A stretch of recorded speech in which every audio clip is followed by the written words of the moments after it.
Right now, 250 daring men and women are climbing toward the summit of Mount Everest, the highest point on Earth. Some will succeed, most will fail, 7 will die.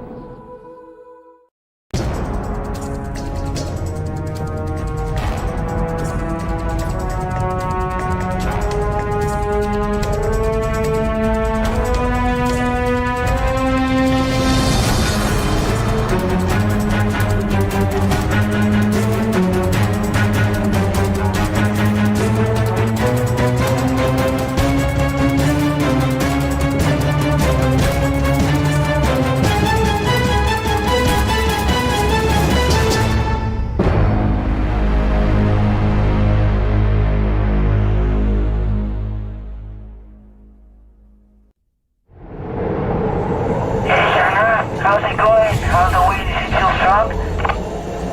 Yeah, it's still the same. Been consistent throughout the night and it's still pounding up here. But hopefully it'll diminish. Just checking in. I think I'll go over and talk to the Sherpas, see if any of them are willing to accompany me to the summit tonight if the winds die down. Over. As you can hear, the winds are just pounding non-stop. It's actually quite scary in the tent. I'm always afraid that maybe the wind will get underneath the tent and blow it up. Yeah, I think our only chance will be to maybe leave at midnight if they die out, but right now I don't think there's a chance in hell. Over. Problem. I'm on my own here. I doubt anyone's sleeping. The wind is pounding. I don't think anyone will be sleeping through the night. Over.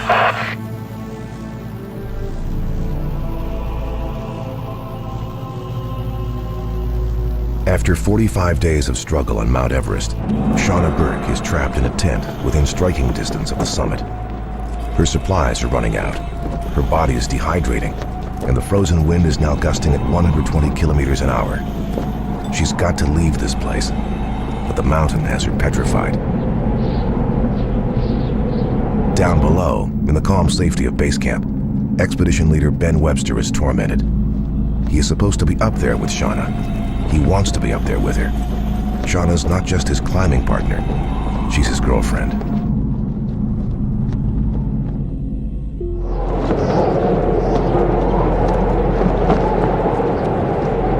South Col to Discovery, over.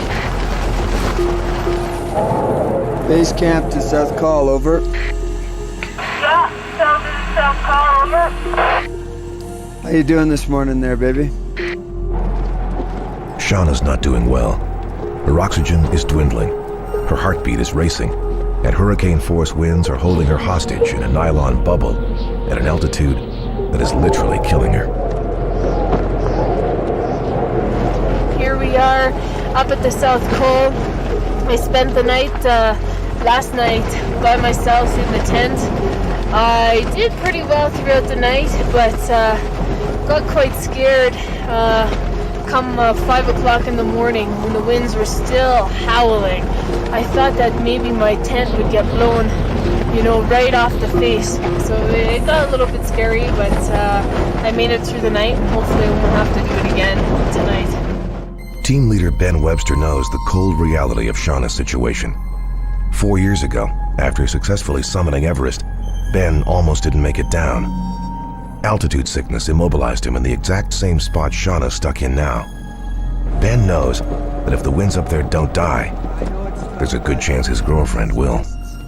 You just gotta roll with this and believe in your heart of hearts that you're gonna get your shot. That the weather will come good late tonight and you'll get your shot, over. Okay, I'll keep my fingers crossed.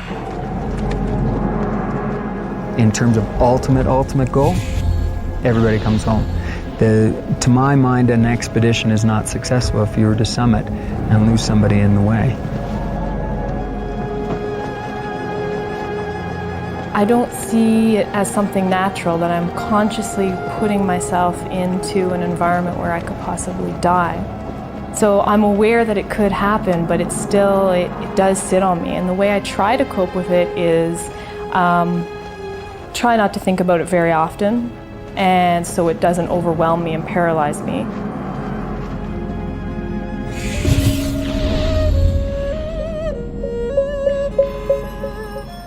Shauna's confidence has come a long way from Kathmandu, where she was overwhelmed by the city and intimidated by the professional climbers Ben hired to accompany them on this voyage. Andrew Locke, a two-time Everest summiter, and Hector Ponce de Leon, also a two-time conqueror. If everything goes exactly as planned, these 4 souls will climb to the top of the highest mountain in the world, and they will document their journey every step of the way. But first, they have to learn to get along. Climbers, as a rule, especially elite high-altitude mountaineers, I don't know why, but they tend to be very socially challenged. My experience with most of them is that they're not the kind of people you want to hang out with a lot of the time. They're very self-consumed, very ego-driven, in some cases very socially inept because they spend all their time in the mountains not interacting with people. And that's not the case in both Hector and Andrew. Yeah. Shauna's climbing partners should be giving her their grand tour of Nepal's capital city right now. But instead of bonding with them, Shauna's throwing up in her hotel room. I gotta pick up my washing. Last time I was here was just 6 months ago. Feels like I was here yesterday for me, actually. Yeah. The people of Kathmandu are used to seeing mountain climbers. All the greats have walked these streets. Sir Edmund Hillary, Tenzing Norgay, George Mallory. This section, called Tamil, is where they came to search out bargains en route to the summit. It's a buzz to be a part of that same industry, if you like. That those great names came and climbed these huge mountains years before us, and now we're climbing those same mountains. We're coming through the same jumping off point, and that's really exciting.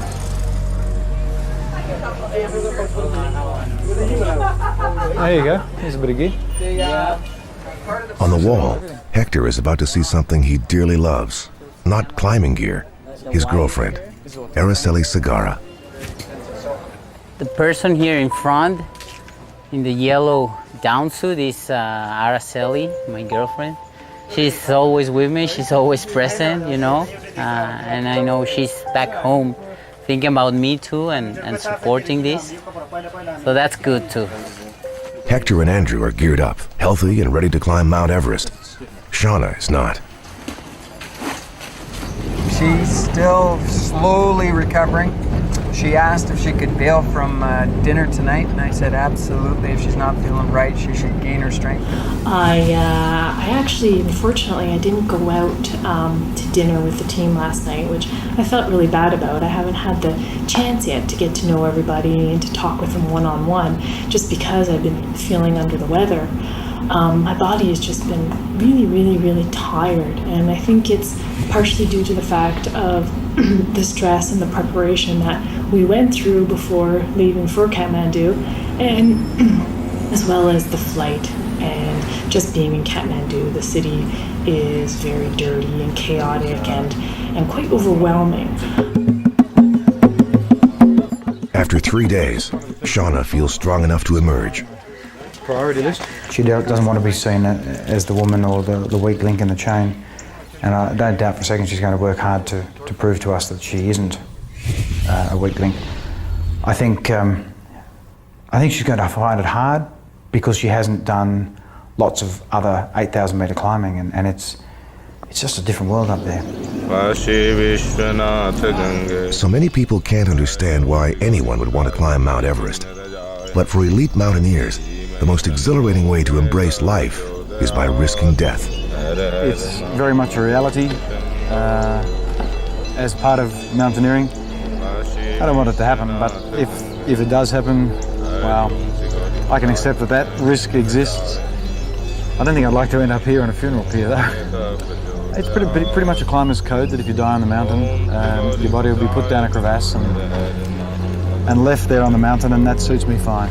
I think a lot of effort and risk has been put into recovering bodies off mountains, and it's unnecessary.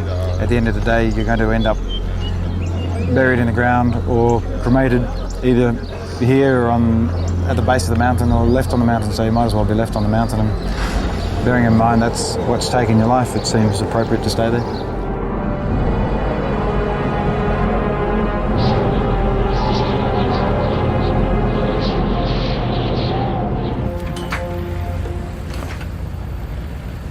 After a week in Kathmandu, Team Discovery heads for the airport. Here, they hook up with members of their Sherpa team and fly to Lhakpa, a remote village carved into the side of the Himalaya.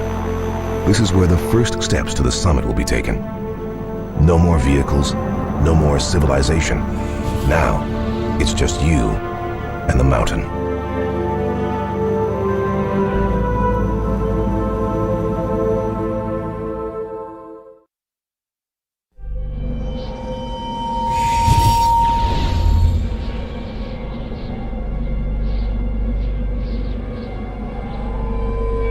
Everest. To stand on its summit is to be at the height commercial airliners fly. It's the pinnacle of dreams for elite mountaineers. Many have perished trying to reach its summit. More than 180 people have died on the mountain. One for about every 30 attempting to climb it, or one for every 7 who have reached the summit. Everest can be a place where people can't see or move, where tents are ripped apart, where all the high-tech gear in the world can't save you. And yet this season, 250 Western climbers will attempt to summit, and some will die trying. Not known as the most technical mountain to climb, it's still among the most treacherous, with its sheer altitude and the ever-changing weather.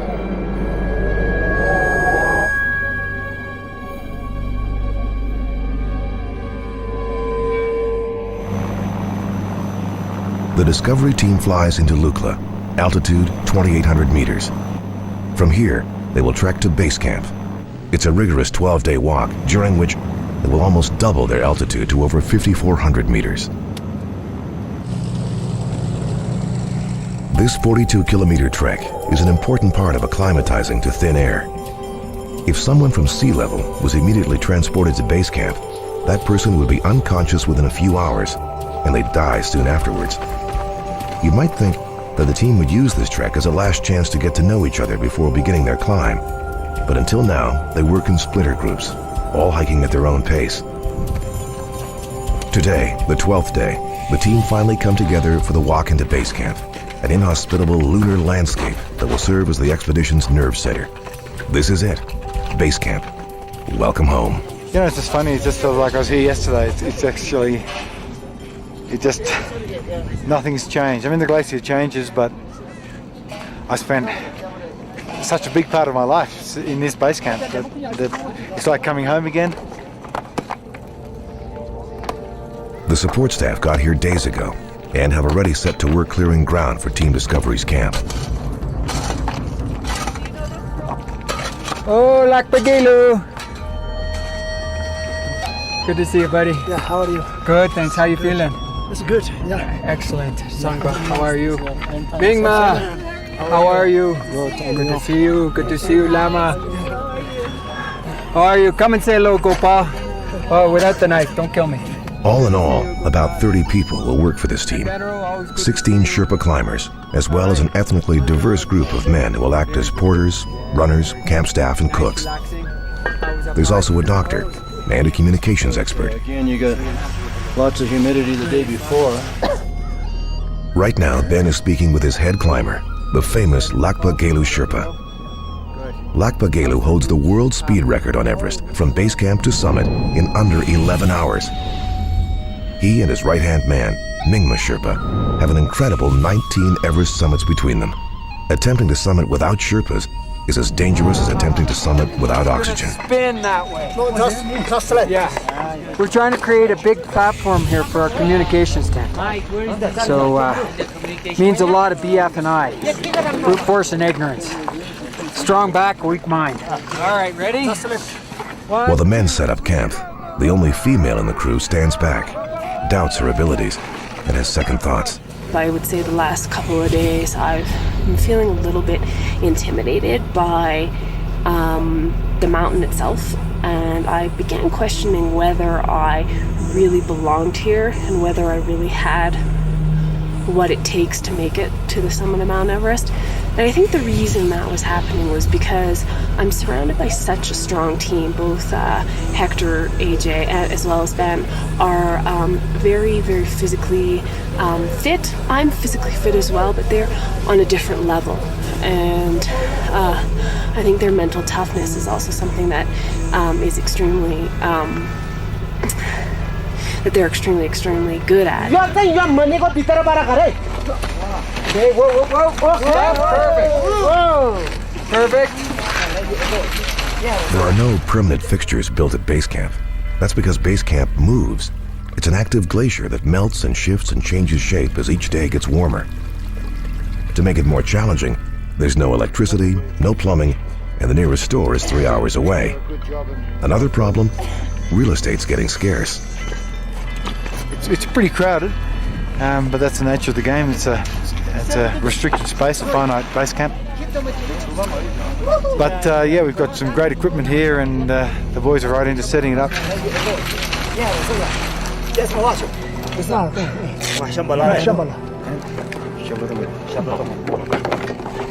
Even though I've been here twice before and I've reached the summit on both occasions, it's always exciting to climb Everest.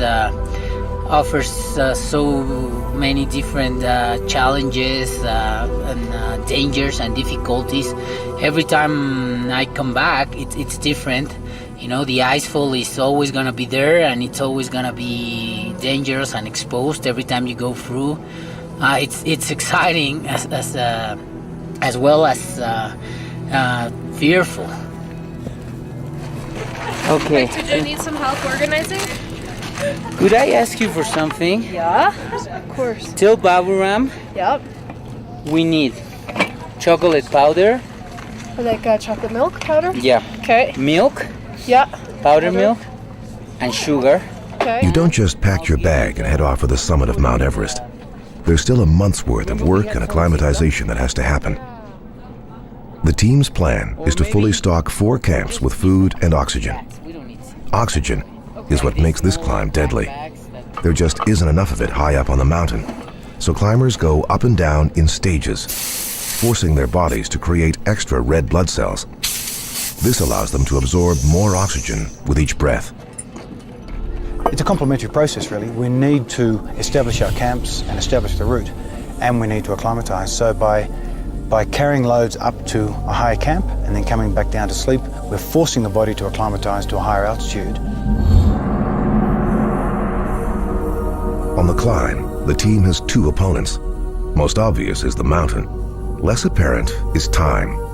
The south side of Mount Everest is a Nepalese national park, and the infrastructure set up to help climbers will all be shut down on June 1st. That's in 8 weeks. When acclimatization, climbing, and weather are all factored in, it usually comes down to just a 7-day window when summiting is possible. Maybe it will be impossible.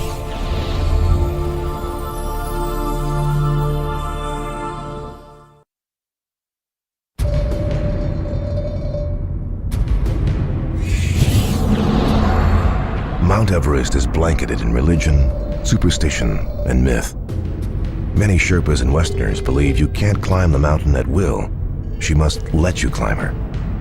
The Sherpa people call the mountain Sagarmatha, or Chomolungma, and they revere her as sacred. Before every expedition, the Sherpas hold a religious ceremony.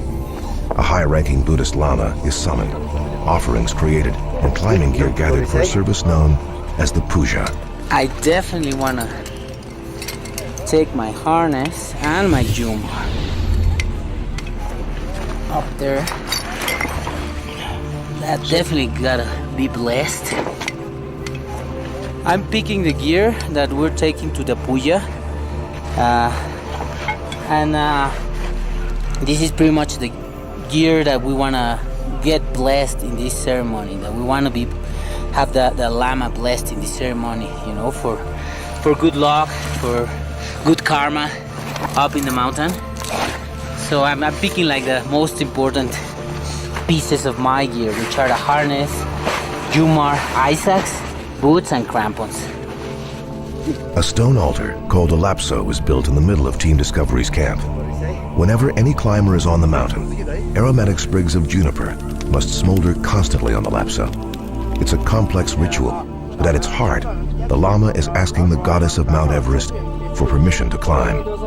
He blesses the climbers and prays for safe passage. I respect tremendously and have a sensitivity to their own connection to the mountain and what it means.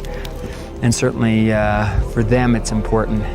At the end of the day, these men that I climb with, speaking of the Sherpas, will have my life in their hands. And I will at some point probably have their life in my hands. And so that trust has to be there. And one of the things you want to do is build that trust by respecting each other's culture and belief system.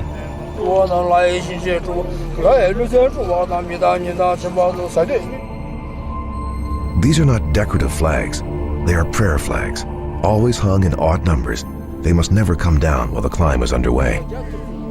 The climbers receive their sunjis, deeply symbolic and worn by everyone on the mountain. Sunjis are a necklace made of red string. In the middle, they have what is called a protection knot. These knots must never be undone, and during the climb, the sunjis must never come off. Something spiritual happens to people who come here. It can be life-changing. Mount Everest is a higher power. With the puja ceremony over, the Sherpas head off to set up Camp 1. To reach the summit, Everest climbers use just a few simple tools: boots with crampons attached, an ice axe, and a sender, also called a jumar, to help pull themselves up the fixed ropes, and a harness with carabiners for locking into safety lines. Andrew and Hector prep their gear and double-check their backup supplies. You never know what might save your life on Everest. Extra light bolts. These are my old Faithfuls, good heavy-duty steel ones, which I'll use between base and Camp 2. But the good thing about these is that if my lightweight ones should break, these also fit my high altitude boots. Harness with jumar and eye screw. Okay. Polypro shirts, hats. I just cut up a bit of sleeping pad foam and taped it over the head of the axe, because the reality is on this climb it's not very steep. I'll be using my axe more as a walking stick than as a climbing tool. So with my hand over the top of the axe all the time, the cold of the metal would suck the heat straight through my very heavy duty mittens and probably lead to frostbite. There's probably While Ben deals with more logistical details, Shauna packs her bag, then his. More than 5 kilometers above sea level is a rough place to live, but compared to where the climbers are headed, Basecamp is like a health spa. Climbing officially kicks off tomorrow with a trek over the icefall, a spectacular death trap that's infamous for having air pockets, crevasses, and an appetite for climbers.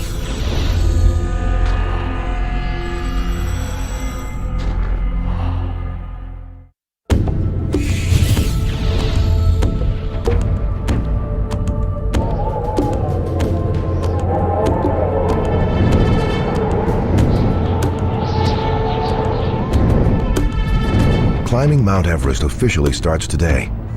Team Discovery still hasn't formed a strong social bond.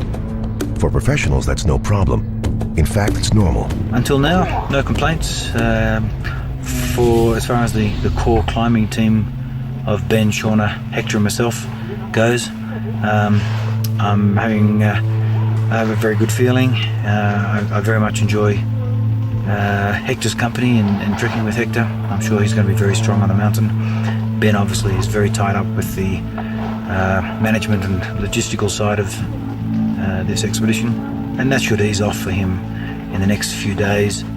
So haven't had much interaction with him. I feel very good about how things are coming together right now.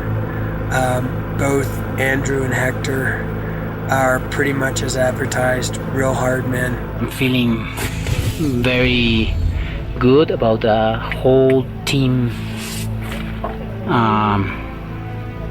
about everyone that's gonna be on the climb. Especially, I really like Ben's way of leading this team, you know. Shauna is very quiet, but she's very nice, and I'm sure she's keen to get on with the climb as well. Every day that I wake up, I sort of have to pinch myself and say, here you are, you're at Everest, you're doing this, you're one of the climbers, you're not just one of the trekkers coming up here. So, all in all, pretty happy.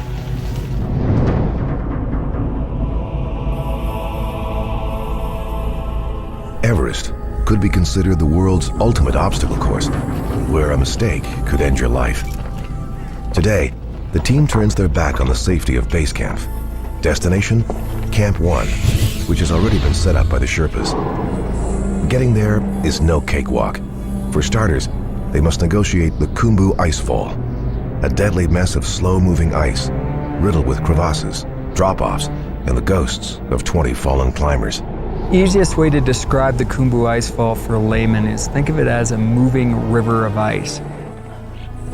You have to make your peace before you even go into it. Before anyone from the core team sets foot onto the icefall, lead Sherpa climber Lhakpa Gelu gets the juniper fire going strong.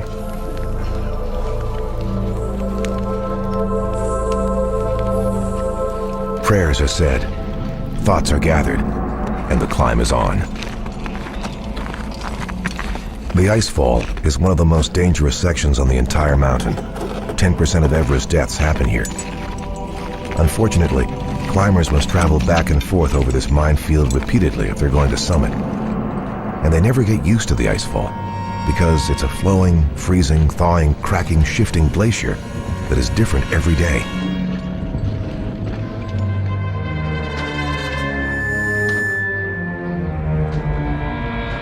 Even the marked trail moves and warps. Sometimes it breaks away to nothing, vanishing right out from under the feet of a climber. When this happens, the Sherpas call it a one-way ticket to America.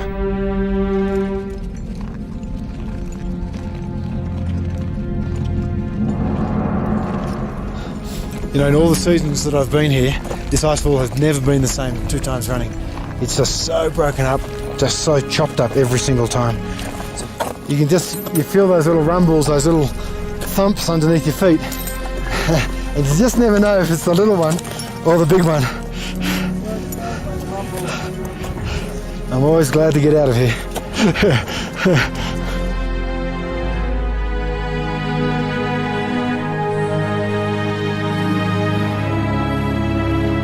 Getting through the icefall is scheduled to take 4 hours. If they do it and reach Camp 1, the team will have gained 600 meters in altitude. That's like climbing to the top of Toronto's CN Tower twice.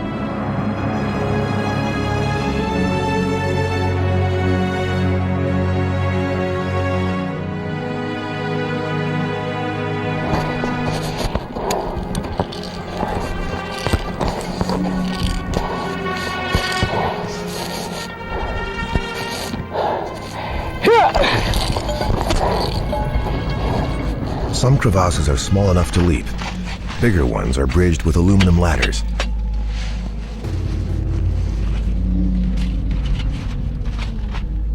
Meet the Icefall Doctor, perhaps the most famous man on Mount Everest. For 28 years, this Sherpa has made it his business to bridge any gap in the icefall. This particular crevasse has been spanned by 4 household ladders, lashed together with half-inch polypropylene rope. Head Sherpa Lhakpa Gelu is very familiar with the skywalks constructed by his friend. Still, he clips his harness into the safety line before setting across. Structural engineering has turned into a family business for the Icefall Doctor. This year, his son is working with him.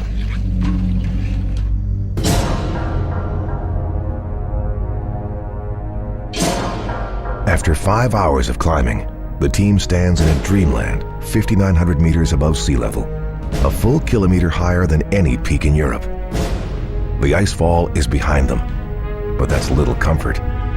This beautiful weather is creating perfect avalanche conditions.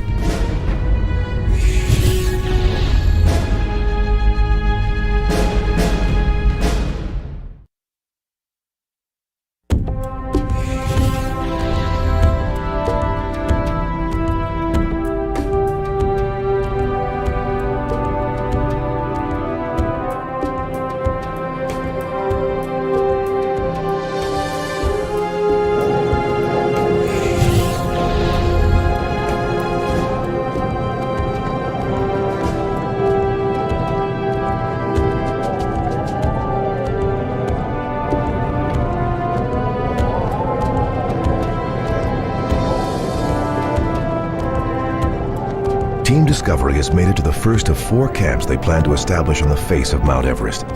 This is an exciting day. Being here means the dream has really begun. And I'm happy to be up here. Before you spend your first night up here, you really don't feel like you're actually climbing the mountain. So tonight's gonna be our first night up here, for 4 of us at least, and that's always good. As I say, the first night. See what tomorrow brings. Tomorrow brings snow. It snows deep into the night. The following morning, snow falls again, this time from a clear blue sky. As dawn breaks on the mountain, an avalanche breaks off it. This morning, we had 2 big releases. Doesn't surprise me because it snowed quite a bit.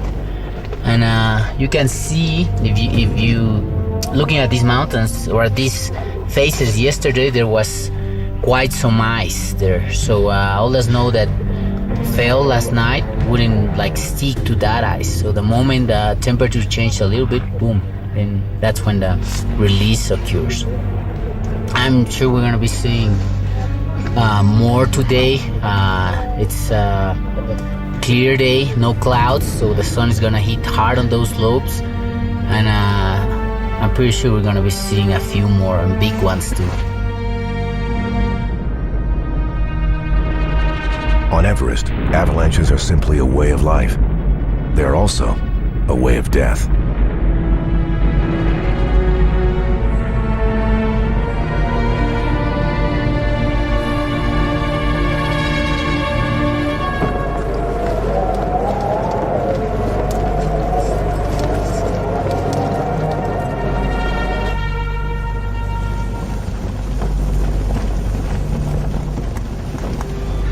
When you dive deep underwater, pressure can force your eardrum to flex inward, causing intense pain.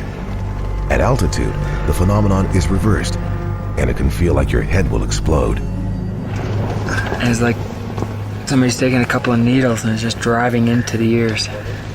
At the moment. Do you want me to radio down to Matt and ask him if he... Well, I just took some sinus medicine. I'm hoping that'll help clear the passages.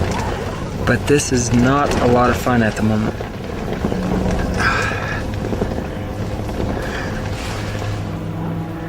And every time I try to blow my nose, all I hear is crackling and popping in my ears, and just intensifies the pain. So these things are gonna have to open up and drain.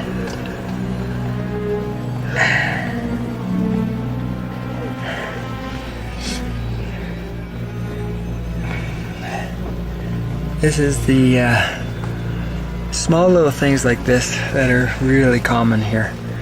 You have periods of just uncomfortableness, and you just sort of deal with it, and hopefully it clears up.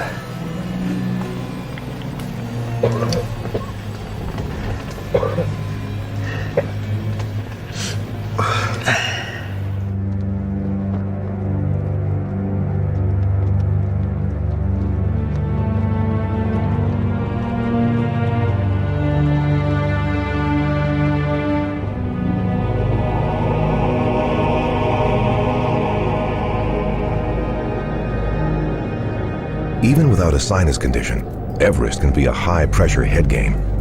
You want your thoughts to remain positive.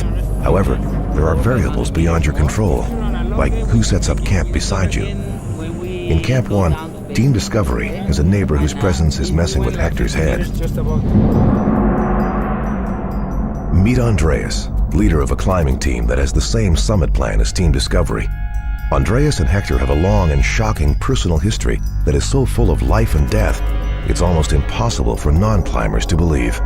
I know some of the guys in this team, specifically this guy named Andres. I climbed a lot with him in the past. We haven't climbed though in many years. Why haven't they climbed in many years?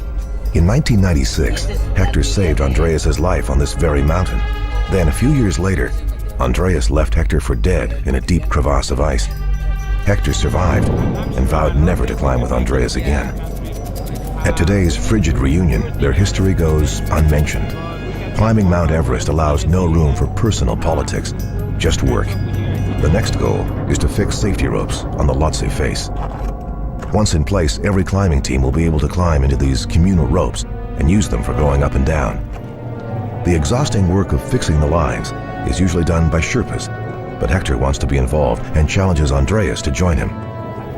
Our proposition would be, you guys go down now, right? Yeah. You think you can wait down there for 4 or 5 days? Then we come down, rest 2 or 3 days, then I come up with you, and I'll bring 2 of my Sherpas.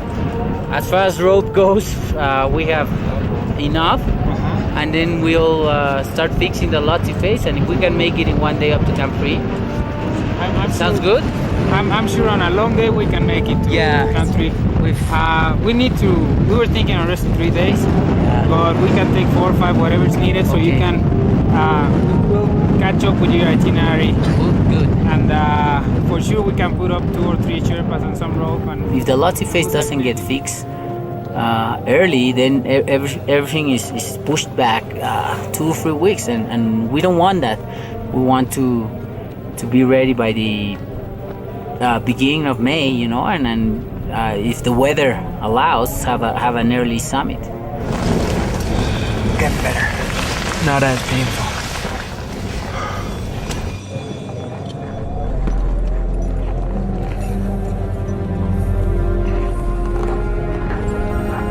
The team spends 2 lightheaded days at Camp 1. Oxygen levels here are half what they are at sea level. Lack of oxygen can confuse climbers. It's time to go back to base camp.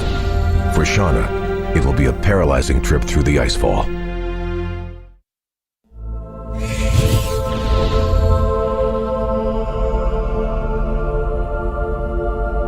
Team Discovery's camp has 25 tents. It's basically a neighborhood in a small village. Overall, Basecamp is home to 19 climbing teams. This Chilean team is one of them. British socialite Annabelle Bond is climbing with the Chilean team. Annabelle doesn't fit the stereotypical image of a grisly Mount Everest assaulter, but she is ready to take on this challenge with that same flair that women in her family have shown for generations. My grandmother was one of the first Western women at altitude in Nepal, so I've got pictures of her in 1929 in the cool goggles and kind of blazers and +4s, and set against backgrounds like right behind me. And she's looking down in her crampons, and that's always been an inspiration to me. And she's still alive now, she's 96, and she's following this climb. Annabelle's father owns the Hong Kong Bank.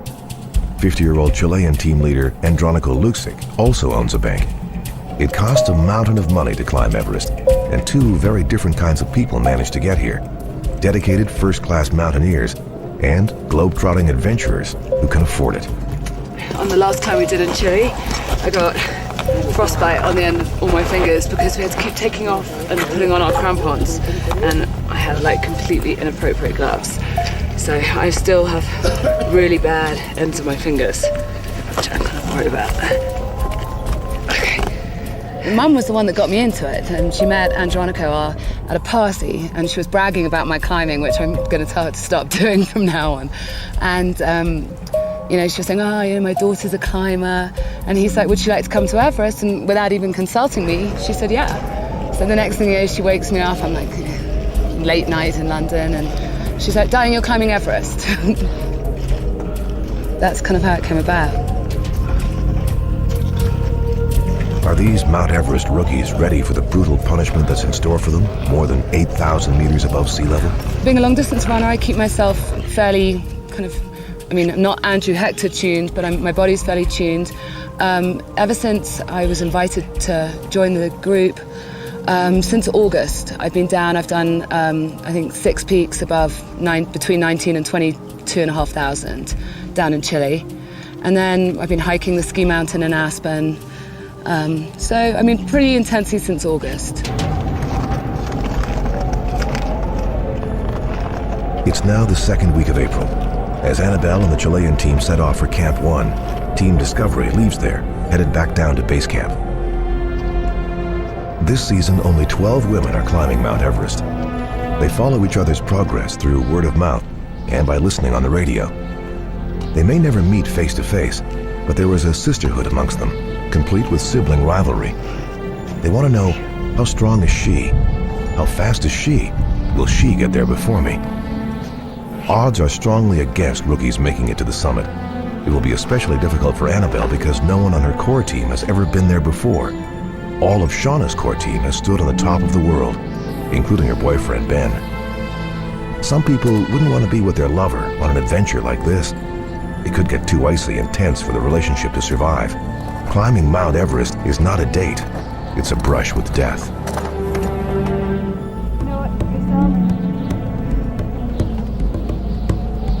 Early in the icefall, Annabelle is stopped cold by a single ladder. To get to the top of Mount Everest, you need determination and creativity. Annabelle sees an obstacle and gets down to it.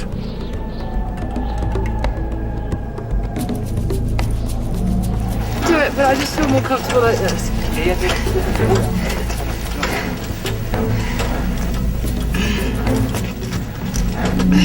Stylish, I know, but...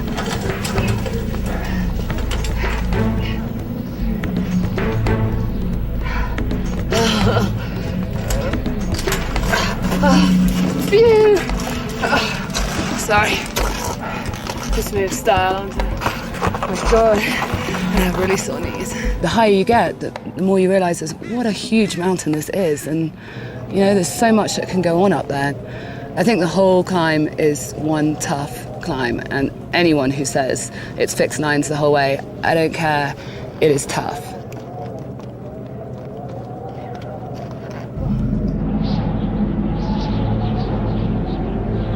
So far, Team Discovery has had good luck on their side. The weather has cooperated, everyone feels strong, and there have been no real mishaps to speak of. Even crossing these breathtaking ladders has gone without a hitch.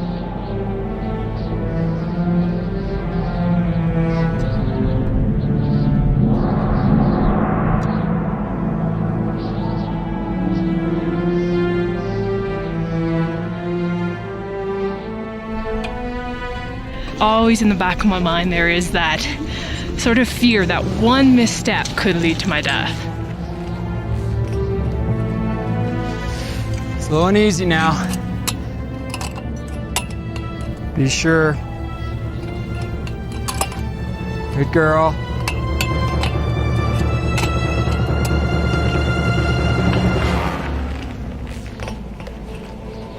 My crampon got stuck. I actually told myself don't look down because that's when you're going to lose it and you'll panic. So I just focused on trying to little strategies to sort of wiggle my foot to try to get it loose, but nothing was working. Take a step backward, Shannon. One step back. Take a step back. Yeah. That's it. You're good there. Team leader Ben Webster steadies the lines. His girlfriend is frozen in midair, just a meter from safety. The crevasse she hovers over is the depth of a 10-story building. Mingma Sherpa has seen enough. It's time to fix this problem and get out of here.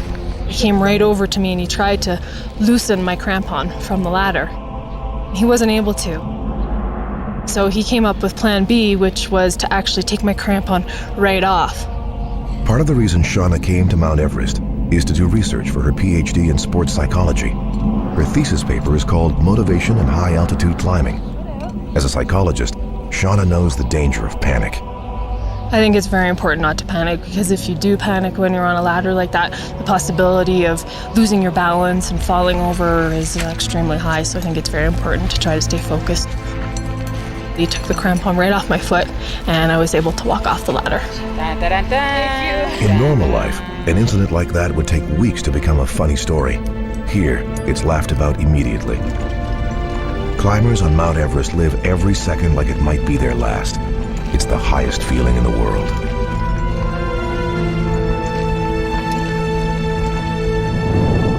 On the next episode of Ultimate Survival, Everest, a sick doctor brings his virus to Basecamp. Usually these things last 3 to 5 days, but who knows? Ben descends to the edge of oblivion. We're gonna go real slow and real careful on the way down. And Annabelle stares death in the face. I've just seen my first dead body, and I'm not really enjoying that experience.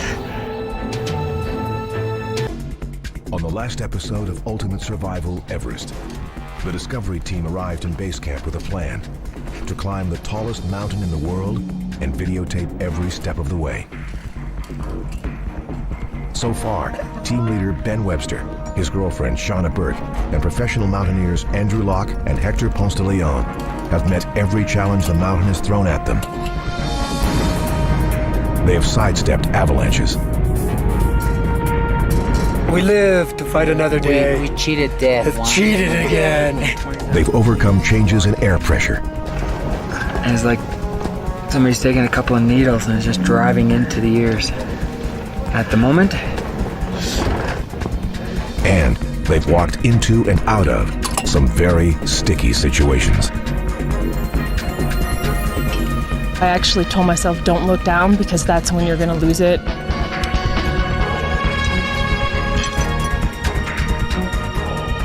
Under Ben's direction, the team has gone safely from Basecamp up to Camp 1 and back down again. So far, the quest for the summit has gone according to plan, but today is just day 6 of a 50-day schedule. Plans change on Everest. The mountain might even have a plan of its own.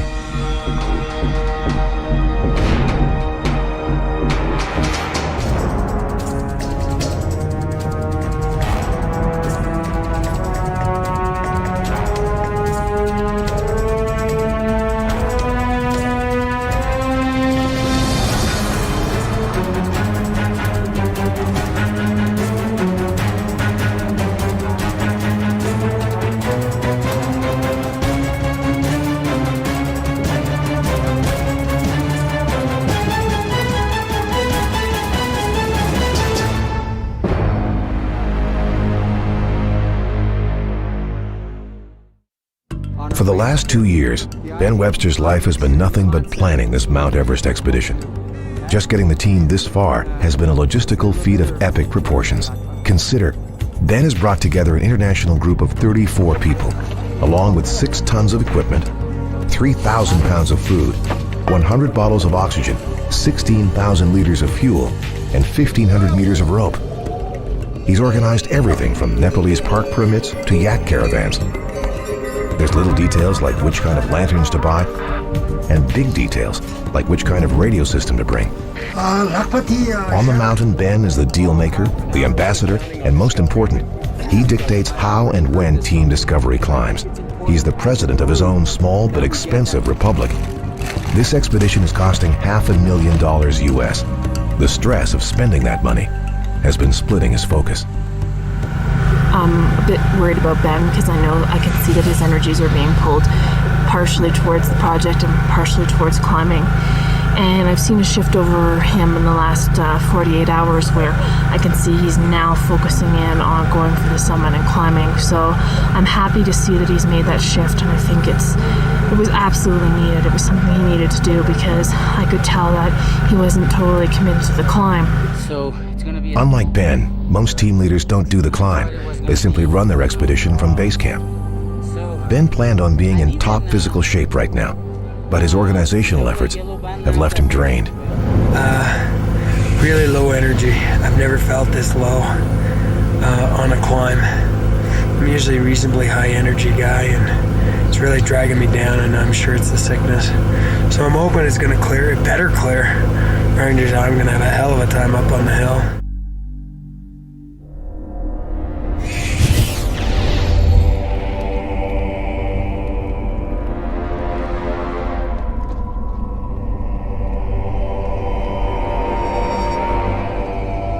The plan today is to climb from Basecamp, past Camp 1, all the way to Camp 2, elevation 6,500 meters. Leaving early this morning is crucial, but Andrew and Hector haven't gotten up yet, and Ben has an equipment problem. My problem is, something happened on my way climbing the other day, where I developed a real bad bruise and hot spot on the side of my foot, and I thought a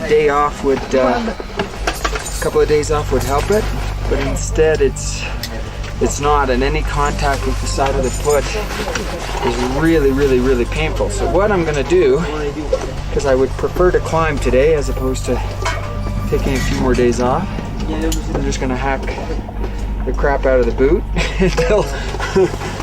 until it doesn't touch anything. For the first time on this expedition, it's Shauna who is most ready to go. Yeah, I'm very excited. I see today is the real game that's beginning. But nothing is beginning. This day is getting off on the wrong foot. Andrew arrives. He hasn't slept. He aches all over and his lymph nodes are tender.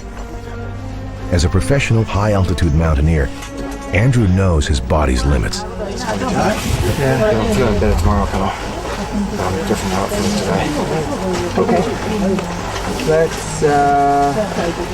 Let's rearrange a plan here, huh? Here's Ben's new plan. Andrew will stay behind, rest, and make his acclimatization climb when he's able. Ben and Shauna will still climb for Camp 2 this morning, along with Hector. That is, if Hector still feels up for it. What's the matter with you again, Hector? I had stomach cramps during the night. Still? Yeah, I don't know what was it. Came so sudden. After reaching Camp 2, the team is supposed to sleep overnight, rest for a day, and then head off for Camp 3. It's a critical part of the acclimatization process, and it has to be accomplished sooner rather than later. But if climbers aren't healthy, The best thing you can do is recover and get your health back, and then go up when you're strong. bad boots and a mystery virus, Ben makes another new plan. The entire team will now rest one more day here at Basecamp. Then, they'll all head up for Camp 2 tomorrow with a rejuvenated spring in their step. Hopefully I'll be up to it tomorrow, but really, with a niggle like this, if you don't kill it down in Basecamp, it just stays with you for the whole trip and can really get in the way of the summit attempt later in the expedition. The stuff that's sort of been occurring around the expedition has been uncomfortable, and obviously prefer to have everybody, you know, on 100% healthy the entire time, but that's not realistic.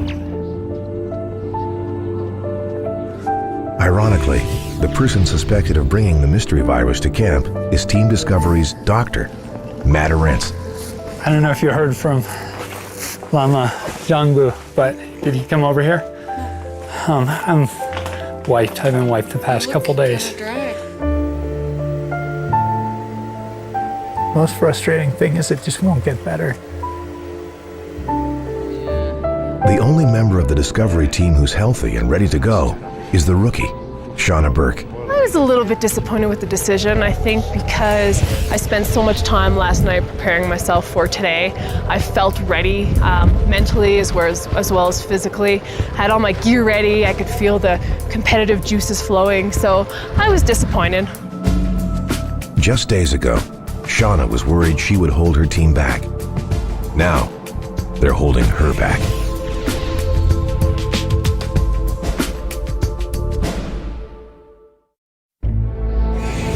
The poet Lord Byron wrote, "I live not in myself, but I become a portion of that around me.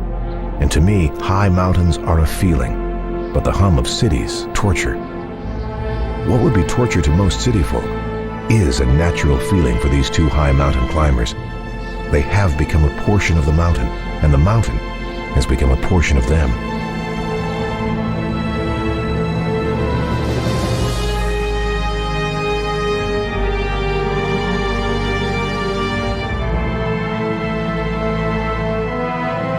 Why do people come here? What's the point? For Will Cross, the point is simple. He wants to show the world that diabetes might slow people down, but it should never hold them back. With diabetes, I don't recover as fast as a regular climber. So I have to take it slowly so that my body gets in tune with the mountain at a pace that I can handle. But I think when we have obstacles in our lives, it is our choice because it is our life to either get out there and get on with it or to not. But I think the world is a bigger place, and it's important to me to get out and see it. Will Cross, a 37-year-old high school principal with type 1 diabetes, is an adventurer on a mission. In a series of expeditions that he calls the Peaks and Poles Challenge, Will has set out to climb the highest mountain on every continent and walk to both the North and South Poles. So far, he's made it to both poles, and he's summited 4 of the 7 mountains, with only the Russian and Australian left to conquer after Everest. It's time to get the job done. So, all in all, I feel good. I got good teammates, good preparation, and now we just get on the ice and hope the weather holds.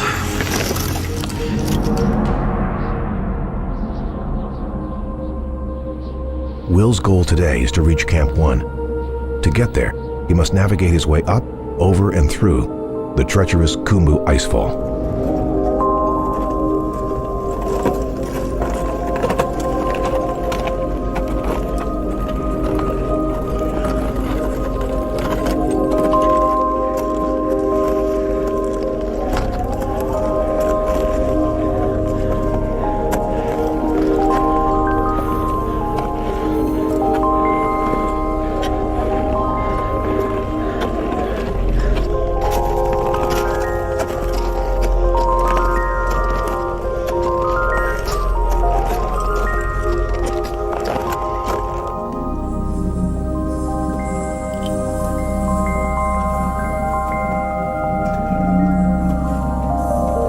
It's like you're running across like a slate roof, and at any point one part could fall in.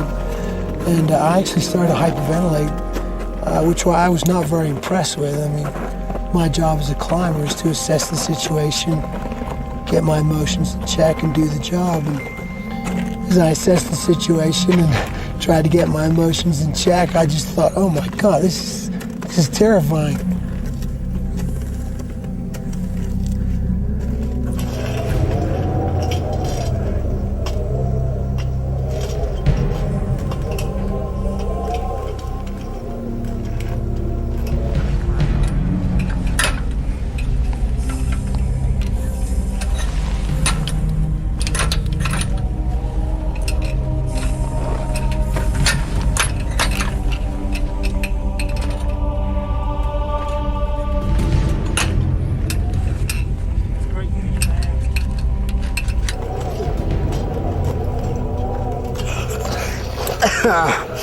They don't get any easier, that's for sure.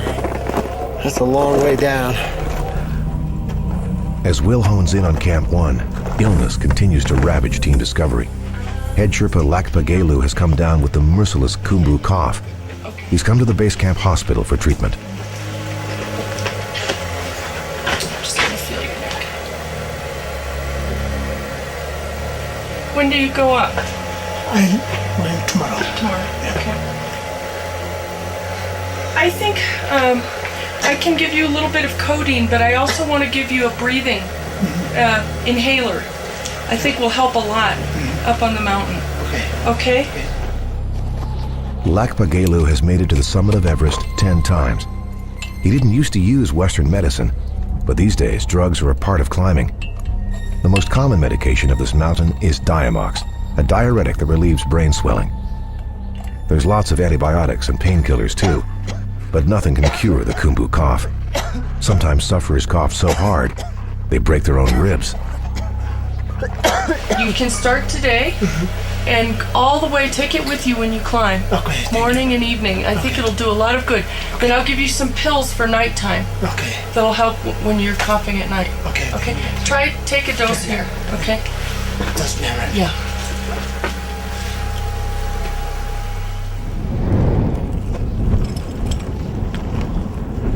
.600 vertical meters above Lhakpa Gelu, Will prepares to give himself a shot of insulin. It's a complicated process made more difficult by the temperature. If Will's insulin freezes, it becomes useless.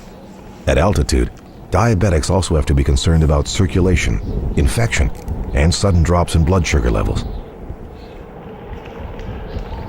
Don't try that at home. That should do it. I also need to keep enough blood sugar in my system in case there's an accident or a sudden need to really work hard, get someone out of a crevasse, move through an area quickly because suddenly it's moving. So in that sense, it's a lot different than someone who's just worrying about when am I going to eat, when am I going to drink. I don't have enough energy right now, and I know that I'm hydrated, so I know that I need to eat more food. But if I'm going to eat more food, I need to give more insulin to make me, because that insulin will make the food worthwhile.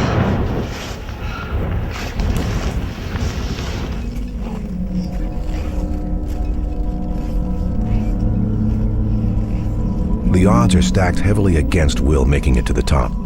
Not because he's diabetic, because despite his impressive resume, he's never been above 8,000 meters.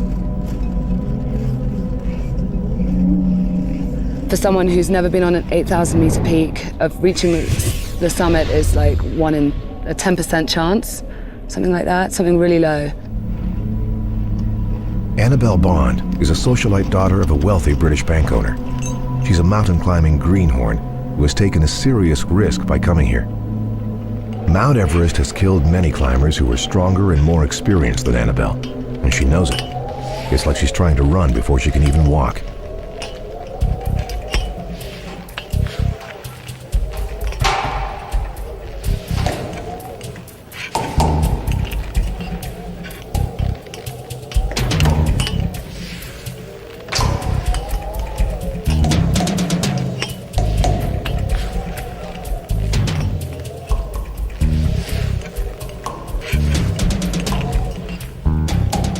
I don't know if you could tell on the camera, but I actually had some panic attacks where I was finding it really hard to breathe. And I don't really want to let the team know for them to think that I'm completely neurotic. So I was trying to hide it, but it was like, this complete, you're surrounded by this seracs everywhere, and I don't know, I just felt a little bit panicky. I have to tell myself a lot that I can do this, that other people have done it, and I've definitely got the strength and the ability to do it. So I have to keep talking to myself and talking to myself that I can do this and not to get scared. I mean, I do get scared about crevasses and heights, and this is one tough mountain. This vicious environment attracts mostly men. Serious, focused alpha male men make up 96% of Everest climbers. Annabelle is different, not just because of gender, but also because of attitude. She smiles and laughs through every hardship Everest offers. Phew, I think I'm going to stay hooked in while I jump across this.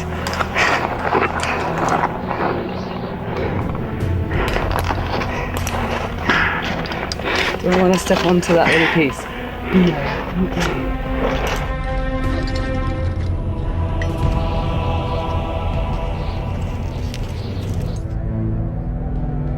Does it feel like it's making you kind of punch over? Or not? Annabelle evolves as a climber and walks upright.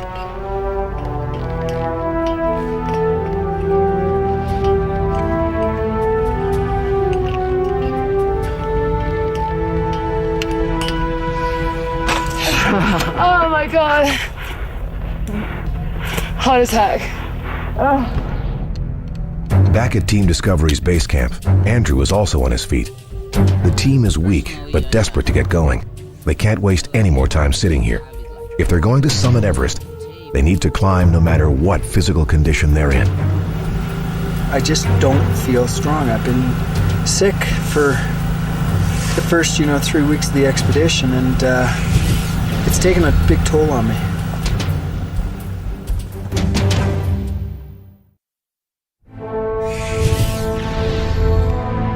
This morning, Team Discovery is finally mobile again. Leaving Mount Everest base camp and headed for Camp 2, the climb develops a problem. It's Ben. The team leader feels weak.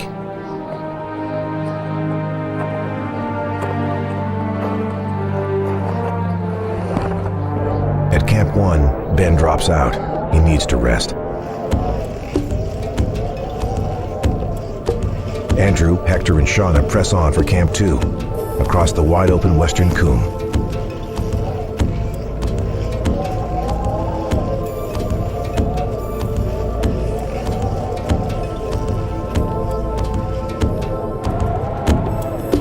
On Everest, there's a story in every tent. Today, Will Cross had a moving experience. There were a few moments. There was one moment in particular where my teammate was down crossing over some ice and sort of the whole thing shifted, and that certainly was exciting and nerve-wracking for him. You know, you could feel the whole earth move, but you know, that's climbing. That's the reality of climbing. To stay climbing, Will usually needs 6 insulin injections each day. If he misses even one, he will weaken quickly and could black out completely.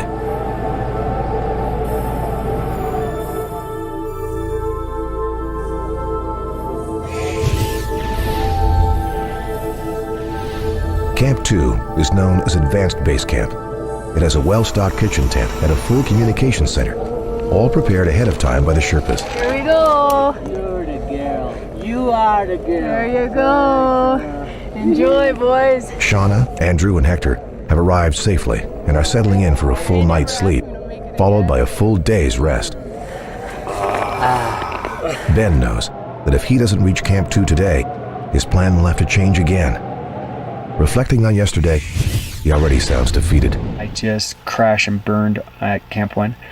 And I really, my confidence was really low because it had been the worst performance I had had on Everest. On all the expeditions I'd been on up here, it was the single worst day I think I had ever had. But when Ben rises, he feels new strength and makes it to Camp 2 ahead of his Sherpa companions.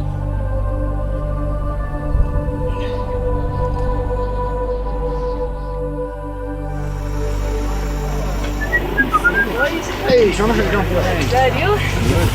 Hello, kids. After a fitful sleep with his girlfriend Shauna, Ben is back on schedule and seems eager to move the team onward and upward, even if most of them are still sick. Here's the plan. Lhakpa Gelu, along with his cough, will lead Mingma and Hector, along with his stomach cramps, to Camp 3, and then even higher to secure safety lines. Everyone else will climb only as far as Camp 3, then they'll turn around. The whole team must be back here at Camp 2 before dark. Annabelle Bond and her team share the same acclimatization schedule as the Discovery team. In fact, a lot of people share the same schedule. The Lhotse face may look lonely from afar, but look closely. It's a very popular spot this time of year. Popular and deadly. Going up the Lhotse face, which is a steep slope, at the very bottom is a huge crevasse. And that's where a lot of dead bodies have accumulated, just because they've made, you know, a small mistake. You know, they've forgotten to clip in, or they've, you know, clipped a crampon, or an ice axe had, you know, blown out of the side of the mountain. And that reminder, and knowing that that crevasse is there, I think the first time when I cross it is going to make me think about my mortality.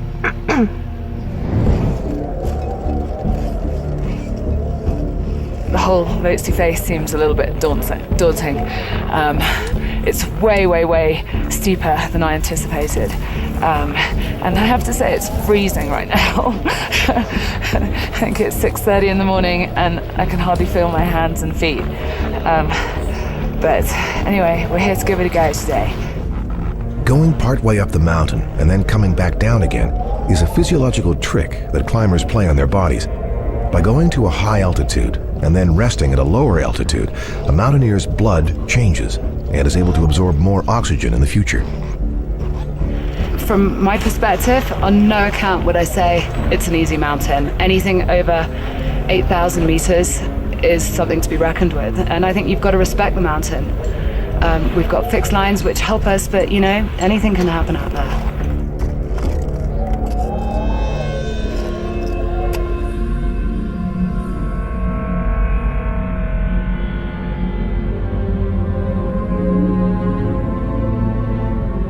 literally fall off the Lhotse face. At some places, it slopes 70 degrees and more. This is where survival really becomes an uphill climb.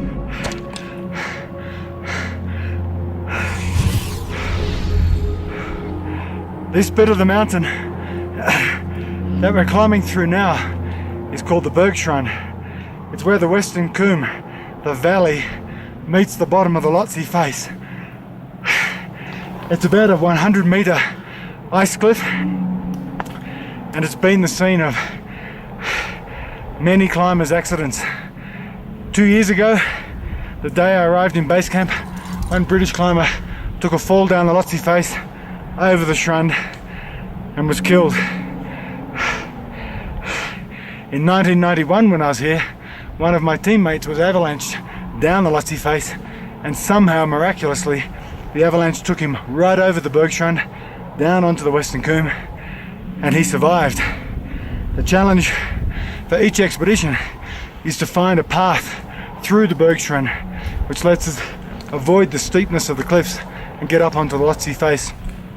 And that's the route I'm on now.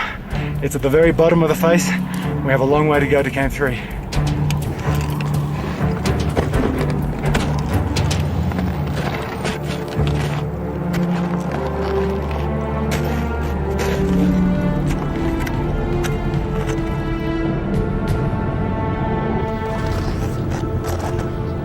Ben and Shauna move slower than Andrew, but because of a good weather forecast, they've chosen to start later.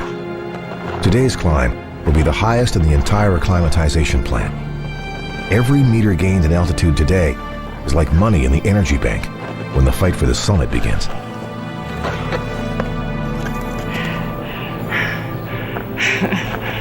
When does the panting stop?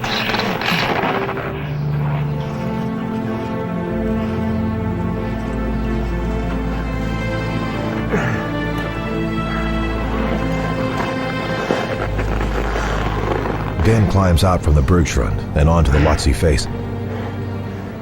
There's a whole new way to die here. Look up, but cover your eyes.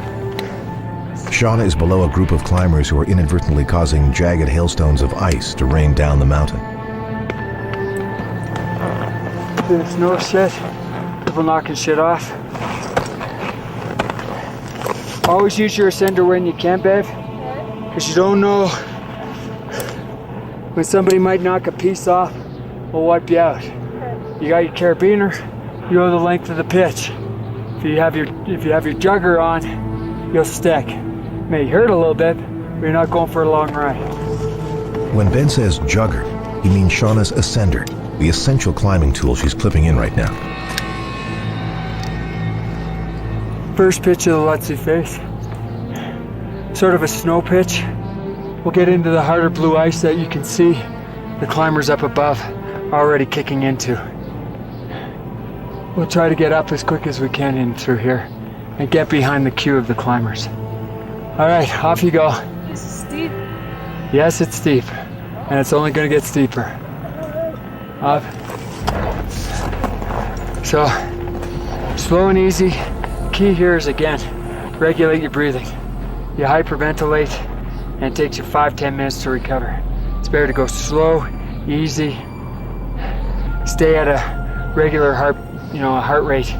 You know, if you max out, I've had my heart rate go up to 200 here, and it takes you forever to recover. So the idea, slow and steady, get your heart rate maybe 130, 140, and sort of cruise up. On the Lhotse face, climbers' hearts can be traumatized emotionally as well as physically. Several dead mountaineers are frozen right into this ice, preserved for all to see.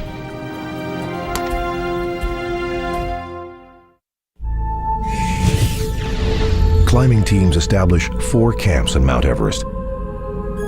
Camp 3 looks like an unbelievable set from a Hollywood action movie. Annabelle Bond wants to get there and back down to Camp 2 before dark.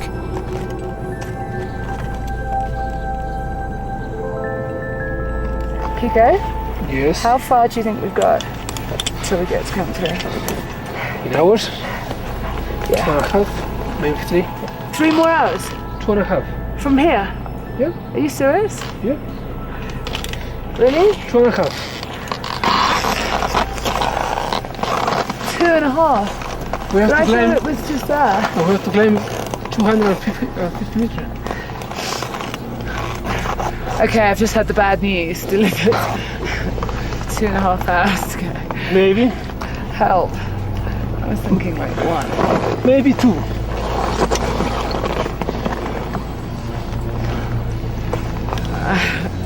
Boo-hoo.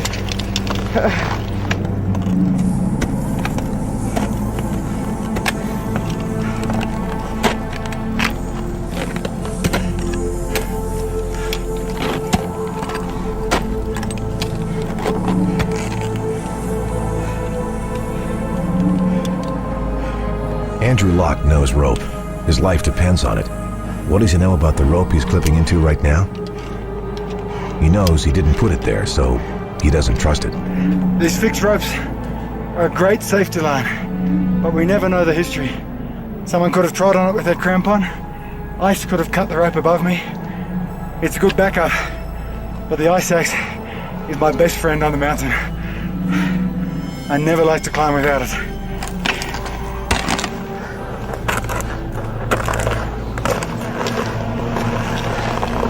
Okay.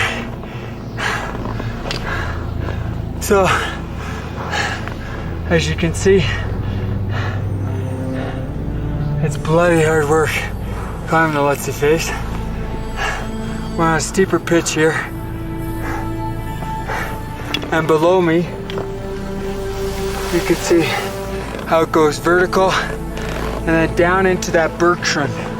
Everything feeds down into that huge crevasse at the bottom. This is the reason why you have to focus hour after hour after hour. One misstep or one misclip, and you'd have no way of stopping on vertical ice like this. You'd just be bouncing down the face until you ended up in that graveyard known as the bergschrund. But we seem to be doing okay. Hard glacial ice. This is really hard ice. And there's not a lot of snow cover. So we're kicking in here using a lot of effort and a lot of energy just to make sure our feet are secure before we move up the line. If there had been snowfall that had stuck to this ice, would have made the climbing easier, but that wasn't to be, so we climb with what we have.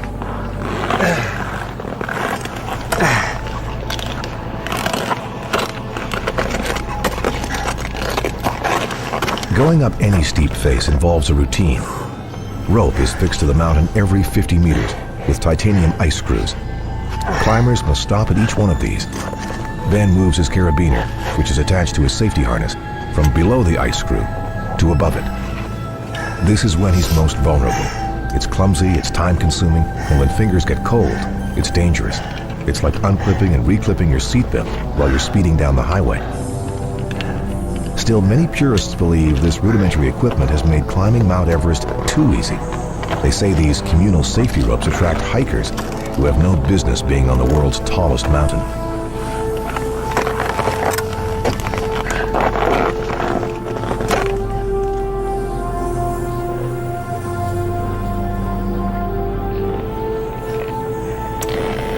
This is quite a bit steeper than I thought. Going upward, you can't really tell how steep it is. But what's going to scare me the most is coming down. An ear infection, a foot injury, and the ongoing stress of producing this climb are taking their toll on the Discovery team leader. If Ben crashes, the entire expedition could snowball into disaster.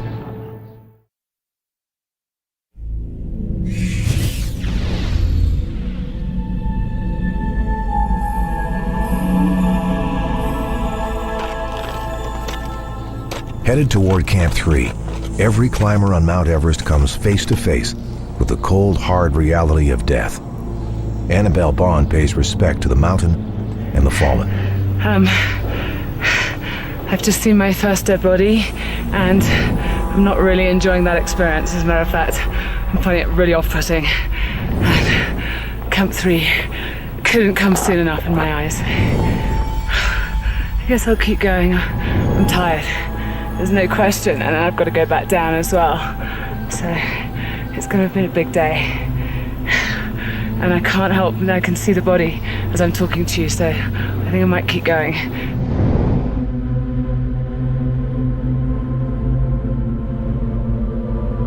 Bodies are rarely recovered from this altitude. Frozen remains are respectfully dropped into crevasses, dragged out of sight, or left right where they fall.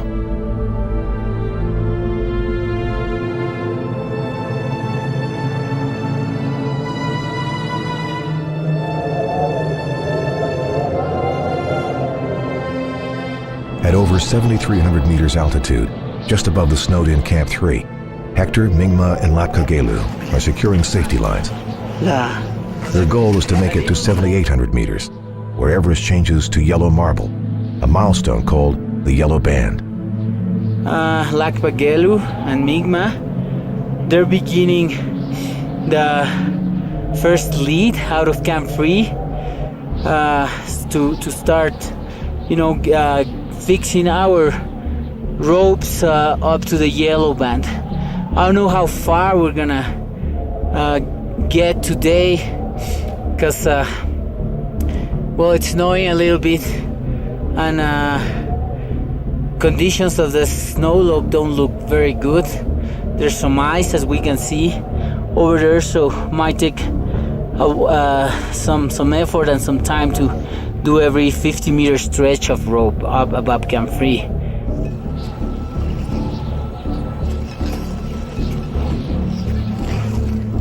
It's not the job of any one person or team to put safety ropes on the mountain. Weaker teams never do it. They wait and trust that stronger teams will spend the energy and the money installing the hardware. Once the route is established, all teams will use it. For Team Discovery, today's effort is the end of the line. They're going back to Basecamp when this job is done. Fixing the rest will have to be done by someone else.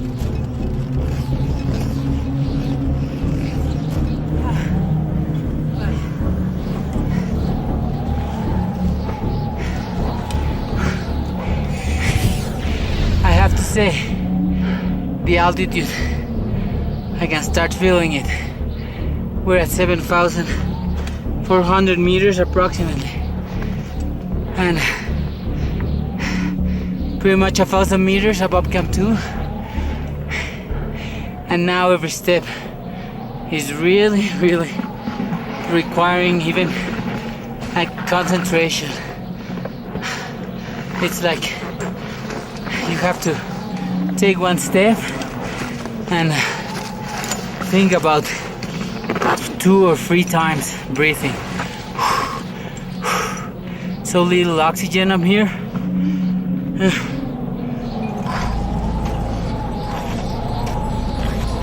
Safety lines on Everest are usually secured by Sherpas and only Sherpas. Hector can't abide by that. I really need to feel I'm doing my share of the fixing of the climbing, and that I'm earning my way up this mountain. If I don't do that, after a while I start feeling I haven't earned it, I haven't deserved it. With Lhakpa Gelu playing out the line, Hector soldiers up the mountain. Also headed up the mountain are snow clouds, rising through the Khumbu Valley. Team Discovery needs to get up high for acclimatization, but they also need to get back down to Camp 2 before dark. Ben and Shauna are caught between their long-term goal and their short-term safety. Well, the weather's started to come in, and little light flurries. Visibility, very little at the moment. To fully acclimatize, the plan of every climber is to reach Camp 3. But before Ben and Shauna can get there, the winds pick up, the snow swirls, and they can go no higher. Leaving late has cost them. They have to turn around just short of their goal. It's pretty hard to walk down when you can't see. Over. Yeah, sometimes going down is a little harder than going up. Absolutely. Okay, we'll talk to you in a bit. We're gonna go real slow and real careful on the way down. Over. Above Ben, Andrew has made it to Camp 3 and is now beginning his descent with Annabelle, whom he knows from Basecamp. Further up, Hector, Lhakpa Gelu, and Mingma are also retreating. Blowing snow presents a world of trouble. Everyone high on the mountain has turned back and is headed for Camp 2. Now, it's a race against time.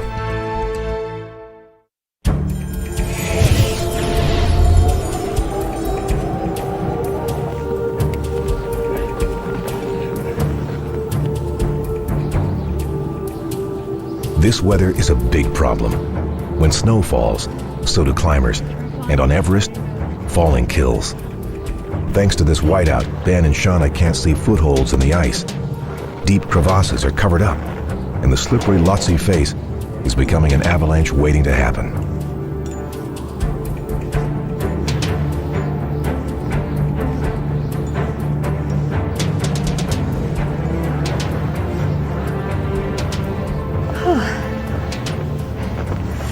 This has got to be the most difficult part of the climb for me. The scariest, I should say. Hard to see anything.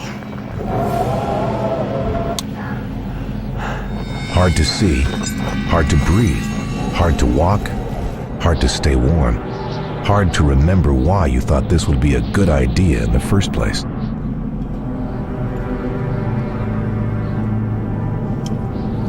Climbing Mount Everest is like being on a rescue mission, except on this rescue, the same person is simultaneously the victim and the hero.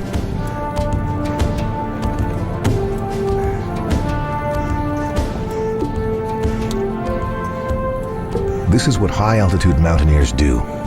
They spend their lives getting themselves into trouble, then getting themselves out. That's the buzz. Very hard conditions to retreat. Very good decision to retreat when we did. Ben and Shauna make it down safely, but things aren't going according to plan. They haven't climbed as high as their other team members. Shauna is having a hard time sleeping, and Ben is still suffering from the mystery virus. I didn't have my A game today. I didn't feel strong, I didn't feel powerful. And I haven't for the last probably 2 or 3 weeks. Honest, it's just something that's ongoing. I think I have to get down into a lower altitude and get healthy.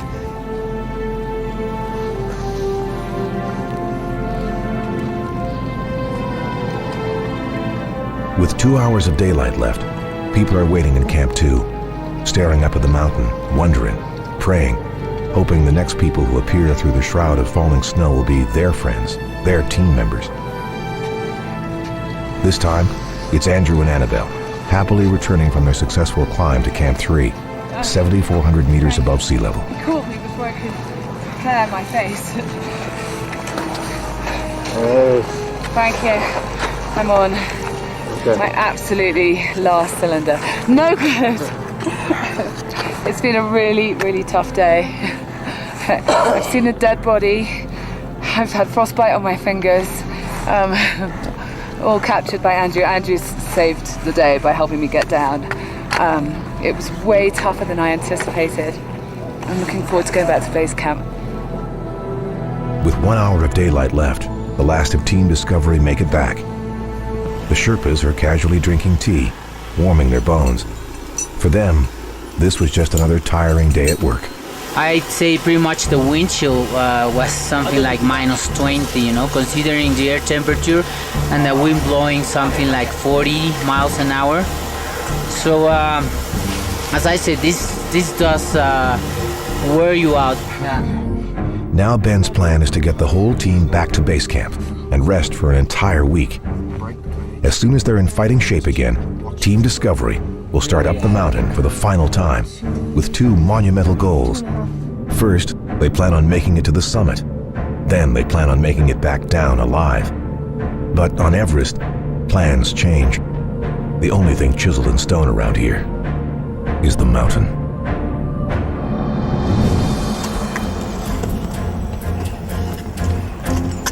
On the next episode of Ultimate Survival, Everest, Annabelle is at the end of her rope.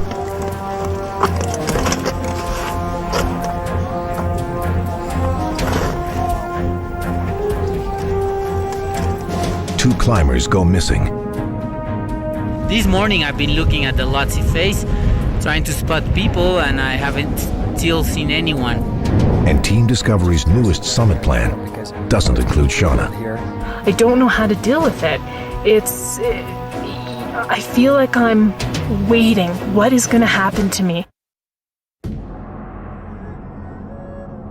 On the last episode of Ultimate Survival, Everest, Team Discovery felt the wrath of the world's tallest mountain.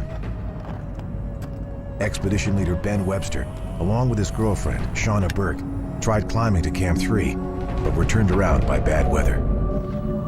Very good decision to retreat when we did. Professional climber Andrew Locke made it to Camp 3, while fellow hired gun Hector Ponce de Leon went even higher to an altitude of 7,400 meters, securing safety lines with Discovery's head Sherpas. On that day, Hector, Lhakpa Gelu, and Mingma Sherpa were the highest climbers on the mountain. We can start feeling the altitude, I think, huh? Yeah. Team Discovery is acclimatizing well. Now everyone is back at Camp 2 and is excited to be among the first teams ready to make their push for the summit. All they have to do now is head back down to Basecamp and rest for a week. How hard could that be?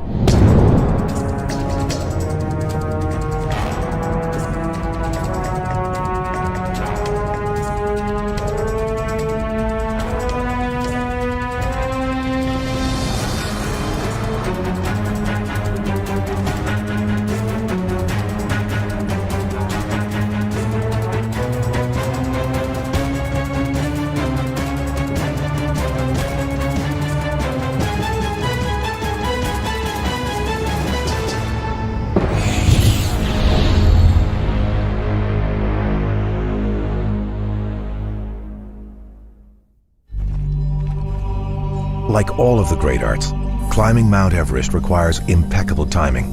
To summit, you must take your cues from the mountain and from other teams.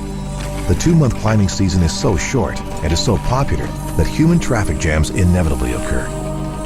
Ben is trying to avoid getting his team stuck in a lineup, freezing to death. By arriving early and acclimatizing quickly, he's maneuvered Discovery into the front of the pack. Ben's plan is to head for the summit before any of the other 19 teams can get in his way. Lots of slack, please. If we can be ahead of the curve and not be around a lot of these other teams that will be slower in getting into position, and if we're lucky with an early window, we can get in and out before all the trouble potentially can start. On Everest, crowds can be deadly.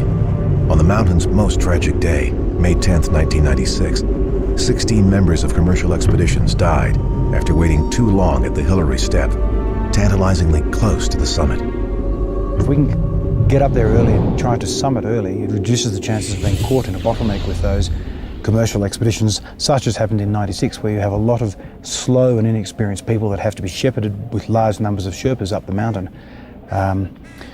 And that bottleneck occurs mostly around the Hillary Step, but it can occur basically anywhere on the mountain. If we can avoid that, then I think the effort expenditure is worthwhile. Leaving early on minimal rest means that every minute of relaxation time is precious. But today's rest at Camp 2 doesn't seem like it's going to be very peaceful. The wind right now is blowing pretty hard. It started like an hour ago and it doesn't look like it's gonna stop, so this might mean we will get snow again this afternoon or this evening. So let's hope it stops though, because well, you can see and hear how it moves the tent. It wouldn't let us sleep if it blows all through the night. Tonight, Hector will have a hard time sleeping, partly from the wind, partly from the lack of oxygen, but mostly because a friend of his has lost radio contact high up on the mountain.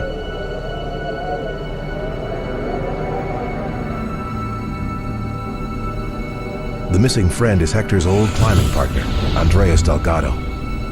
Worrying about Andreas is a familiar feeling for Hector.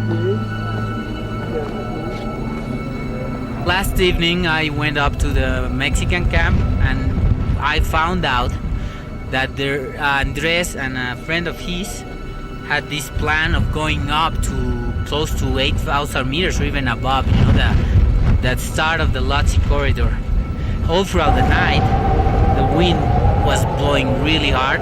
Even down here at Camp 2, we could feel it. So I really can't imagine what it was like up there at Camp 3 or above. So I really hope Andres didn't do what he said he was gonna do. But there still haven't been any news from them. This morning I've been looking at the Lhotse face, trying to spot people, and I haven't still seen anyone. Hector worries that he may have to rescue the missing Mexican climbers.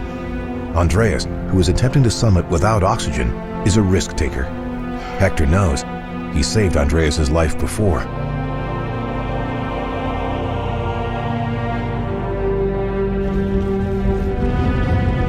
Hector is practically holding a vigil, waiting for the missing Mexicans. Why isn't Andreas answering his radio? Is he in a crevasse? Is he in a coma? Hector looks up at the Lhotse face, trying to will his two countrymen to appear. They don't. During his climbing career, Andrew has saved lives too. He makes sure the camp is prepared for any circumstance. The trouble with the build-up of snow is that as it melts and then refreezes, we'll get a build-up of ice around the bottom of the tent, which makes it very hard for us to pull the tent out of the ground when we want to pack it up and go away. And of course, as the snow melts, we get a water build-up which runs under the floor of the tent and slowly makes its way into the tent. So it's that hardening snow and ice that we have to be really careful of, otherwise the tent will be destroyed as well as being flooded. Back at his vigil, Hector sees hope.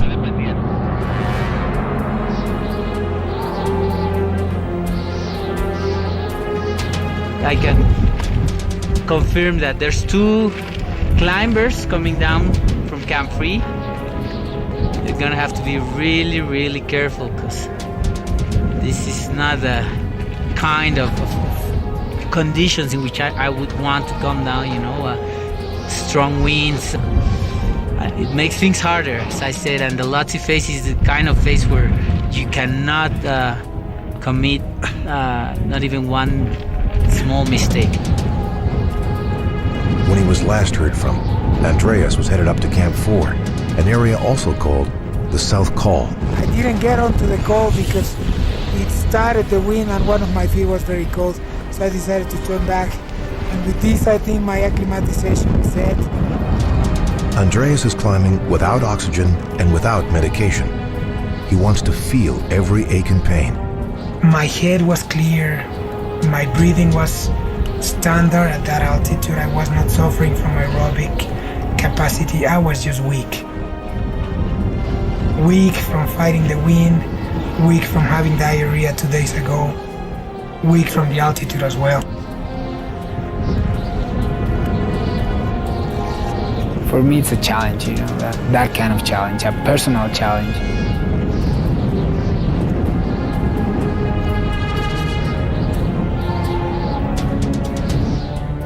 Three hours after they're first spotted, Andreas and his climbing partner Alejandro arrive safely back at Camp 2.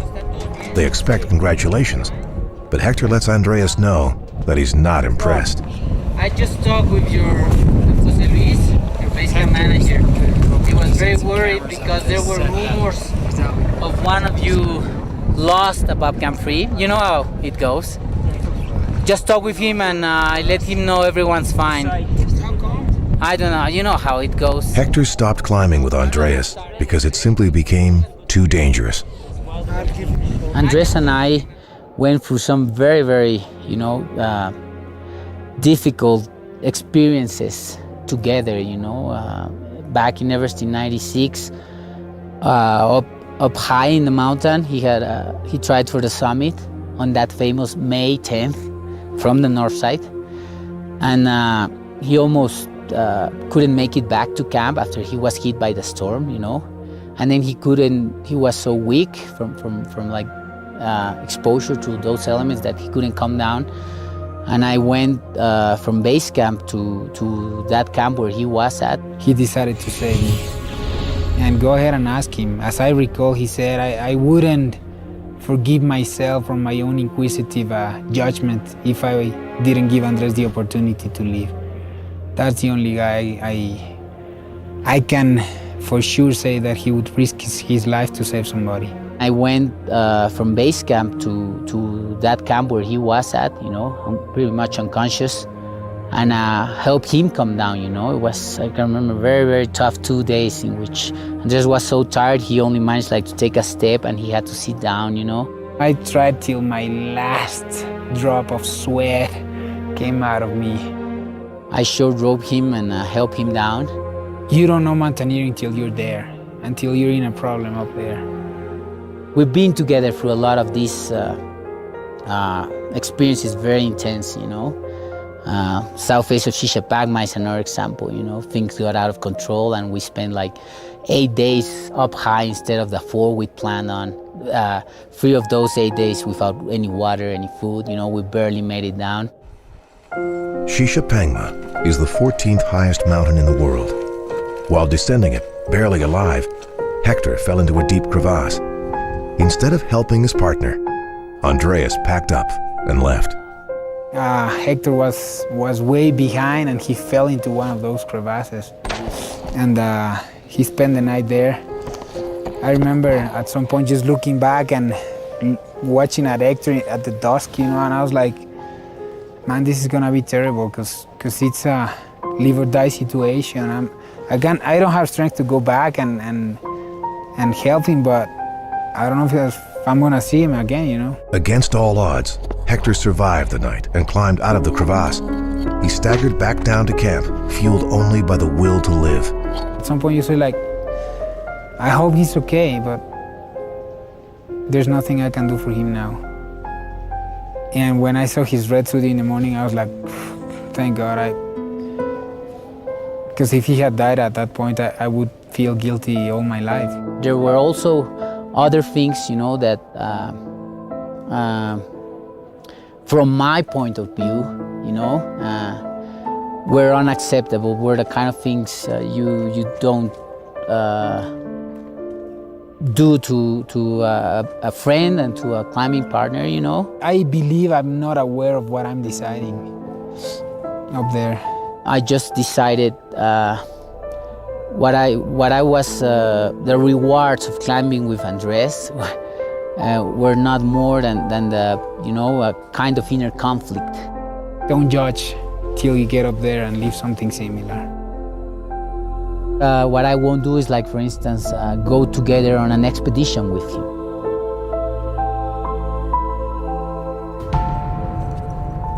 Team Discovery is headed back down to Basecamp so they can rest up and prepare for their summit push.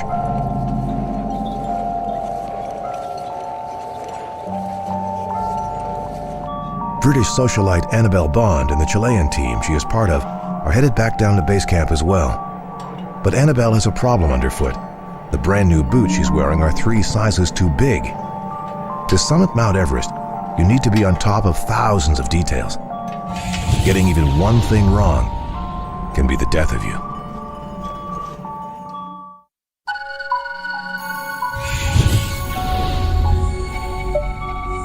Mount Everest Base Camp is the highest inhabited point on Earth. It's a small but vibrant, multicultural mountain village. For the climbers who live here for 2 months, life at Base Camp unwinds at a lackadaisical pace.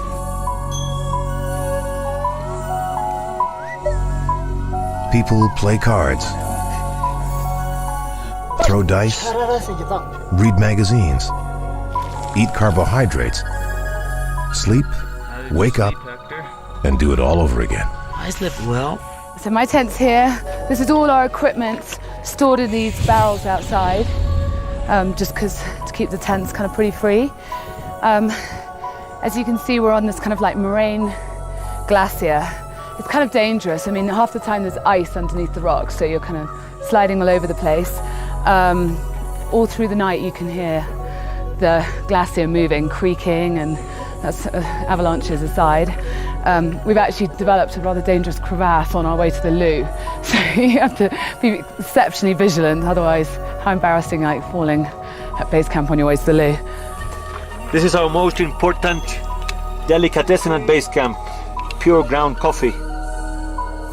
Yeah, I mean, you get used to it really. I guess all the luxuries that you're used to after a few weeks, you just become, you know, you don't take them for granted anymore. I mean, I can't remember what a loo seat's like. Okay guys, I'll let her go. Up to Camp 4 and up to the summit. Technologically speaking, though, base camp is as up-to-date as anywhere on Earth. Not 200,000 feet, 20,000 feet. Satellite phones abound. Internet is everywhere. And fancy gadgets help stave off boredom. I've got a little power source here. Charge the phone, charge the music, so there's always communication and entertainment.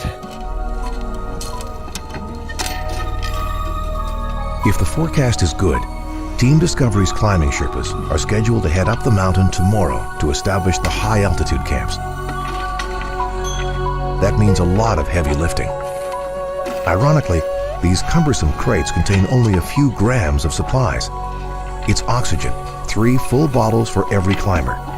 The gas may be light, but the steel tanks weigh 8 kilos each, half the acceptable load for the climbing Sherpas. We'll be stashing them at camps 3 and 4.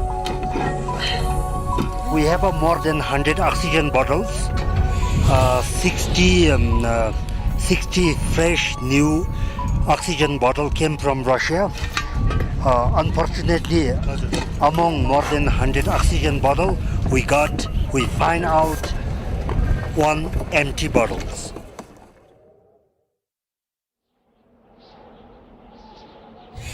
The Westerners on Team Discovery are due to leave for their summit push in 3 days. It's down to the nitty-gritty now. I usually find that there's so much dirt in these things. It takes 3 good washes to get it out. And then a good 3 rinses, I guess, to get the soap out. Andrew is used to doing his own laundry. Single and 40, this former Australian police officer spends almost half of every year in the mountains working as a paid guide. Andrew's love of climbing began 19 years ago. In a Sydney pub, he saw a slideshow given by the first Australian to ever summit Mount Everest. Andrew was instantly hooked. I climb for 2 reasons, and I think this is lost by a lot of people who come here. But I climb for the challenge that I can set myself to see what I can do on the mountains, to push myself to my limits, but also because I think this is absolutely the most stunning environment in the world. It's nature in all her magnificence, and there's nowhere I'd rather be. And Andrew may look like he's doing his laundry all by himself, but like everything on Everest, this is a team effort. Getting the water's a hassle, because it's the kitchen staff who have to go off to the glacial stream to collect the water.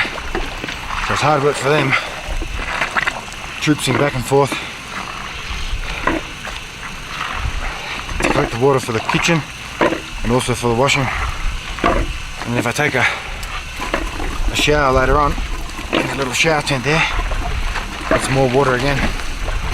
So I tend not to do it terribly often, but obviously I've got to do it sometimes. Even eating at base camp is a chore. Climbers' appetites are diminished, but their need for food is increased. At this altitude, humans burn 3 times as many calories as they do at sea level. To keep them going, the Sherpas eat local fare. For protein, they rely on yak meat. They eat it raw, and they fry it up. Tea is the beverage of choice on Everest. Every morning it's served in bed, and all day long it boils in the mess tent. The Westerners aren't very adventurous when it comes to food, eating mostly packaged products from home. funny thing is with altitude is that no matter how many times you've been to altitude before, your tastes change. So what was really nice last time may not be at all appetizing this time. And so we really have to sort of cover the range of tastes. While climbing, junk food is the king of the hill. Bars.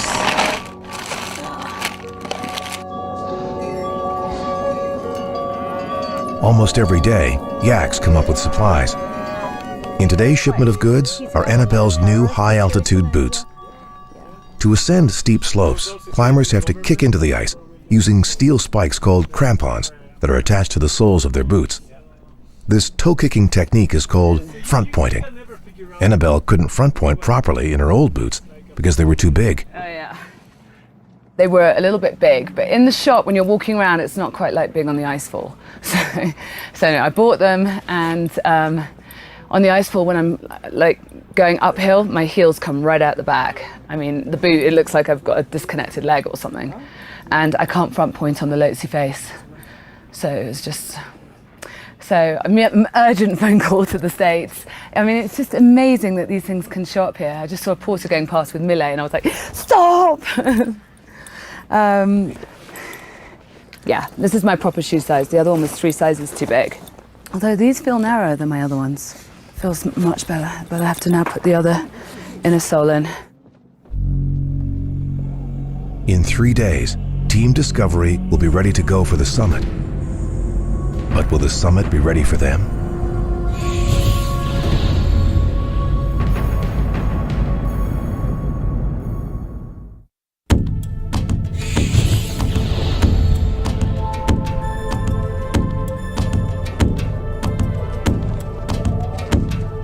Andrew Locke is one of the weathermen on Team Discovery.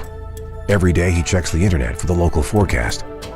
Information comes from weather offices in Nepal, Sweden, and London, England. Today, the websites are unanimous. The weather at the summit is deadly. So since we came down from Camp 2, we had our camps in place, and we're well enough acclimatized to make a summit attempt, but we're obliged to wait for suitable weather before we can go for the top, and also before the Sherpas can climb up to Camp 4 and actually get some of our equipment up to Camp 4 for the summit attempt. And in that whole time we've had very high winds. Some precipitation, but that hasn't been the problem, it's the high winds. We're getting winds of up to 100 kilometres or more on the summit. And what we're really hanging out for now is the good weather spell, which will let us go up and steal the summit in the brief time that the jet stream moves away from the summit of Mount Everest, as it usually does each season. Still very strong. The jet stream is a narrow current of viciously strong westerly wind that encircles the globe at high altitude. The strongest winds aren't over us, but the tail of the jet stream is, and that's enough to stop us.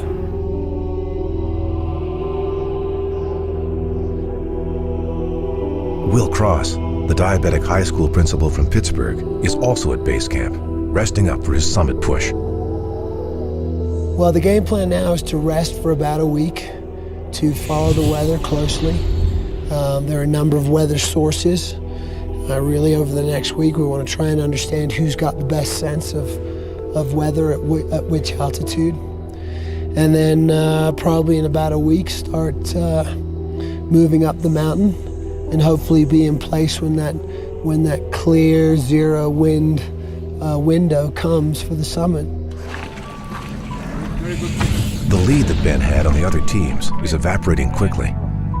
Every day that he is forced to wait means another 2 or 3 teams catch up with him. To make sure he steers clear of the impending traffic jams, Ben now has to work with the very climbers he was trying to avoid.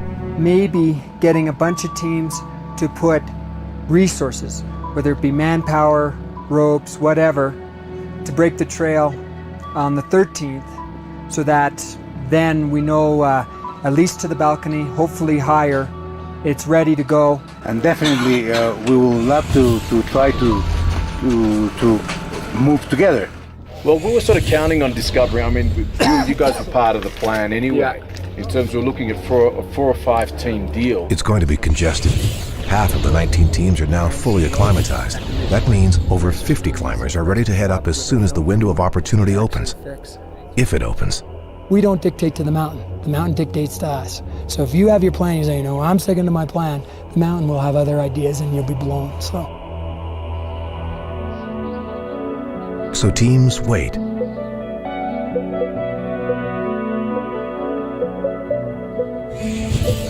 And wait. and wait. And wait.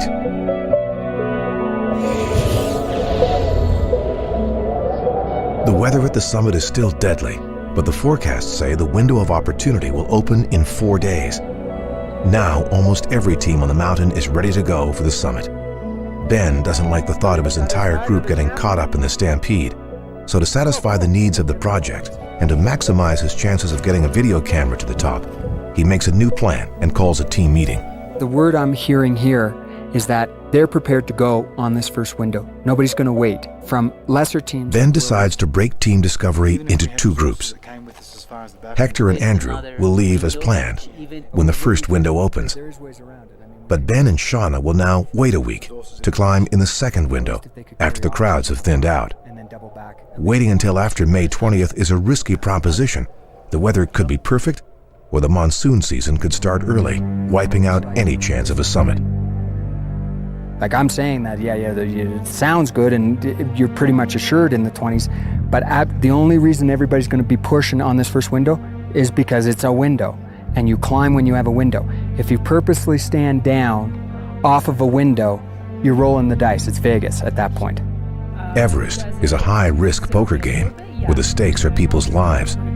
Shauna struggles with the hand that she's been dealt. To put Shauna on the spot. This is where Shauna's got to jump in and just voice exactly how you feel, because what's being tabled here is taking a guaranteed shot to a maybe shot. And how do you feel about that? Well, from the project standpoint, I see it's a very valid point. From a selfish standpoint, no, I would rather go when I first see the first window and go and, see if I do have a chance. But that may be exactly... For 12 months, Shauna has trained for this moment. Being held back now when she's healthy and ready to push for the summit is the biggest obstacle she's faced so far.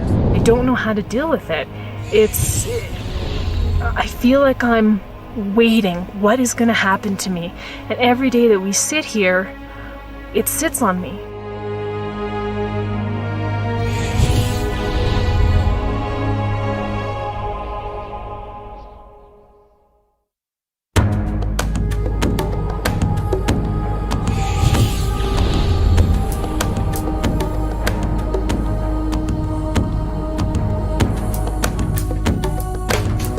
Right now, every team is discussing the role that oxygen will play in their adventure on Mount Everest. How much O2 do they have? When will they use it? And where will they hide it? Believe it or not, oxygen theft is rampant at high altitude. Climbing teams stash their gas and then hope it's still there when they go back for it. Lhakpa Gelu and the Discovery Sherpas are headed up with the last of the team's bottled oxygen. Everest was first conquered in 1953 with supplemental oxygen. No climber made it to the top without oxygen until 1978. Today, climbing without oxygen is still very rare. So rare and risky that on Everest, climbers usually frown upon those who go without. Andrew knows the pros and cons. What I've found in the past is that using oxygen allows me to recover faster. So for a given distance, a given height that I climb, 10 meters, 20 meters, whatever, when I stop to rest, I can start again faster, I recover faster. They're the pros. The cons are that if you run out of gas while you're climbing with it, you're going to be in a much worse position than when you started off, or than if you hadn't even used it, because you're likely, not definitely, but likely to suffer quite severe hypoxia from that sudden cut-off. Hypoxia is simply a lack of oxygen to body tissue, including the brain. When hypoxia happens, a variety of disasters can occur, from simple queasiness and confusion to brain damage and death. Everest's peak is at an altitude of almost 9 kilometers. Oxygen levels that high are only 30% what they are at sea level. The air is so thin, helicopters can't fly, and climbers can barely think. It's the goal of Andreas and his team of Mexican and Quebecois climbers to go for the summit without oxygen. But after a recent fiasco at Camp 3, Andreas is scrambling to keep control. A mutiny is brewing. There was not enough rope, there were not enough anchors, there was not enough ice screws. Tom, Flat. we are throwing the dice on something really difficult, which is trying to climb Everest without oxygen. And on the other hand, we're making some mistakes which shouldn't be done. Some of the mistakes Andreas refers to happened at the 7,400 meter mark, a place where Sherpas refuse to sleep. Up there to spend the night with Andreas was Richard and Martin, who are both doctors from Quebec, and also Tom, a 58-year-old mountain guide from Colorado. They were in tents with faulty zippers, scared they had to make a choice, stay or go. We didn't have enough brains to think and to look at the situation up there. When the wind started blowing that hard, I turned on to Luis and said, get dressed, get your boots on, because this is gonna go to hell. And when it breaks, we have to start running down. Yeah. None of you guys had its boots on, okay? Our leader said, well, later you should have had your boots on, be ready to move down the mountain. To me, to have the boots on and ready to move down the mountain in over 100 kilometer an hour wind in the middle of the night, where you can't see the rope, you can't see where you're going, and conditions were lethal. That's would not have been my decision. The next time we get up there and we have to change plans, let's rely either on experience or on head. And if neither of those work? The best thing is to pray. Pray, man.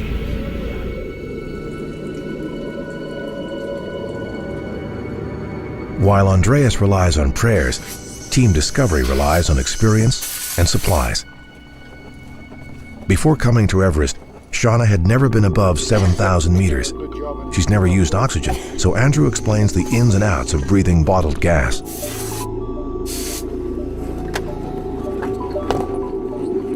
So there's a bottle.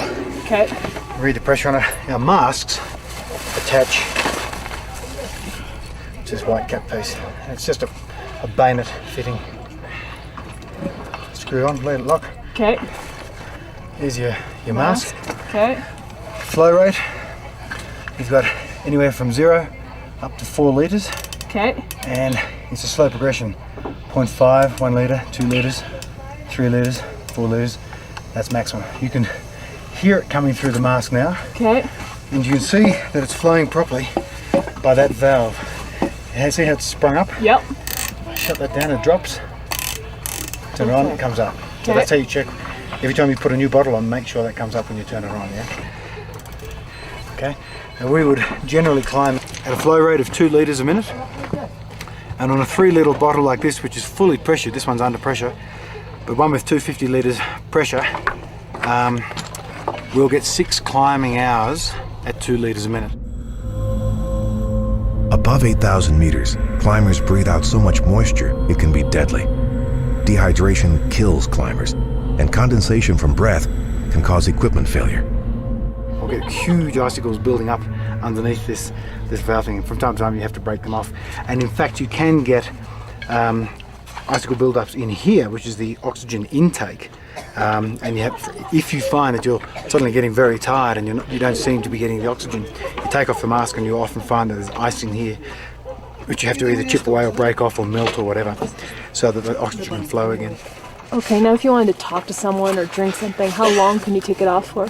You don't have to, you can talk through the mask, Okay. but you have to shout. If you take it off for as long as you feel good. It's quite common to take it off for some minutes at a time. We'll get to the balcony, we'll be changing bottles, we'll take the mask off, we'll be talking, all that sort of stuff. Summit, if we get there, you'll definitely take it off and be chatting and all that sort of stuff. Woohoo! Team Discovery is all business. There's no room for emotion on this expedition. Andreas, on the other hand, is driven by passion.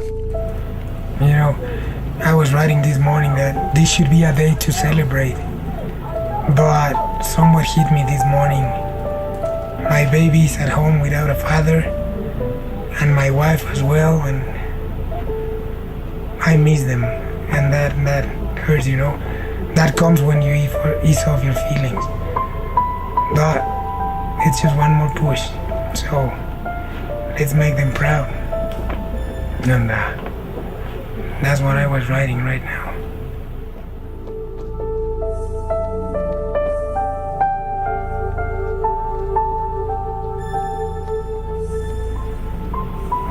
when you miss them.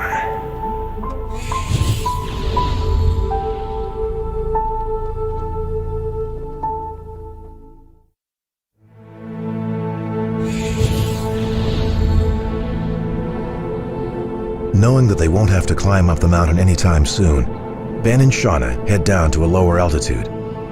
The oxygen-rich air down valley will help their bodies recover from the stress of acclimatization. At Basecamp, Hector and Andrew prepare to leave for their summit push, which is scheduled to start in 2 days.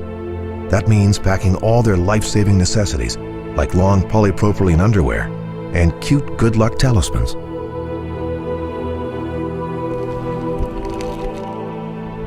So friends gave me this as a good luck charm in 1997.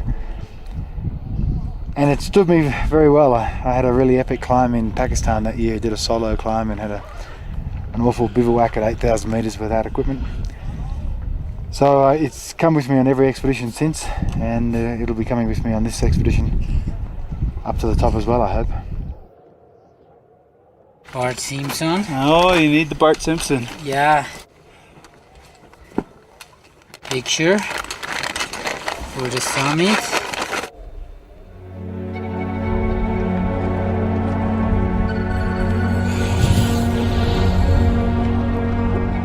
Shauna wants to be climbing. The longer she waits, the more she thinks about what might happen. These structures built by the Sherpas are called chortens. They honor fallen climbers. There's dozens of memorials here to all fallen climbers. They're mostly Sherpas, but there are a few Westerners mixed in. It's always a very somber moment when we walk up here. All the memorials, a healthy reminder that once you get up on the mountain, it's serious business, you know. For all the joy it can give you, it can certainly create a lot of heartache as well.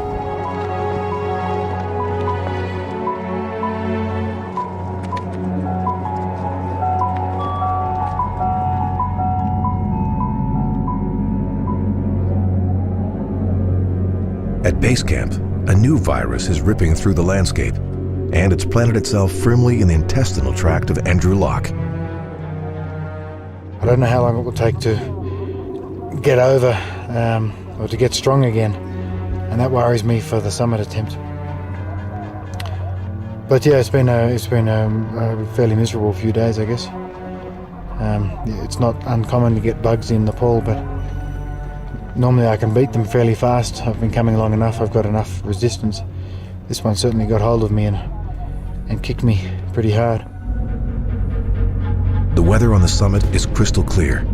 Tomorrow, Andrew's window will finally be open, and he should start climbing. Team Discovery Sherpas will have everything ready for him. Lhakpa Gelu is well on track to summit Everest for his 11th time. Right now, he's going strong at an altitude of 7,600 meters. This place is elevated, very, very difficult climbing.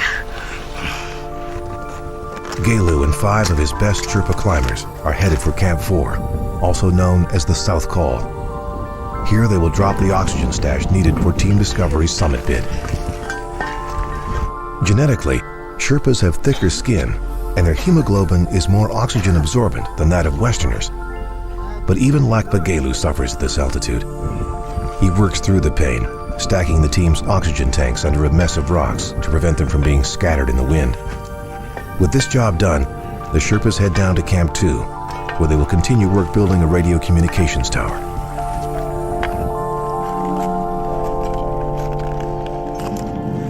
At Basecamp, the rush for the summit is getting underway. 9 teams begin their assault this morning. Amongst the brave souls is Annabelle Bond, one of only 12 women here. It is, May the 11th, and we're going up for our summit attempt. I'm hoping to try and summit on the 15th of May. I'm terrified.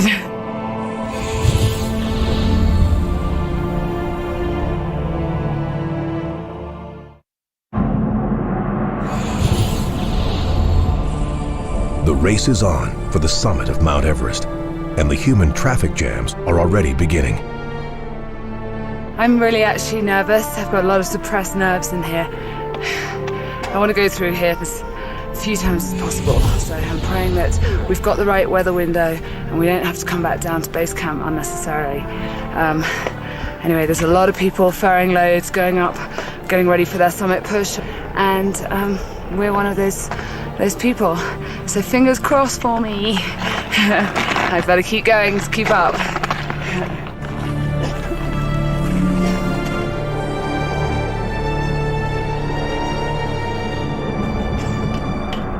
Gaps in the icefall used to be bridged with rope ladders.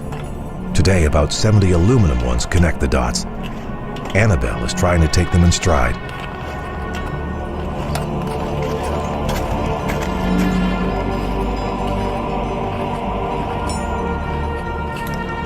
I can't tell you how much I hate these ladders.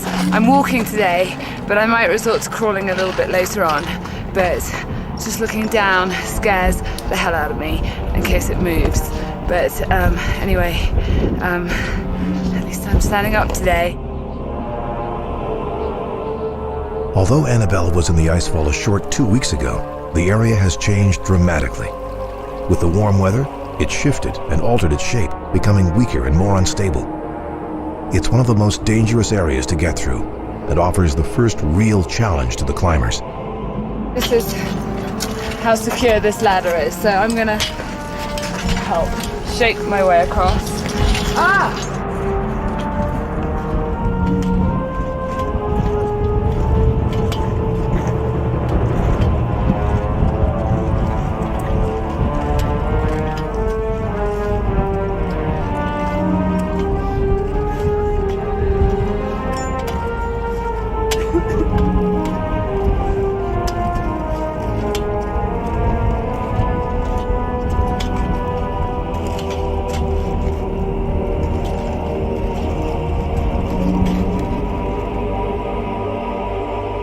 Back at Basecamp, Andrew is still not standing up.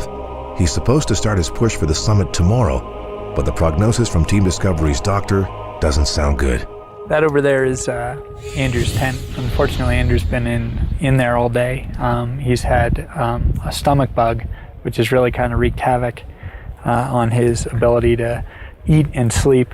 And so we're going to take it kind of one day at a time and see if by tonight or maybe tomorrow he's feeling well enough that we can start to get him moving again. On the icefall, Annabelle starts moving again. She throws around her 10-kilo backpack with hands that are tender and fragile. Sorry about that.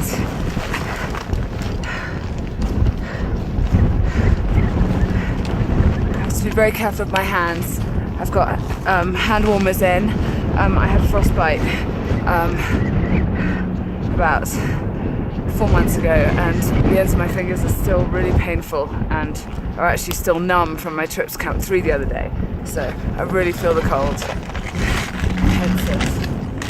Annabelle's plan for today is to get through the icefall, climb past Camp 1, and make it all the way to Camp 2, altitude 6,500 meters. The 9-hour journey is a daunting prospect. It's the longest, hardest climb Annabelle has ever attempted in her life. I guess I have to admit to myself I'm a little bit claustrophobic in there. I don't like the odds, I don't like the statistics, I don't like having these huge apartment-sized saracs hanging over me. So I like to move through fast.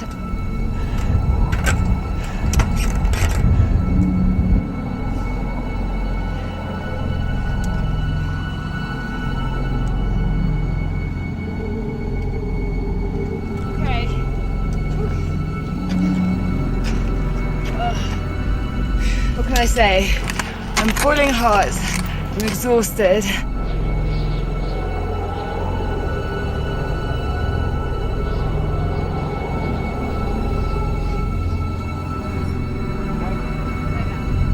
On the icefall's final ladder, Annabelle is clipped in with 2 safety lines.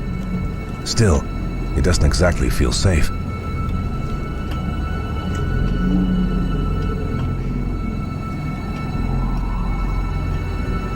It's hard to enjoy yourself in this environment, even when you should feel thrilled.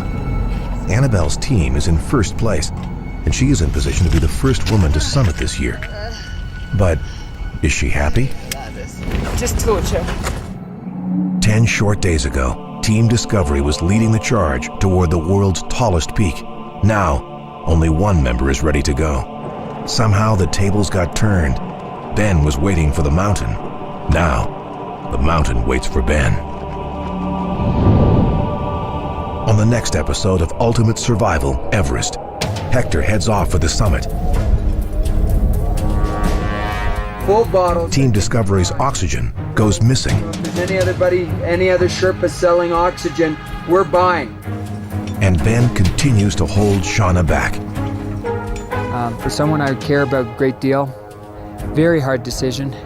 And as she was crying in the tent with me, saying to her, you know, at the end of the day, it's my call. On the last episode of Ultimate Survival, Everest, 50 climbers began their push for the summit. On Team Discovery, Andrew and Hector are headed for the top,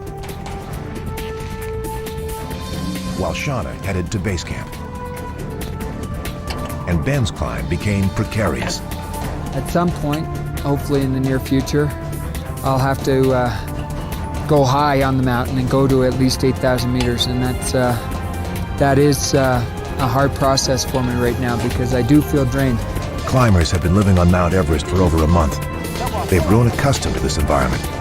Everest is their life now, and the acclimatization process is finally complete. That means it's time to lace up the boots and go for the glory. Time to risk it all. Time to do or die in pursuit of an epic dream. To stand on the summit of the tallest mountain in the world, Everest. The climb is on.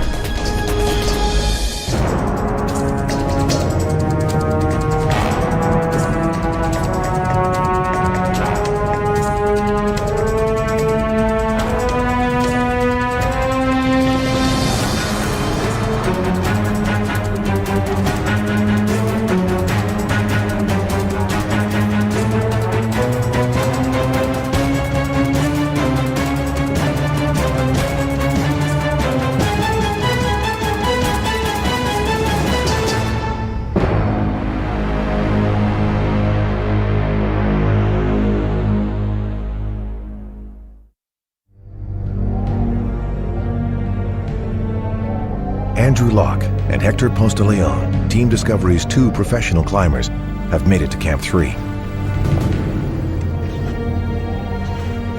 Tonight, they'll get as much rest as possible. Tomorrow, they'll head to Camp 4 and then the summit. After all the hard work it took to get here, you'd think this would be the most enjoyable part, but... This is probably the night when you think most of home and where you'd rather be than up here on the mountain.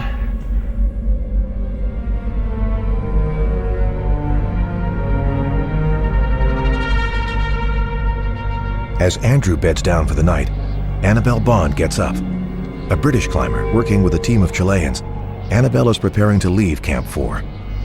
She's a day ahead of Andrew and Hector, and if all goes as planned, she'll be on the summit in 14 hours.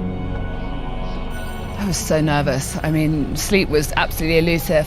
You can't really eat much. Your stomach's just like this massive notch. You've got this huge ordeal ahead of you. So, yeah, no, I was not particularly rested, I must say. It's hard to sleep at altitude. Harder still when you know lives are on the line. Ben Webster, leader of Team Discovery, lies awake at Camp 2, listening to radio silence, just in case. At Camp 3, another team leader is in his tent, but he's not quite as stoic as Ben. Andreas Delgado is leading 6 of his climbing friends to the summit, and they're intent on doing it without oxygen. It's cause for concern. I'm not only worried, I'm a little afraid. We have different standards. In the group, 3 people have been at 8,000 meters before, and 3 others haven't been at that altitude ever. And well, that worries me. First of all, for their own health, you know. And then I don't want to have any problems up there. And then myself, man, I'm really scared, because I really want to give it a good push without oxygen, and I just hope it's not too cold, I don't get frostbite. I don't know if I'll have the strength, and I don't want to put myself in a situation where I need to be rescued or anything. I'm really afraid. It's 5 a.m. First light has arrived, but the warming sun hasn't made it over the mountain yet. Next to Andreas's tent, Andrew and Hector wake up. This is not a get up and rush out the door type situation. There's still hours of packing and hydrating to happen. I don't think either Hector or I got any real sleep through the night. We've got up at 5 o'clock this morning to start melting snow, because it'll take us about 3 hours to be ready to leave this morning when the sun hits the tent about 8 o'clock. So we're both feeling a bit tired, little headaches. Just having our first cup of hot drink, a cup of coffee this morning. We'll have another few cups before we go, I hope. When Andrew and Hector leave Camp 3, they're headed for the history books. To get to the summit from here, there's an accepted strategy. First, climb to Camp 4, set up in the rubble of the South Col. Before it's midnight, climbers go again. By daylight, they'll be here on what's called the balcony. If nothing's stopping them, they'll traverse the southeast ridge and on to the south summit, where fresh oxygen is waiting. Then, it's the infamous Hillary Step, where so many climbs have ended in heartbreak and tragedy. From there, it's almost all done but the bragging. On the summit ridge, climbers instinctively head for the chunk of ice that is higher than any other. When there's nowhere left to climb, they've done it. They've conquered Mount Everest.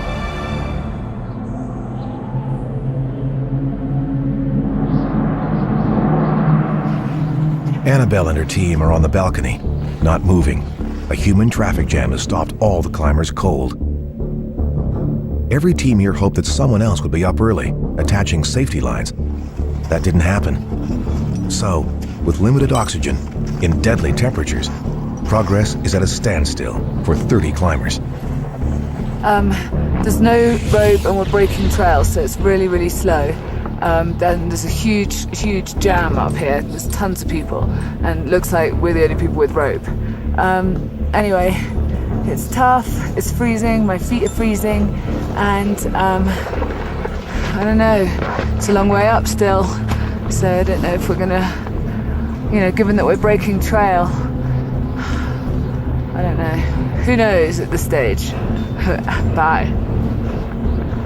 A team of Greek climbers thought they could ascend without safety lines. Now they've stopped too. Everyone waits for rope. Waiting is troubling. On May 10th, 1996, a huge crowd of people waited too long in this same area. By the time they summited, it was too late for some of them. A vicious storm blew through and killed 16 climbers. 4 times I wanted to turn back. 4 times because I was really frightened. I just thought, what am I doing? The Sherpas, I think, are phenomenal. They help you with your oxygen and they do, the ropes. Sherpas from the Chilean team deal with the safety ropes. Everyone else stands around, conserving oxygen, waiting for the work to be done. Annabelle left Camp 3 with enough oxygen to last 18 hours. She's already used up more than half of that supply. And now she's going nowhere fast. Waiting like this is a colossal waste of time. And the clock is ticking. Annabelle has a strict curfew. At 1 p.m., no matter where she is on the mountain, she must turn around. Right now, it's 7 a.m. It's freezing cold. I have my goggles on. I knew I had one shot. Ultimately, it's your legs that have got to get you up there. It's legs and lungs. That's the 2 things that take you to the summit.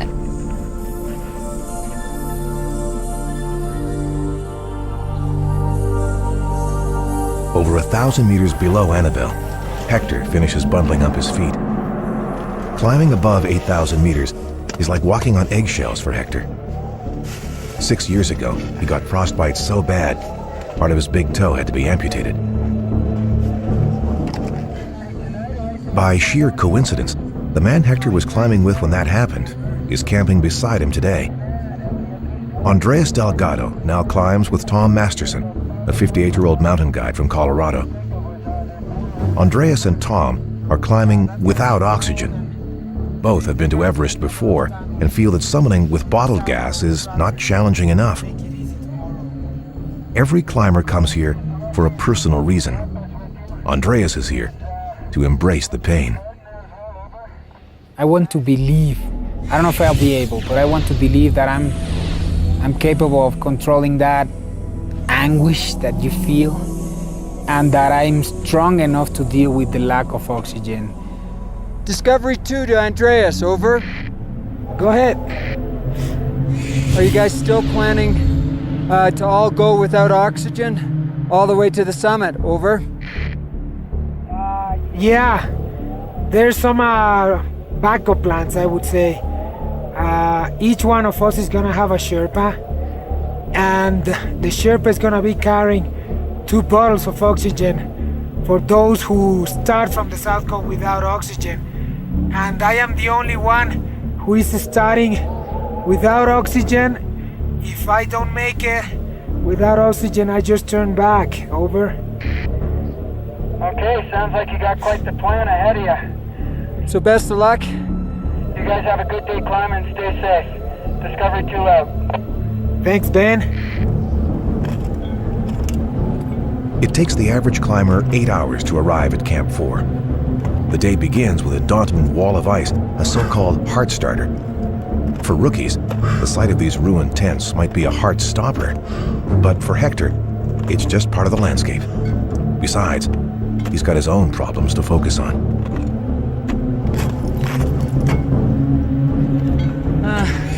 There's a little wind, but it's not bad really.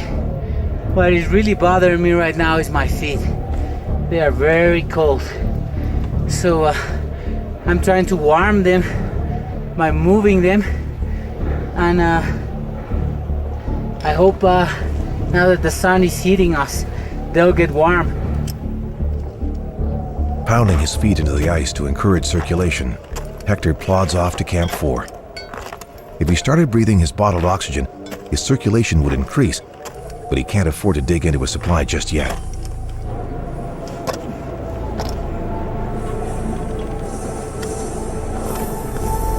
A full day ahead of Hector, Annabelle worries about circulation problems too. 4 months ago, she suffered frostbite in her hands. Today, she's managing well, but below the south summit, she's almost finished her first of 3 bottles of oxygen. That frantic screaming is because I'm about to run out of oxygen, and I really don't want that to happen.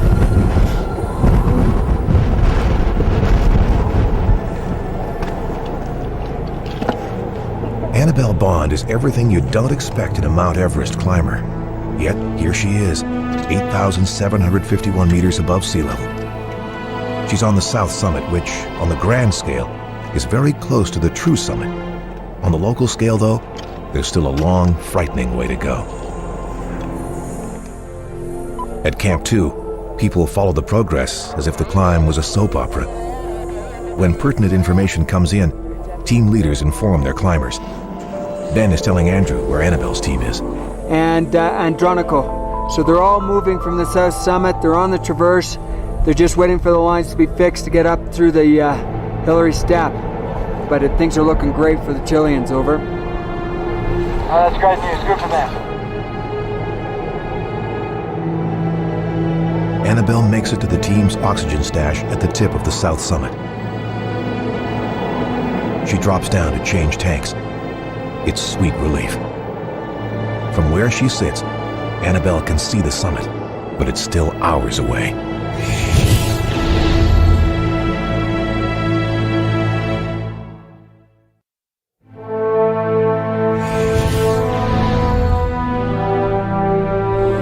On Mount Everest, half a dozen climbers are leaving Camp 2, headed up the steep Lhotse face. At the back of the pack, a high school principal named Will Cross struggles like his day is finishing when, in fact, it's only just beginning. Will, a diabetic, has climbed the highest mountain on 4 of the 7 continents. and he's skied to both the North and South Poles. But Mount Everest is tougher than anything he's ever experienced.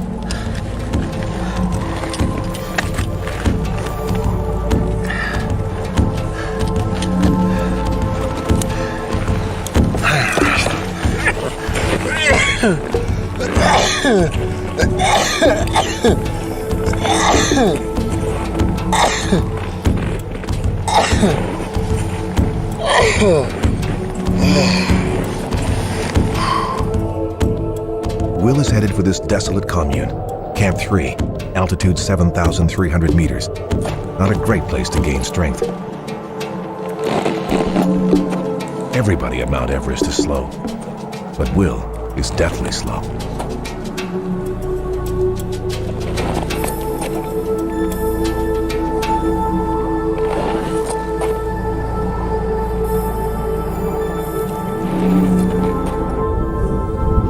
High above Will, Andrew uses 2 safety ropes to pull himself up the mountain. 60 years ago, the summit of Everest was as elusive as the moon. Today, with well-established routes and plenty of guidelines, over 1,200 people have made it to the top. A lot of people say that Mount Everest is very easy. It's been climbed a lot of times. I'm one of the more experienced high-altitude mountaineers in the world, and Everest still brings me to my knees, gasping for breath. So, is it an easy mountain? I'll let you decide.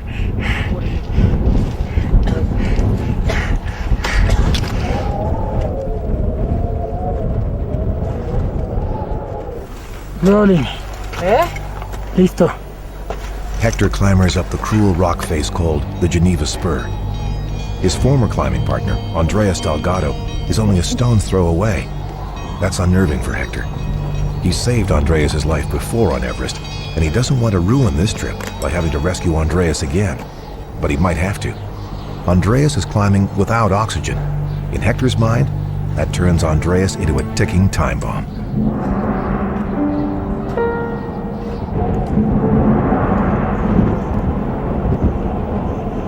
Annabelle Bond has made it to the Hillary Step. Here, she must play Russian roulette with the safety lines. If she picks the wrong one, she could die. I can't actually believe that I'm here. The snow looks really powdery, so I think it's going to be quite difficult. And I'm just trying not to get too nervous.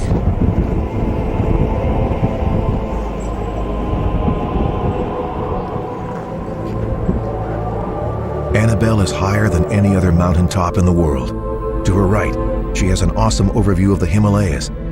Straight above her, she has just 60 vertical meters to go until the summit.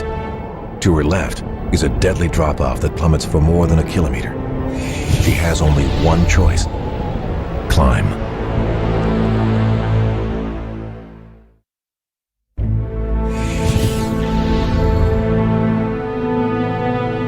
In the last century, almost 200 people have died trying to climb Mount Everest. Annabelle Bond and the man who invited her here, 50-year-old Chilean bank owner Andronico Craig, have both made it to the summit ridge.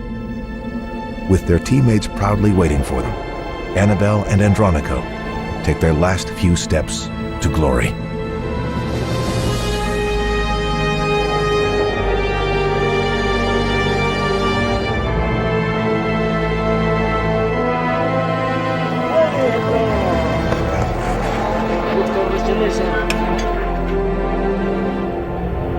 It's just such a huge thing, and when you don't think you can ever do it, but you do. I mean, the whole team were just, everyone was very emotional. It's been the most bonding thing with the team. I think that's to go through an experience like this together. We've all cried, we've all, laughed. Just being on the top there is something I'll never, ever forget.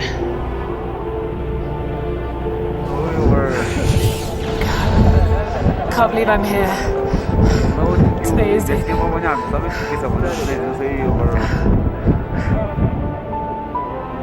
It's the most difficult thing I've ever done in my life.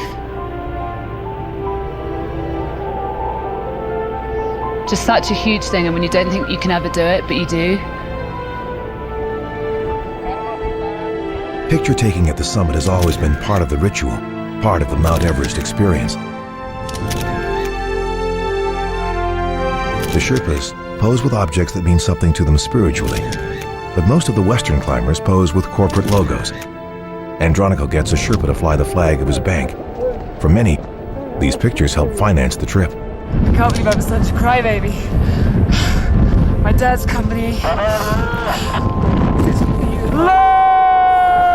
La Sosa, la yellow.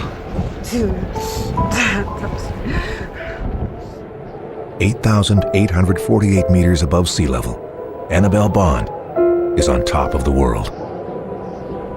I think most people are in shock that I've made it. I don't think people can believe that I've actually done it, which is a nice thing.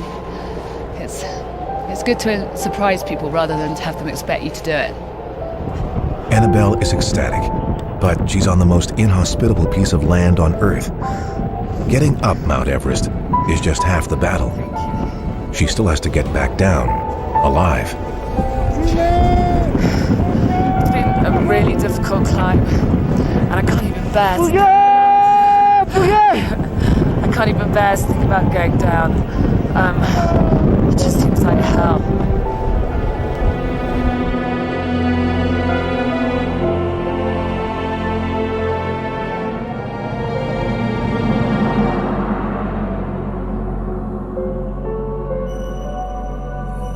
Only 12 women are attempting to climb Mount Everest this spring. Shauna Burke is one of them, but she's not climbing. She's at Basecamp waiting for her turn. It's worse than frustrating. It's debilitating. I've developed the kumbu cough is what they call it. And what it is it's this horrible dry hack that occurs quite frequently throughout the day, and it's very, very difficult to stop it. And for me, it's tied to my stomach, so whenever I cough, everything in my tummy seizes up, and quite often whatever's in my tummy will come out. So little things like that are, I know, going to make the climb very difficult. The fact that I've been up here for a very long time and that my body is depleting, that I've got the kumbu cough, that emotionally I'm quite drained, will make the climb that much more difficult. Shauna wants to be where Andrew and Hector are right now. Camp 4, altitude 7,900 meters. From here, the summit is within their grasp. Ben, this is Hector. Do you copy over? Camp 2, this is Andrew, do you copy?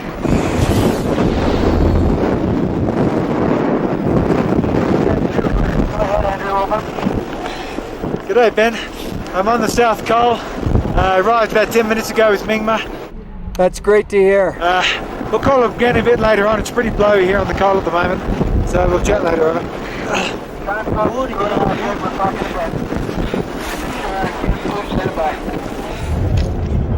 The Sherpa support staff set up Camp 4 last week, but since then, one of the tents is blown away. Hector and the Sherpas set up a new shelter.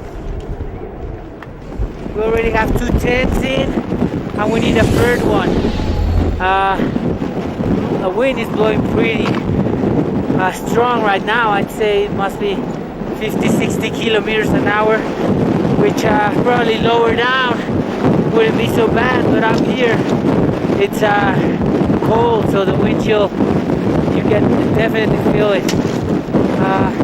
It's important that we get this tent pitch as soon as possible so that we can go in and start brewing and resting, because we're pretty much living in 8 hours or something like that for the summit. Camp 4 is in what's called the death zone. At this altitude, every climber is literally dying. They can't digest food. They can't sleep. They can't get enough liquids. Human organs are breaking down. People will leave all through the night with the goal of reaching the summit tomorrow morning. For most, it's a 14-hour climb in good conditions. Although today was a very good day, very few of the parties that came up last night actually went for the summit. They stayed here today which means that tomorrow will be even more crowded. Hector and Andrew have very different strategies. Andrew will climb through the night, slowly and surely, while Hector will rest through the night. Tomorrow, he'll climb like a locomotive. We'll have a group leaving roughly 10 o'clock, 4 hours from now, with Andrew taking off with Mingma, and about maybe 5-6 hours later, Hector's going to take off with Gelu. Hector's plan is highly unusual. He wants to leave in the morning light. For most climbers, that would be suicide, because they wouldn't be able to reach the summit until just before dark. Hector, though, can climb at breakneck speed, and his Sherpa companion Lhakpa Gelu is faster. He holds the world speed record for summiting Everest. Their plan has an advantage. Leaving in the morning will mean a much warmer climb. I've always been very concerned about frostbite, and the chances that you're getting cold feet by spending, as I say, 8 hours in the dark are higher than if, let's say, I left at 4. It's only 2 hours before the sun hits me. Andrew gets his oxygen ready.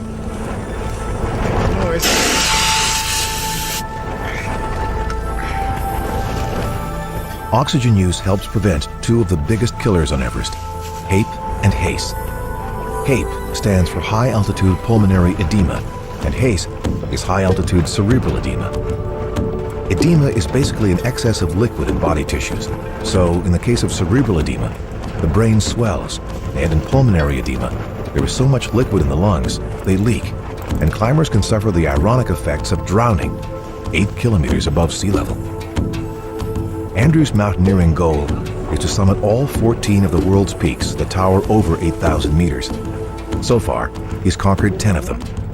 Oxygen is not something he takes lightly. He always makes sure the O2 in his blood is at a level he can live with. I'm measuring my oxygen saturation in my blood.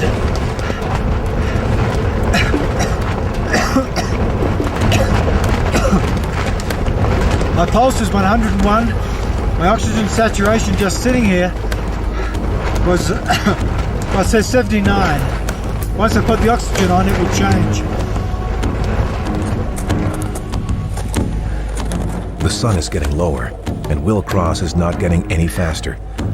Straining at this altitude, Will's blood sugar is higher than normal, so he must take stronger insulin shots 4 times a day.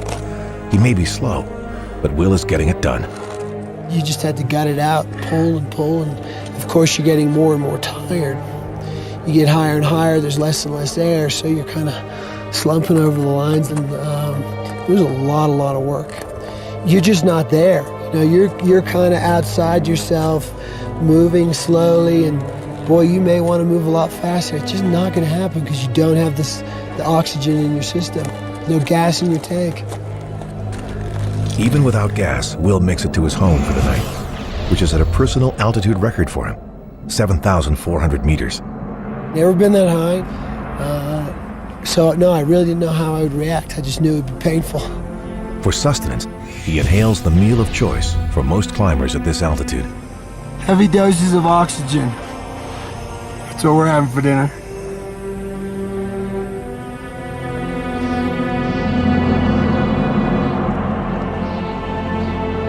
Annabelle makes it safely back to Camp 4. 20 hours ago, she left here with Andronicco, her team's benefactor. After summiting, Annabelle descended, leaving Andronicco with his guides.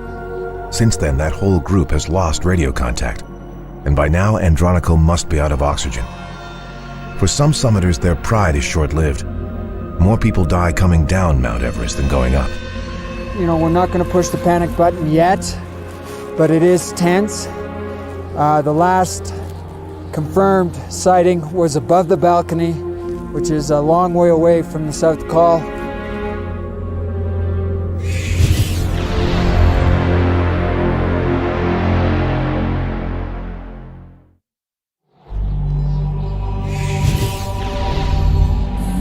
On Mount Everest, you climb when you have to, not when it's convenient. To begin his summit attempt, Andrew Locke prepares to set off into the frozen darkness. It's just after 9:30 at night, and I'm about to set out for the summit from the South Col, together with Mingma and Galjan, but it's cold. We need to get on with the job, so I'm going to throw on my oxygen mask now and start the climb from the South Col here at 8,000 meters. There are 7 teams at Camp 4. All are headed for the summit tonight. That makes Ben nervous. He's afraid of crowds, especially in the dark. The big concern is that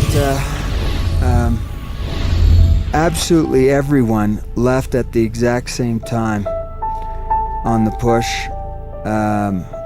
according to Andrew, which means you have everybody and their dog at the exact same place on the mountain, which means that there's this huge cluster of people. Angelica, yeah, congratulations. Andrew.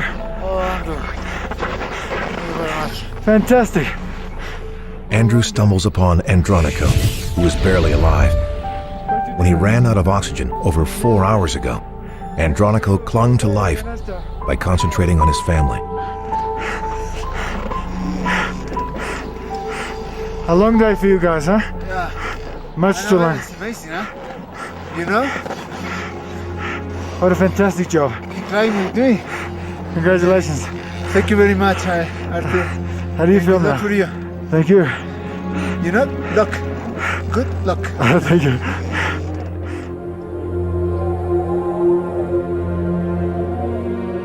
At Team Discovery's base camp, Shauna sits in the communications tent, glued to the action on the radio. Her summit attempt will hopefully begin in 4 days.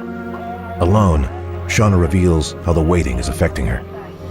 Every day at Basecamp, I feel that I'm barely maintaining, so I know that, or I feel that every day that goes by, my chance is probably less and less because I'm losing muscle mass and energy and things that are very important to reach the summit. The weather tonight is perfect. Light winds, a bright moon, minus 30 degrees Celsius. Andrew has been climbing for 6 hours. Hector is just taking off. Hector loves it here, not this location in particular, this altitude.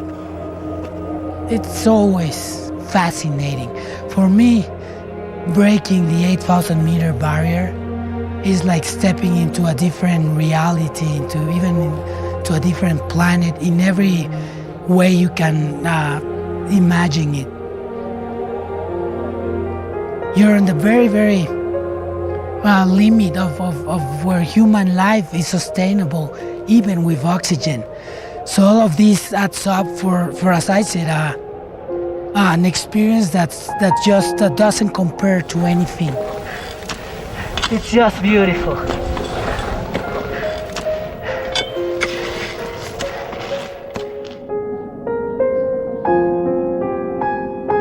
As the sun rises, Mingma Sherpa calls Ben on the radio. Mingma and Andrew are so close to the summit, they can taste it. Any wind up at the south summit? Is it cold or any wind? Over. Oh, no wind, no cold. Very, very good weather over. Is there a lot of people around you or ahead of you? Over. Yeah, there's a lot of people. Yeah, over.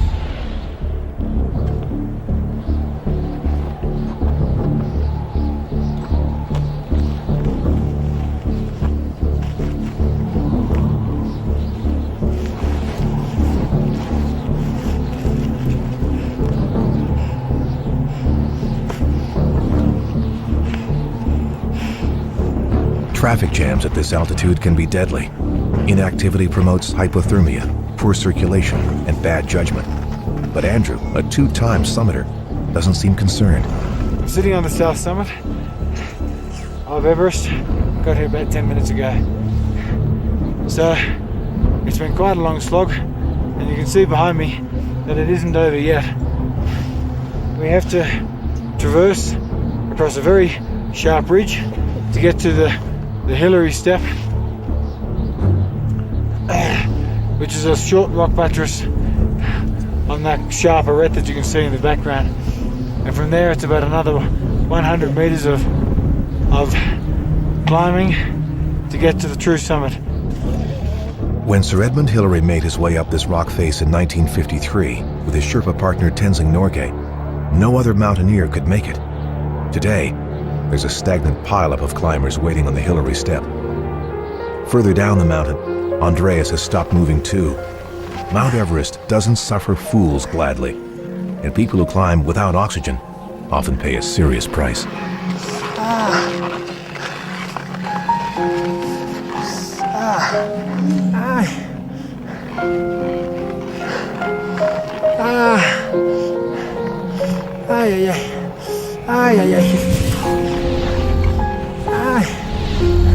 Andreas may be in physical agony, but emotionally, this is exactly what he came for. Everybody's got its opportunity to suffer up there. Some people need to suffer higher to understand, some people need to suffer lower. Some people are so smart they don't even have to suffer up there. That's the essence of mountaineering. You're free to do whatever you want up there. Behind Andreas, the team he is supposed to be leading walks on by. Everyone except Tom has sucked in their pride and is now breathing bottled oxygen. Andreas refuses to compromise. This married father is determined to risk his life. But here comes his safety net. Even though Hector left camp 6 hours behind Andreas, he's caught up with him.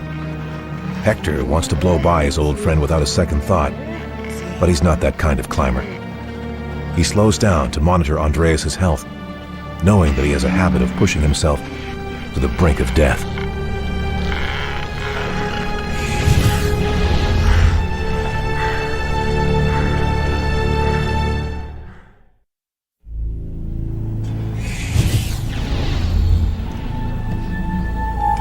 Hector has passed Andreas and doesn't plan on looking back.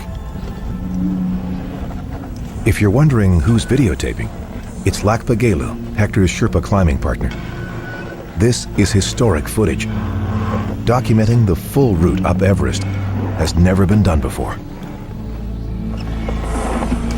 We are at the South Ridge, below the South Summit. This is the steepest part of the whole climb. Once we reach the South Summit, we're just gonna have the traverse to the Hillary step left. I'm still feeling good, and I hope it stays like that.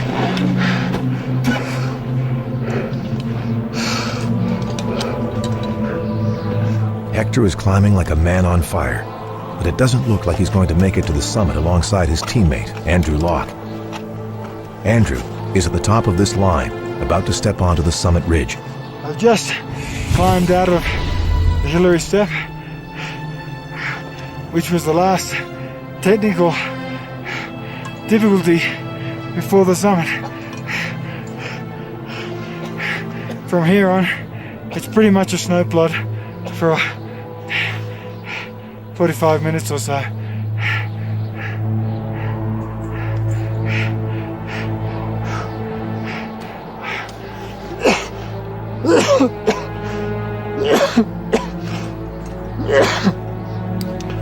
All around me, the mountains that previously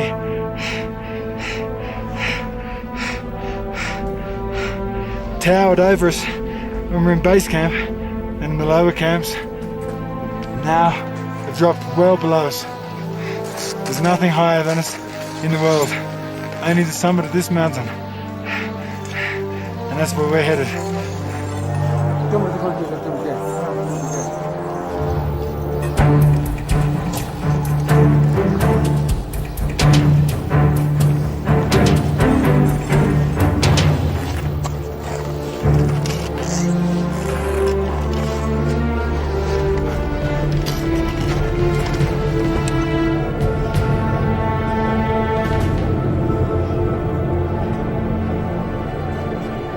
The path along the summit ridge of Mount Everest is the red carpet of mountaineering. From here, it's a prestigious, emotional quarter-kilometer-long trek to the pinnacle of all mountains.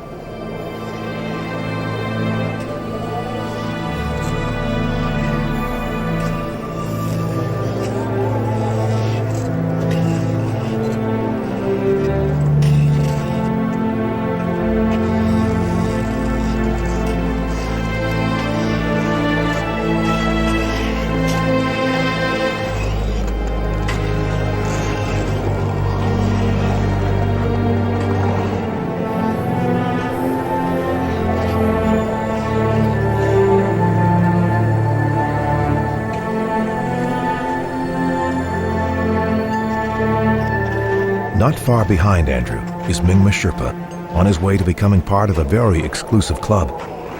If Mingma makes it, this will be his 10th Everest summit.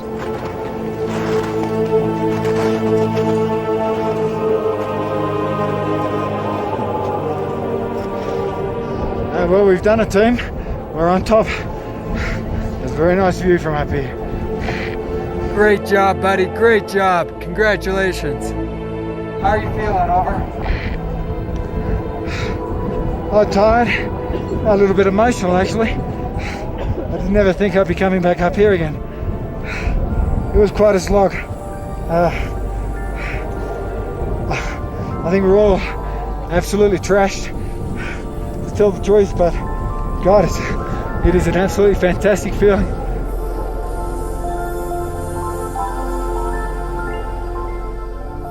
Oh, that's just wonderful to hear, Andrew. And you guys deserve a view like that after the work you guys put in. It's really crowded up here. It's such a fantastic day that I think we've got the company of about 20 other people. But it's a big summit. There's room for everybody, over. For people who get here, Everest becomes a milestone. Life will be remembered two ways: before Mount Everest and after it. Gelju Sherpa, the man breathing fresh air, is enjoying his first summit. For him, this is a pivotal moment in his climbing career. For Andrew, his third summit is a chance to revel in his true element.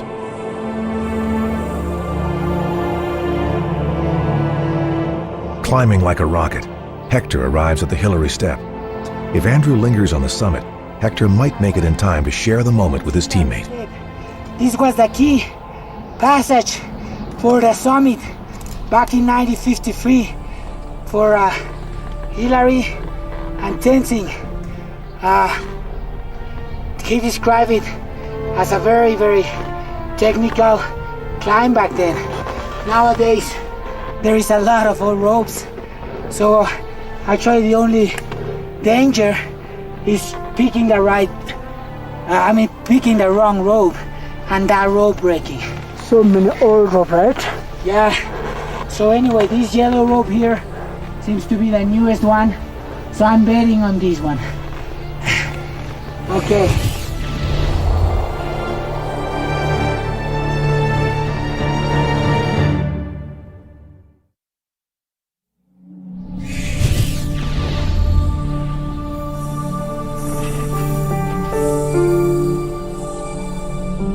Climbing Mount Everest without oxygen, Andreas Delgado is courting disaster.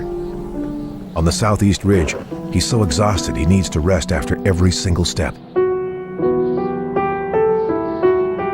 Hector Ponce de Leon, on the other hand, is healthy and happy, just a few steps away from his third successful trip to the summit of the world's tallest mountain. Hector got from Camp 4 to here in a blistering 6 hours. Yeah. Summit.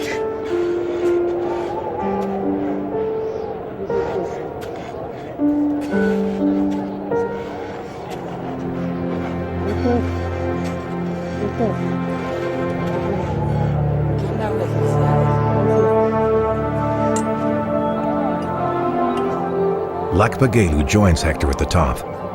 This is Lhakpa's 11th summit.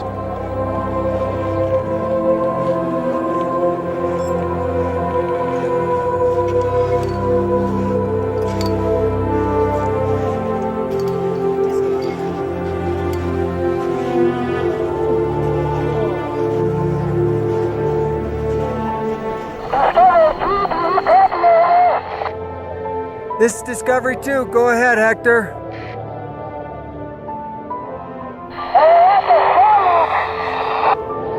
Super. Give my congratulations to Gelu, Songba, and I heard you're up there with the other members of the Discovery team. Great job. Give them my congratulations. Hector and Andrew share a sublime moment on the summit. This is a time to feel proud, count blessings, and give thanks. I'm very happy. Two Sherpas I climbed with Lhakpa and Songba are the best. Thank you, Lhakpa. Thank you, Songba. And thank Discovery, okay, for this opportunity to climb the summit of Everest again. It's been great. Thank you, everyone.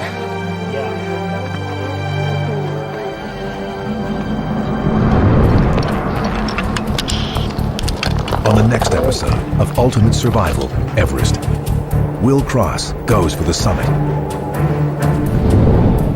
The Discovery team performs a daring rescue.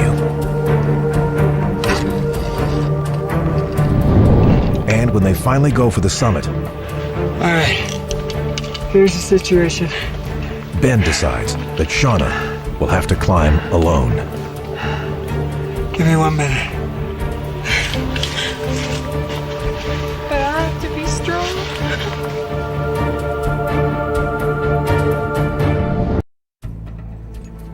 On the last episode of Ultimate Survival, Everest, plans unraveled for Team Discovery. Ben Webster had maneuvered his climbing party into the head of the pack, but bad weather on the summit stopped them cold, allowing slower teams on the world's tallest mountain to catch up. The word I'm hearing here is that they're prepared to go on this first window. Nobody's going to wait. Worried about being caught in a human traffic jam, Ben devised a new plan. He and his girlfriend, Shauna Burke, will wait and head for the summit next week. I mean, I prefer to go and try to get my, summit out of the way, but that's being selfish, so. That leaves just the team's professional climbers able to summit with the crowd in the first window of opportunity. Hector Ponce-de-Leon is ready, willing, and able, but Andrew Locke is sick, flat on his back.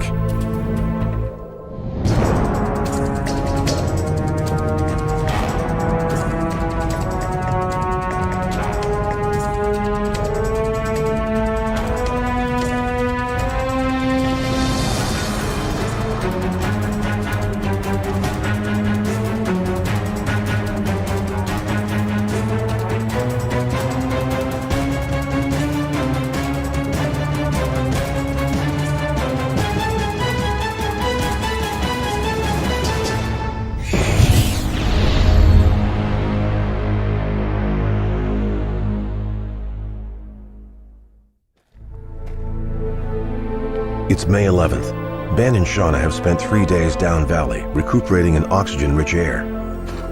They arrive back at Basecamp to find Andrew still under the weather. If Andrew can't get on his feet by tomorrow morning, Shauna might get to take his place in the first group of Team Discovery climbers heading for the summit.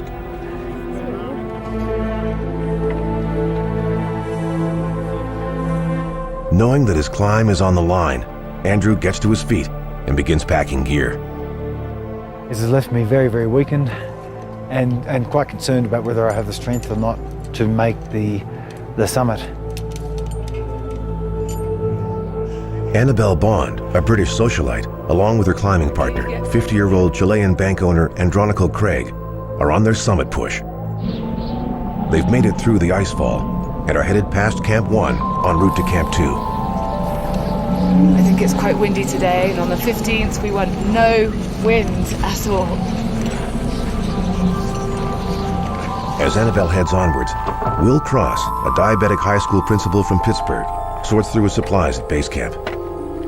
It's a chance for Will to take one last deep breath before committing to a summit assault.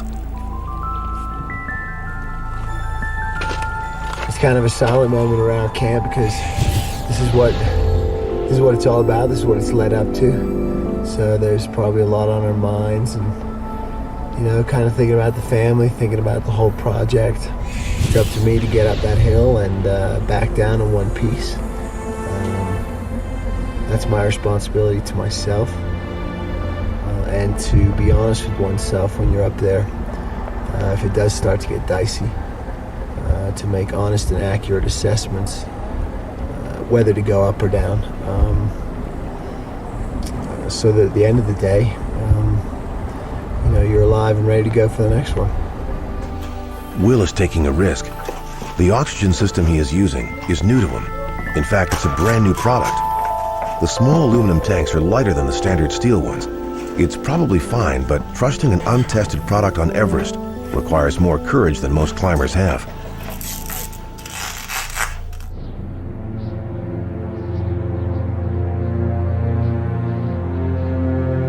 is our goal. I'm just looking up at Everest. It seems a long way from here, but it seems like there's not much snow on it.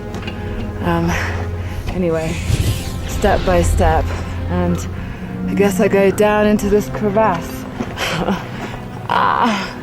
Hate it. On her way to Camp 2, Annabelle will climb through dozens of these crevasses. The glacier is so carved up, there are more ladders here than in the icefall. It's like the landscape is made of enormous shifting ice plates. Annabelle will travel through this valley, known as the Western Coombe, with the blistering sun pounding down on her. When non-climbers think of Everest, they think of the cold, but some of the most debilitating conditions are caused by the excessive heat generated by sun rays reflecting off the bright white snow. Today, it's 35 degrees Celsius in the Coombe. It's like climbing through a solar oven.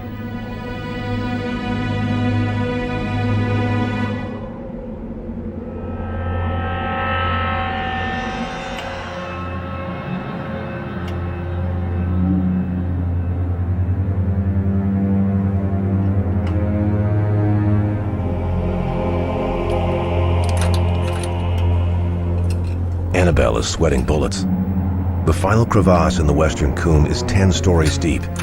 To position her feet properly, she's forced to look down. This gorge is bridged by 3 aluminum ladders lashed together with climbing rope. Everything about this situation is sickening to Annabelle. The view, the thin air, and the heat combine to make her feel like she might faint. This is no place to faint. I've been feeling a little ill on the way up the Coombe. It's been unbelievably hot. I'd heard about the heat, but this is the first time I'd experienced it, and I've got a whole bunch of snow underneath my hat. I don't know what I've got. I've got like my panic attacks or some kind of nausea. It's really slowing me down. Anyway, I'm really looking forward to getting to Camp 2. Thank you, that's perfect. Thanks. Well, you're meant to finish each workout with a little bit of excess energy, and I'm afraid I've got none. I am on empty. Annabelle is hoping to spend the night on a bed of rocks next to a snowfield at an altitude of 6,000 meters. That's a different part of the Earth's atmosphere. Camp 2 is so high, it's in the troposphere. Team Discovery's tireless head Sherpas, Lhakpa Gelu and his right-hand man Mingma, are in Camp 2 already, putting together a high-altitude communication tower. When this UHF radio antenna is rigged up, the preparations for the summit push will be complete.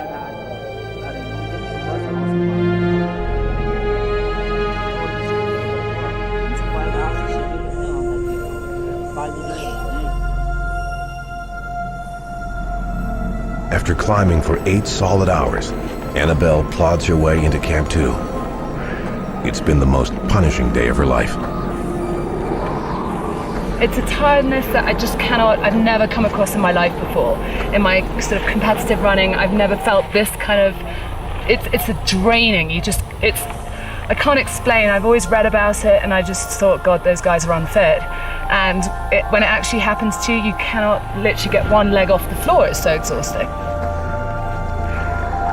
Tomorrow, Annabelle will have her final day of rest, gathering strength for her last big push up the mountain and on to the top of the world.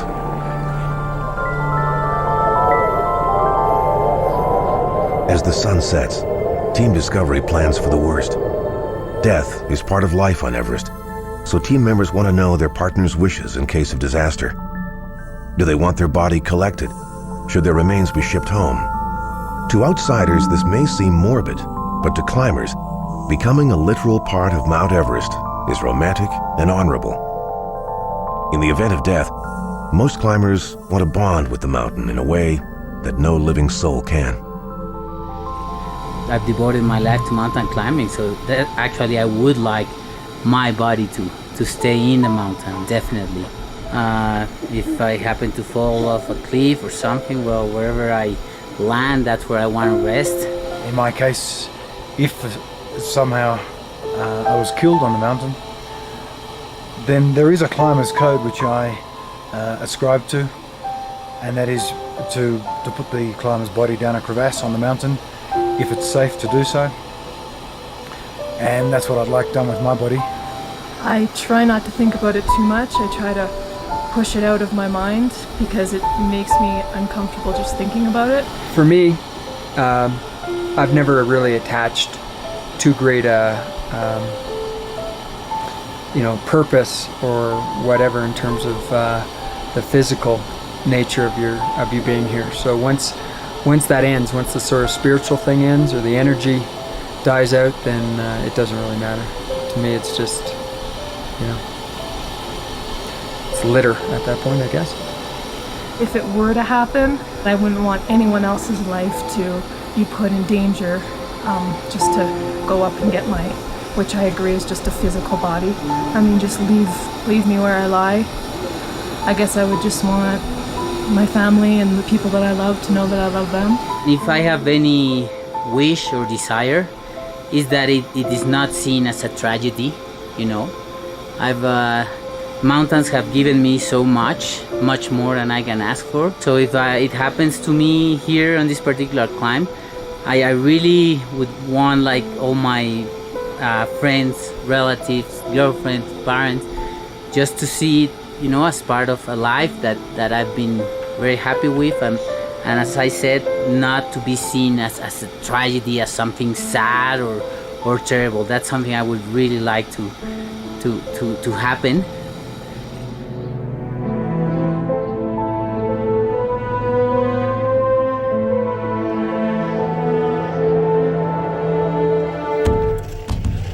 At the crack of dawn, Andrew heads for Camp 2.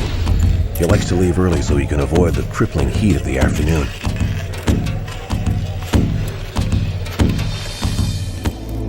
Back at Basecamp, an offering of juniper burns for his safety. This smoldering fire is lit whenever a member of Team Discovery is on the mountain. At 5:30 a.m., Hector also heads for Camp 2, with Ben and Shauna hot on his heels.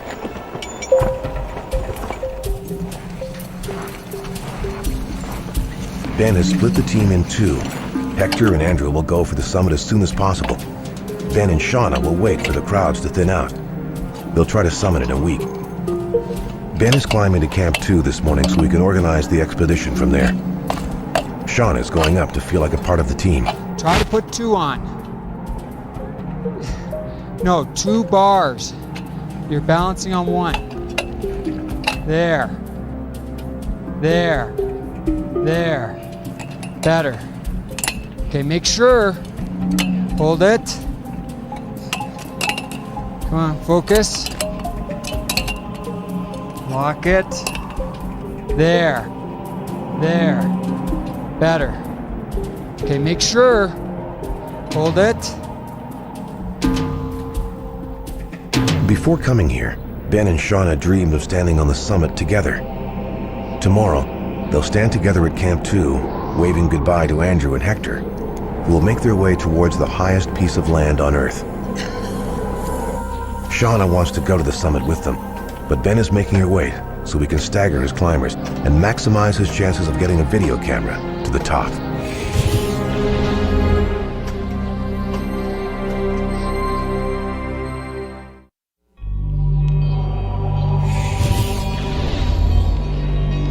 It's hard to believe that the world's tallest mountain would have a big city problem, but this morning, there's a rush hour traffic jam on Mount Everest.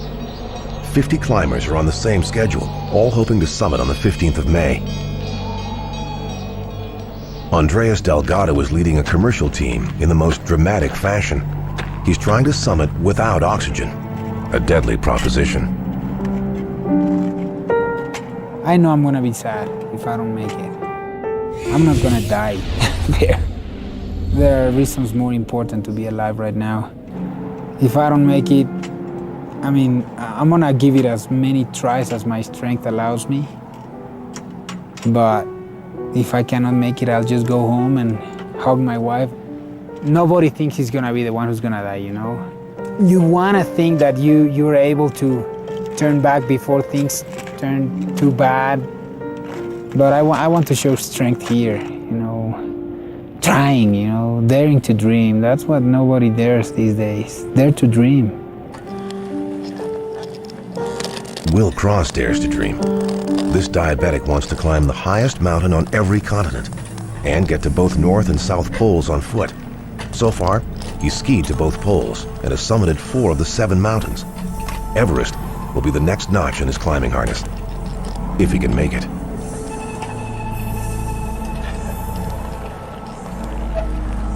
The only thing I question with Will is whether he'll be able to sustain the breakdown that happens. And certainly once you get above Camp 2 and into Camp 3, the breakdown can be very violent on the body. And I don't know if his affliction will actually not allow his body to recover quick enough, or that the breakdown will be that much more violent with him than it would be with somebody else. On her final day at Camp 2, Annabelle Bond is reevaluating her needs. Vanity carries a lot of weight for Annabelle, so she must ask herself, is she really dying to be seen in lipstick? I was too heavy on my backpack. That's something I confess I was wrong. I had to give some of my clothes from my pack to Andronico to carry. And I always see this as a sense of failure, because I always think that you should carry your own stuff. That's part of my deal. I always bring, sneak in a couple of creams, my lipstick, and I know I shouldn't, so I always feel like I should take my own stuff. Anyway, Andronico carried a few of my clothes and my water, and we got to Camp 2 in like 4 hours, which is really slow from Camp 1.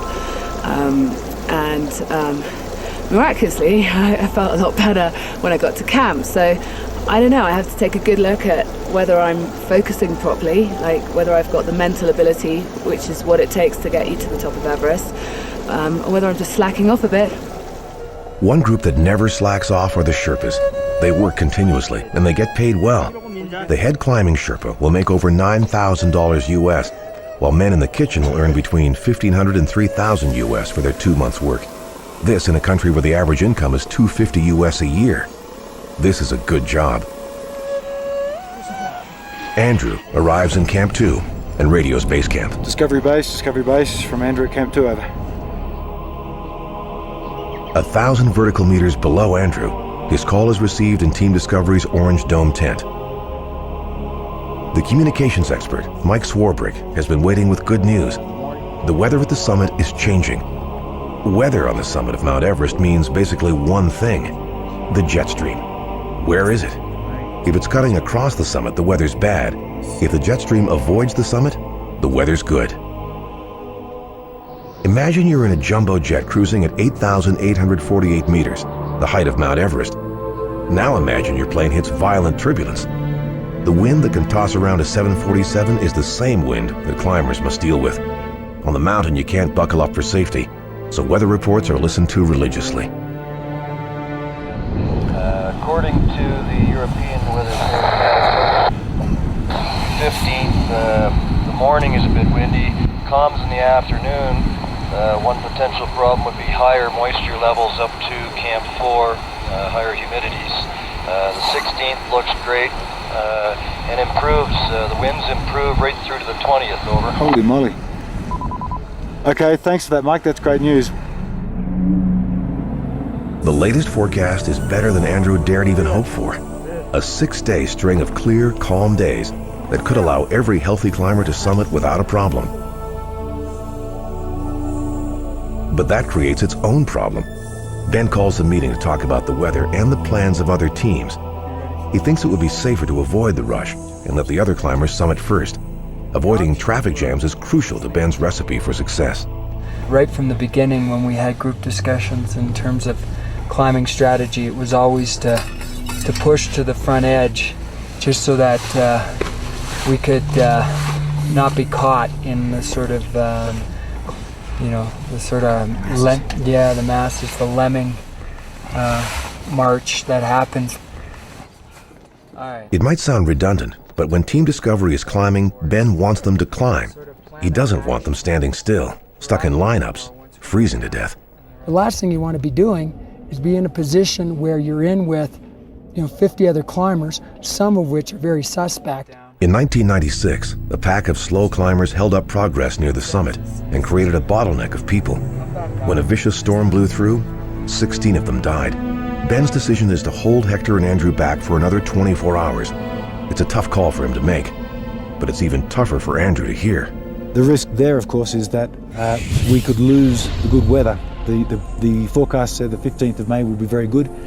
If that weather then deteriorates, we could have lost our one and only summit opportunity on this expedition, which would be quite tragic. But more tragic would be to get caught up there with other teams in bad weather and have another potential 96. So we've decided to sit here for a day. It's frustrating, but it's probably the best decision. Decisions. Will Cross is moving so slowly, he decides to abandon his plan of climbing to Camp 2, choosing instead to stop at Camp 1. After living with diabetes for 25 years and climbing seriously for 8, Will knows the limits of his body.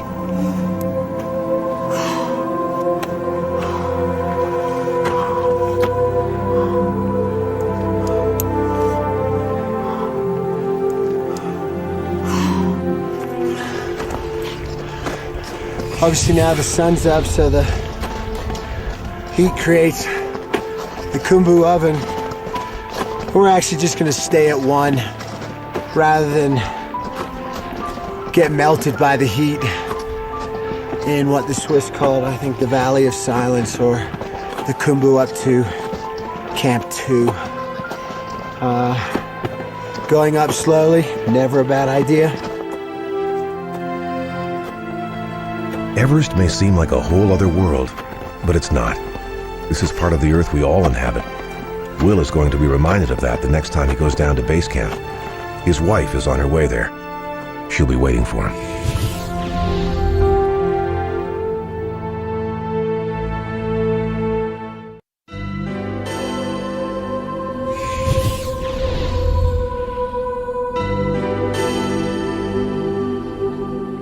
Rising with the sun, Annabelle Bond is on pins and needles as she hugs her team manager, Rodrigo.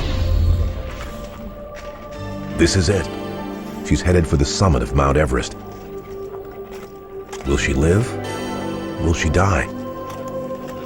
All she knows is that her plan tonight is to camp just below the 8,000-meter mark. Tomorrow, if all goes well, she'll climb to the highest point of land on the planet. A little bit of an emotional departure, saying goodbye to Rodrigo and Pipe. It really feels like we're going for it. There's a lot of people going up today. There's about 30 people ahead of us. I'm feeling good, just a little teary. But I'm sure I'll recover soon. Hope so, as the pain kicks in. Team Discovery enjoys the luxury of sleeping in. Today is not a climbing day for them. Andrew and Hector will head for the summit tomorrow, while Ben and Shauna will remain in their cocoon until sometime after May 20th. Shauna reveals what it's like to climb with your lover. It's very nice. Yeah. It makes the journey much more enjoyable and much more warm. If they succeed, Ben and Shauna will be the first Canadian couple to make it to the summit of Everest together. Yeah, it is. It's a double-edged sword, though, because you, on one hand, yeah, you get all the benefits of having somebody share your sleeping bag and the warmth and all that stuff. Flip side to it is you also end up thinking about that person a lot more, especially up on the mountain. So if anything were to ever happen to me, I know that he would be right there to help me out, and vice versa. If anything ever happened to him, I would do everything in my power to help him out. So it gives me a lot of confidence. That's such a good answer. Such the right thing to say, right? But it's true.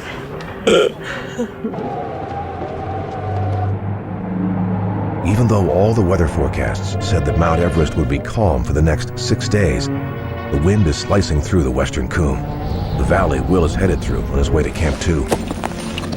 For the climbers headed to Camp 3, this strong wind could shatter their dreams. Getting turned around by weather during the final summit push often means defeat. You got about 50 people in place right now who are gunning for the summit, meaning there's high anxiety, a lot of physical output, And of course there's a lot of money on the line for a lot of people. And what it comes down to is high winds. Mother Nature taking control as she does and will. And different teams and their strategists now have to make decisions in terms of, can they get their guys to the summit back fast enough? Is it even worth going up to Camp 3? You know, are you going to get stalled at 24,000 feet and just exhaust your oxygen supply and your climbers themselves? So what you tend to have right now is a lot of concern about the weather and a lot of concern about what other people are going to do. Who's going to go for the summit when?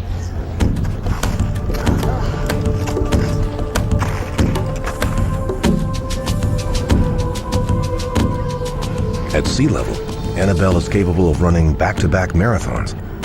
But this is not sea level.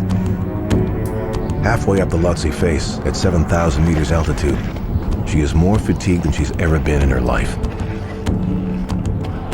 The air pressure up here is just 40% of what it is in London, England, meaning at this altitude, Annabelle must take 2.5 breaths for every one she'd take at home.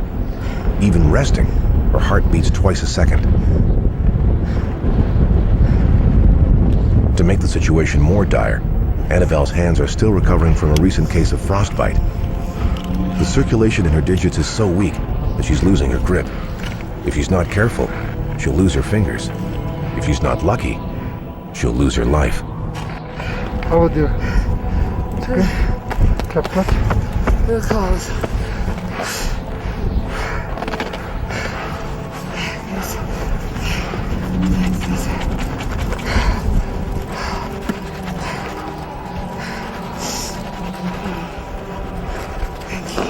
Welcome. Do that, please.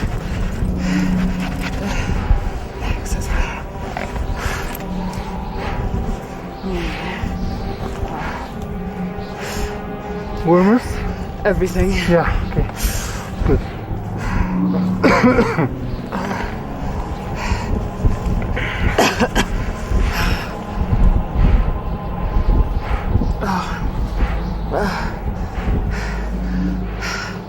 It's taking a while to catch my breath. My hands are cold and I just feel like taking a breather. I hate having all these people behind me on the line. I really feel pushed to just go fast.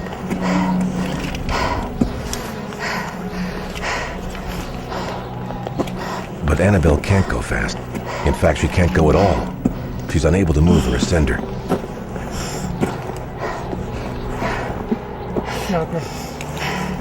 It's exhausting trying to work your equipment with these gloves. Annabelle doesn't want to be a burden on her team. She wants to be self-sufficient, but she's losing dexterity in her fingers. As a climber, this is where she needs to make a responsible decision. Is it safe for her to keep climbing up, or should she bow out?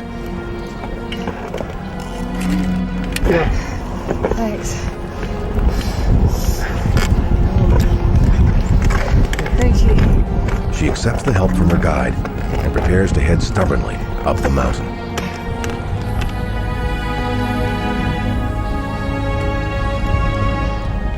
Armchair critics say the communal safety lines have made climbing Mount Everest too easy. They should come here and say that.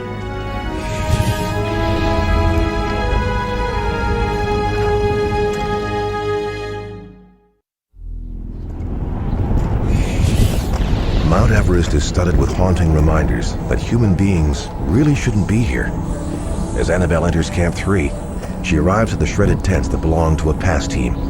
These flapping yellow flags were supposed to be their shelter. It's not a comforting sight. After 8 hours of climbing, Annabelle can see her tent, but she wants to lie down and rest right here. It's one hell of a mountain. It's one tough challenge, is how I would put it. You kind of glance up at the Lhotse base and you think, oh my God, can I do that? But I think if you just resort to that one step at a time and just take it slowly, I think it's, you know, if you feel good and the weather's okay, I think it's doable. In the western Coombe, the strong wind is getting stronger. Will Cross is concerned about the gusting conditions, but he's even more concerned about his less than stellar performance. No energy and no tank, which I don't recommend, because it hurts. With the Lhotse face looming in front of him, Will shuffles toward Camp 2. Already there, Andrew and Hector giddily prepare their bags. Tomorrow they'll continue their summit bid by heading for Camp 3.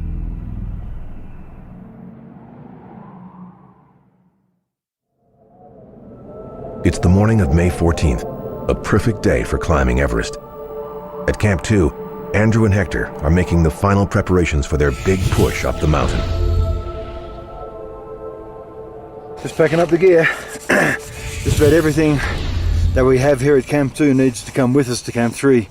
So that's our sleeping bags, our down suits, our mid layer of clothing, our eating equipment, water bottles, camera gear, all the big heavy mitts, sunscreen. It's going to be quite a load. We'll end up carrying not too much, but probably about 15 kilos. Whilst this extra rest day at Camp 2 was pretty much forced on us by circumstance, I think it's working very much in our favour.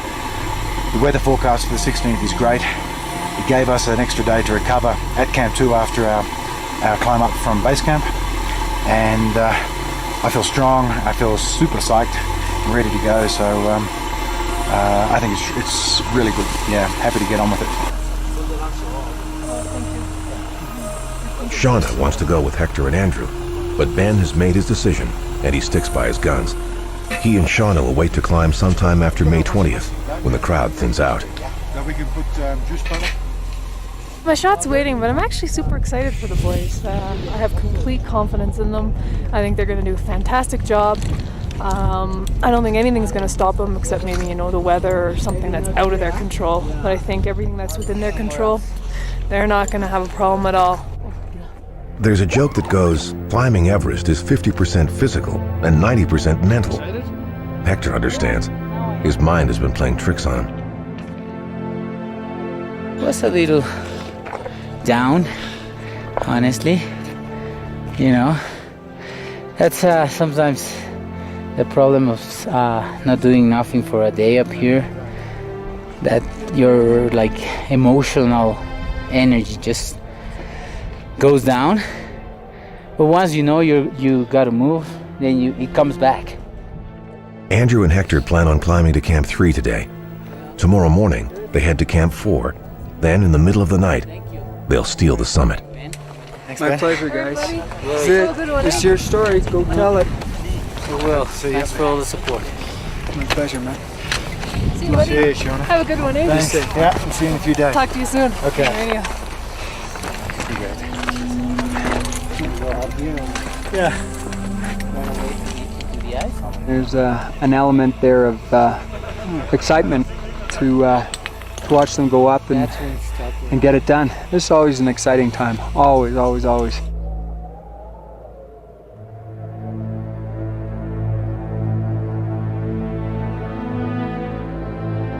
A 1,000 meters above Ben, Annabelle has on her oxygen mask and glacier glasses. Underneath that, she has on mascara. All the essentials for a Bond girl headed for the summit of Mount Everest. This is a proud moment for Annabelle. Her impossible dream is actually within reach. It makes all the difference, having the oxygen.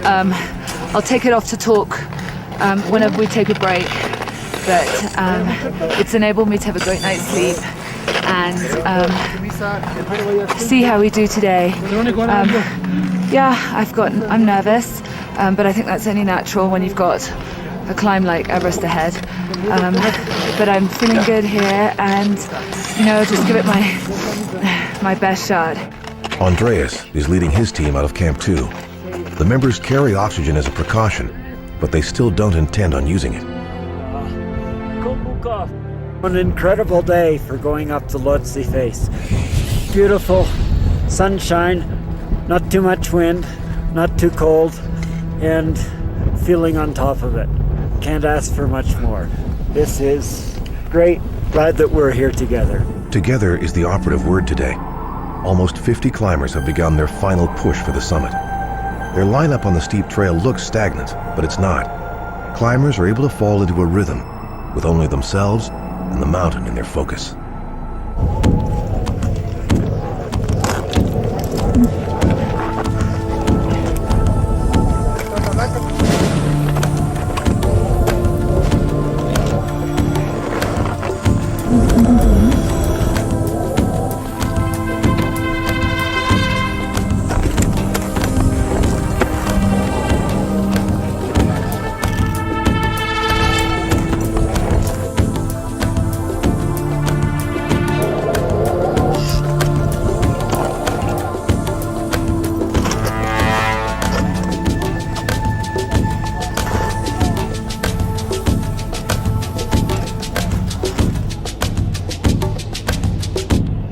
As 50 climbers head for the summit, one heads down.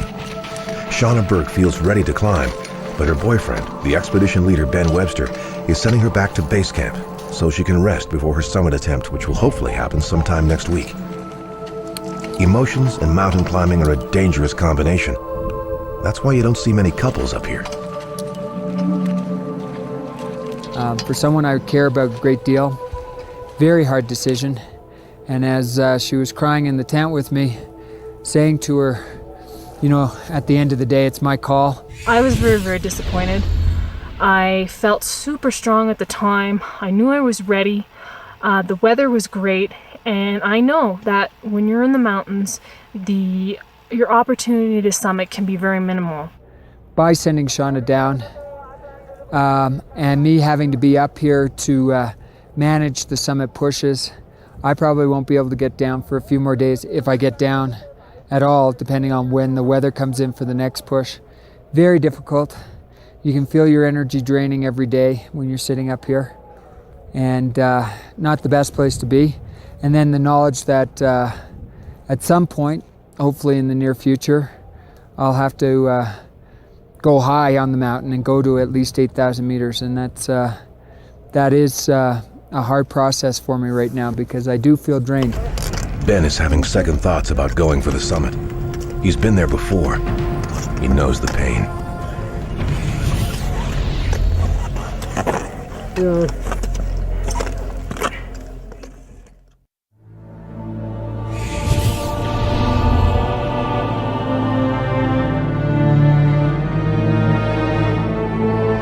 At the 7,600 meter mark on Mount Everest, there is a distinctive seam of pure marble called the Yellow Band. Incredibly, this area is full of marine fossils, meaning this piece of earth was once underwater. Annabelle would marvel at that irony, but she has bigger fish to fry. She has to figure out which one of these ropes is this year's safety line. If she clips into the wrong one, it could easily snap.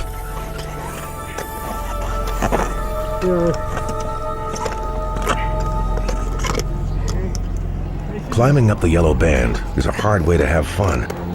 The pointy steel crampons that climbers have attached to their boots are designed for ice. On marble, they're worse than skates on concrete. Even with bottled oxygen, breathing rates at this altitude are so accelerated, climbers sound like they're constantly panicking. If Andronico falls during the act of detaching and reattaching his safety line, his vertical drop will be uninterrupted for a full kilometer. Maybe he is panicking. Just take a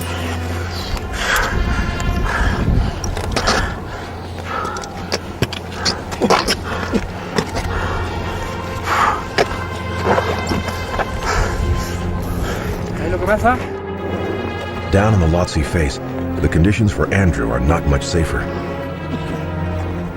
Half the oxygen means my brain is only getting half the oxygen as well. Any mistake on the ropes is going to be fatal. So when I change over, when I come to a knot like this, I have to remember, first carabiner, then the ascender.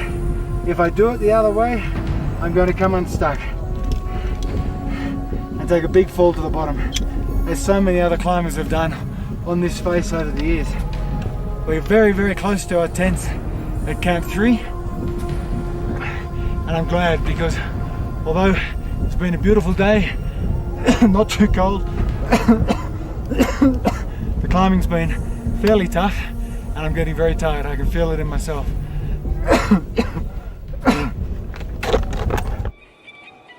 Back at Advanced Basecamp, things are a little more relaxed.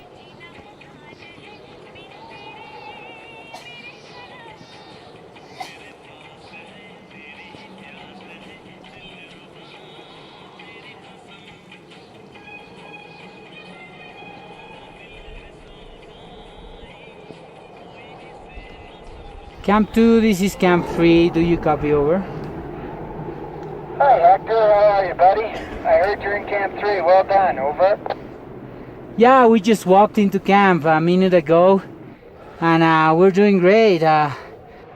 Here's the situation, bud. I don't know if your radio's been on so that you could hear this, but here it is as an update. Lama and the Chileans just reached the call maybe 15 minutes ago, 10 minutes ago, and it's just pounding in there.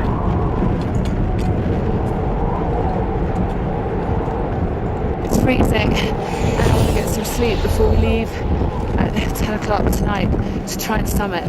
We're actually waking up at 8.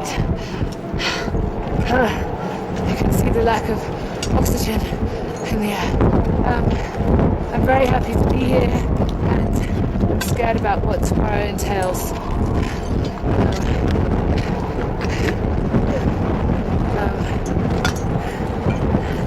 Anyway, tomorrow's going to be one tough day. Who knows what's going to happen? I don't even know if I can do it. Anyway, that's it from the South Col. I want to put my mask on. The South Col, Camp 4, the death zone. The place where Annabelle is right now is called many things, none of them nice. Annabelle is dying right now. Everyone at this altitude is. They need rest. The team will sleep, if that's possible, for 6 hours. Then, they'll head for the history books. The summit of Mount Everest is Annabelle's next order of business.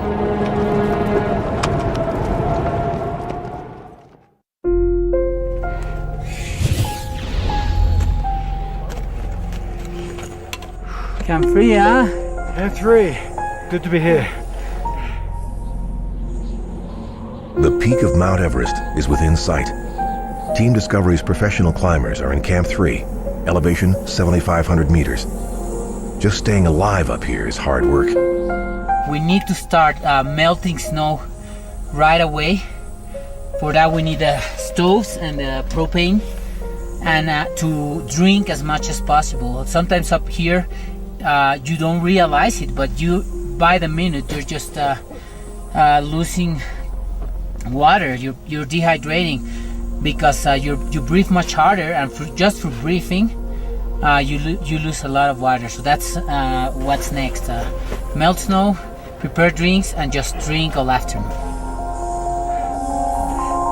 Collecting snow for the drinking water, probably before we go tomorrow morning to Camp 4. We'll have to do this 2 or 3 more times to get enough water to drink and to eat tonight. I'm doing it now while it's warm. Hector can do it later when it's cold. As a murderous wind rips through the Buddhist prayer flags at Camp 4, Annabelle sits in her tent, defying the skeptics. So here we are, the eve before one of the biggest days of my life. Yeah, I'm a little teary, I'm nervous, I really want to do it. I know it's going to be hell.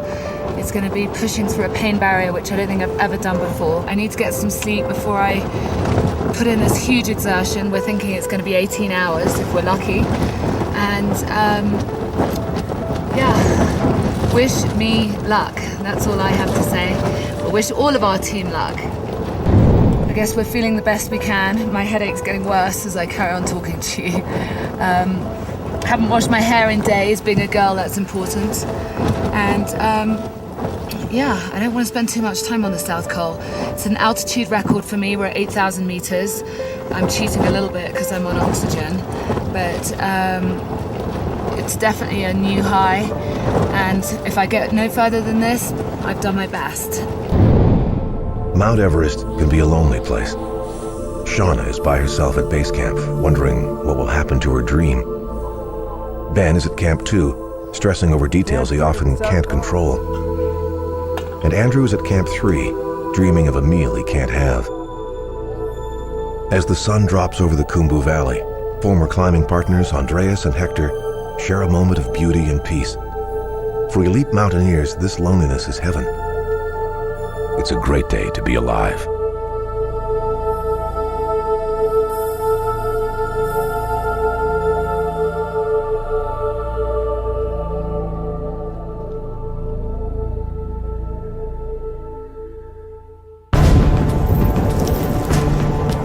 On the next episode of Ultimate Survival, Everest, Annabelle Bond goes for the summit. That frantic screaming is because I'm about to run out of oxygen, and I really don't want that to happen. Without oxygen, Andreas Delgado suffers intensely. Ya, hombre, ya.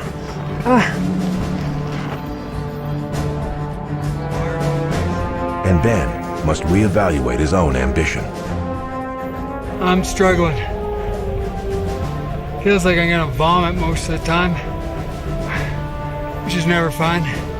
I'm just really suffering. On the last episode of Ultimate Survival, Everest, Team Discovery climbers Andrew Locke and Hector Posteleon made it to the summit of the world's tallest mountain, just one day after British socialite Annabelle Bond and her Chilean teammates stood on the famous peak. I can't believe I'm here. It's amazing. While diabetic climber Will Cross was slowly heading to Camp 3, Mexican climber Andreas Delgado was suffering through his painful attempt at summiting without oxygen. Ya, hombre, ya. But not every climber went for the top. Team Discovery leader Ben Webster stayed at Camp 2, and he sent his girlfriend, Shauna Burke, back to base camp. They're resting for their push, slated to begin in 5 days. There's been countless close calls this season, but mercifully, no deaths. However, on Everest, most lives are lost when the exhausted climbers are descending, and so far, no summiter has made it safely back down the mountain.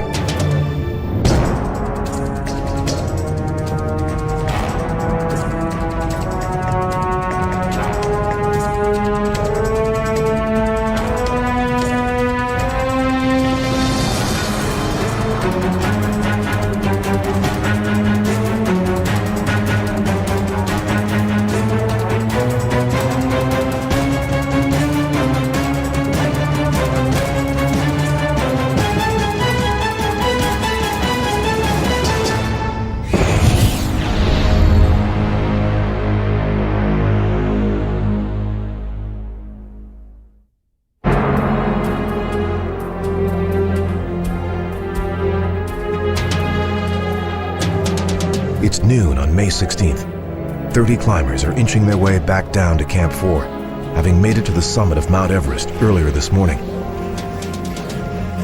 Passing them on the famous Hillary Step are more climbers still on their way to the peak. Most have a turnaround time of 2 o'clock. That means wherever they are en route to the summit, they plan on turning around at 2 p.m. so they can make it safely back to Camp 4 before night falls or the weather turns. Team Discovery are all healthy and descending well. So far, everything is going perfectly.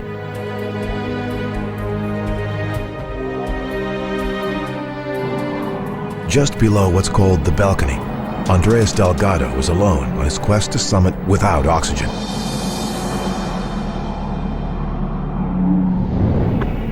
Still alive. For a hit of energy, this married father sucks on liquid honey. Sucking on oxygen would help him more. Climbing without oxygen is almost impossible.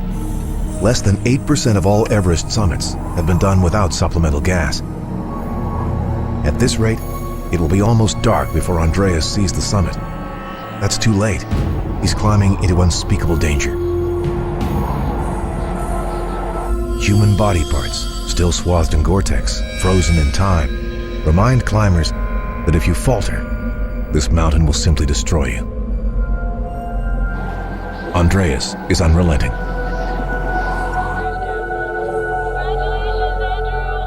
Way down at Camp 2, you can't wipe the grin off Ben's face. Having 6 of his team members make it to the top is something he revels in.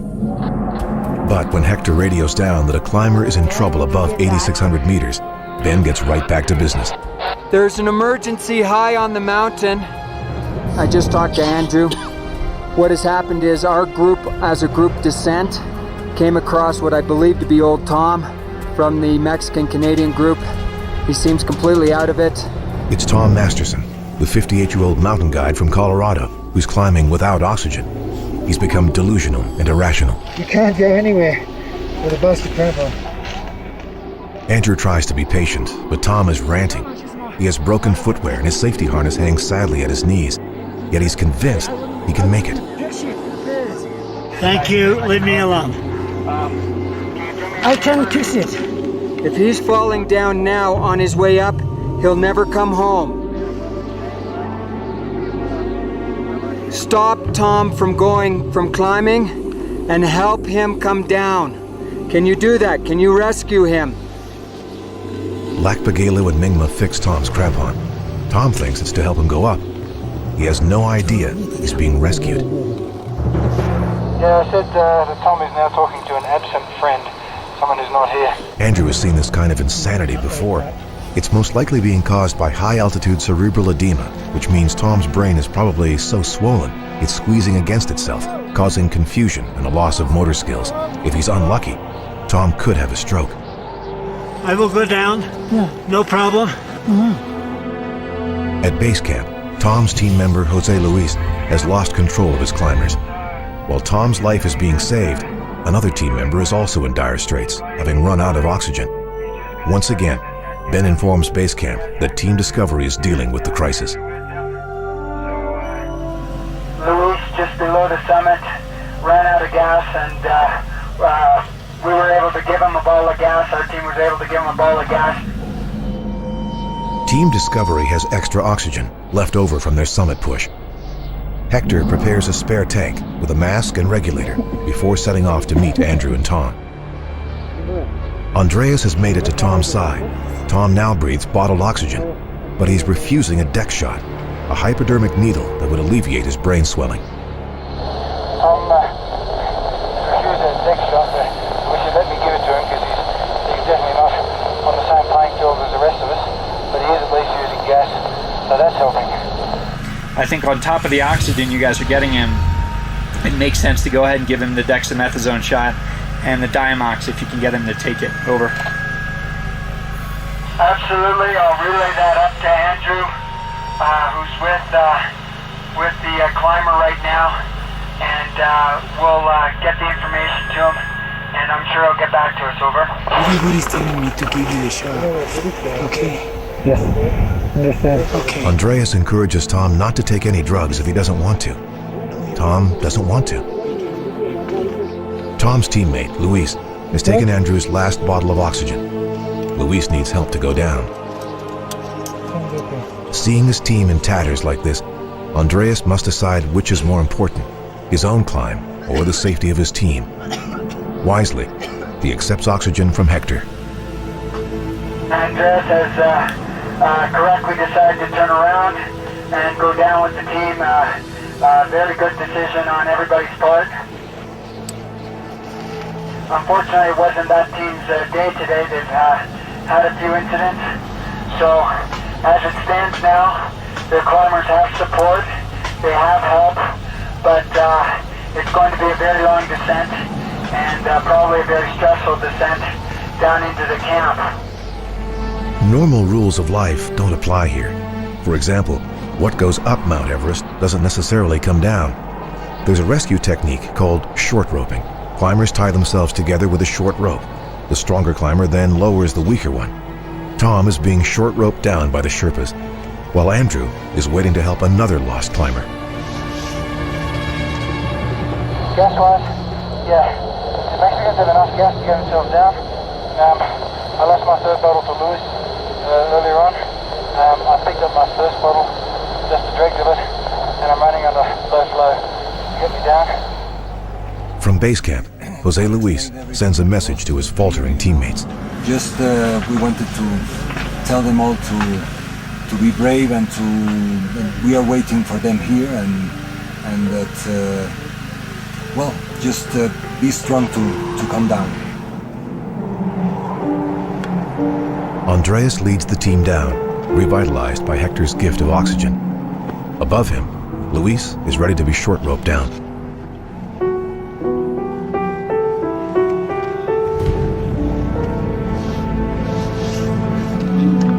Everest is larger than life.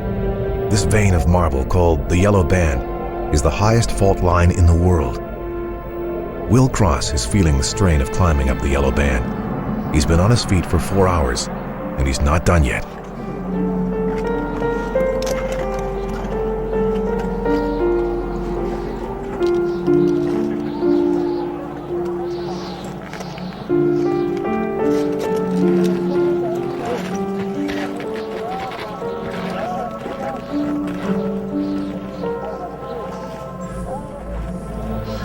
We're rock climbing at 24,500 feet, and that's exhausting, even on oxygen. So welcome, rock band. All right.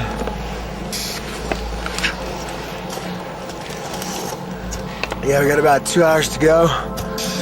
We had a death rock just fly by us, and the oxygen system's working really well. You can hear it pulse, and that fires the oxygen in to the system. Will has climbed the highest mountain on 4 of the 7 continents, and he has skied to both the North and South Poles. Today, he's leading the 3rd wave of climbers headed for the summit of Mount Everest. 5 teams are leaving Camp 3 this morning, hoping to arrive at the peak 24 hours from now.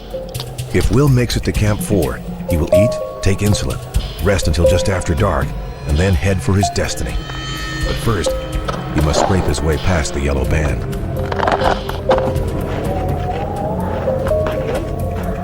Annabelle and Andronico are both still higher than kites following their successful trip to the summit. It's an ecstasy that was worth every hardship. Happy to be going down. Congratulations. Thank you so much. You're a great job, huh? It was so tough. Pulling himself up and over the Geneva Spur, Will is honing in on Camp 4. It's only half an hour away now. Things are going very well for Will. He was a little nervous trying out his brand new untested oxygen system here, but it's getting him all the gas he needs. Oh, it's good to be here. What a wonderful place. Brutal. As Will arrives at camp, he sees exactly what he's going to be in for this evening, when he must leave in the dark. So now we hydrate. Oh. And I think the plan at the moment will be to leave relatively early. I tend to move rather slowly, on purpose. Got me to the pole. The reason for that is that's what works best with the insulin. As he settles into his tent for some last-minute rest, Will hears a voice that invigorates him more than oxygen ever could. Hi, Will. This is Amy at Basecamp. How are you, honey? Hey, wifey, good to hear from you.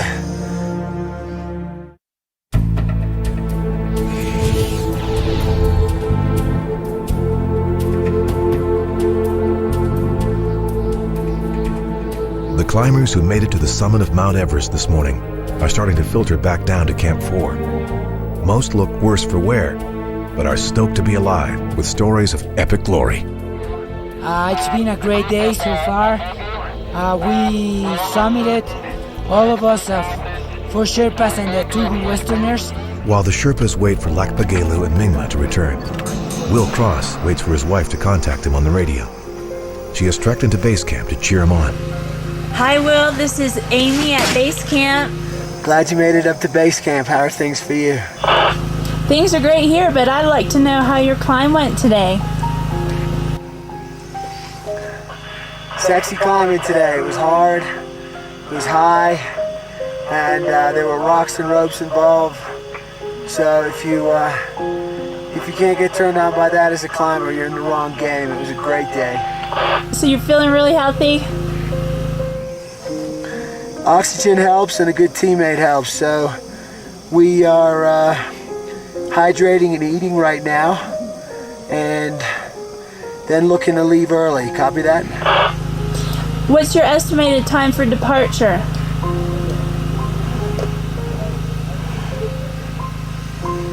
We're going to look to leave camp between 8 and 8:30 p.m., which is rather early. But as anyone at Basecamp can tell you, the last 24 hours has been epic, and we're aiming to avoid that. Copy that, Will. Sounds like a good plan. That'll bring you home to me a lot sooner, so I like the sounds of that. I have a turnaround time in my mind of noon to keep things safe and reasonable, and to put you and Max ahead of the game. That's great, babe. Well, I love you a lot, and I can't wait to have you back down here at Basecamp safe. I know you're going to do well tonight and tomorrow. Thanks, Aaron. It's good to hear. Love you a lot. We're stand by. Okay, babe, I love you so much. Take it easy. I've been with you the whole time. I'll be thinking of you, and that's it. I love you. Over and out. It's good to have your wife on the mountain. Very good. Lhakpa Gelu and Mingma Sherpa are back at Camp 4. They're late and drained because they helped rescue Tom Masterson. Up high, Tom was talking to people who weren't there, and he was staggering like a drunk. Now he seems better, but he's refusing to believe he was ever in trouble. Tired, but better, once you lose altitude? Yep. Okay. Then, after 20 hours of climbing in the death zone, Andrew Locke comes back to camp. What a day. Hey, Andrew. He summited Mount Everest and helped save 2 lives. You must be wasted, man. Good job. You brought that guy down. Yeah, give him that. Good job, Andrew. Andrew is thrilled with his performance today, but he's only at Camp 4. It's too soon for celebrations. Down at Camp 2, happiness for the Chilean team is totally unrestrained.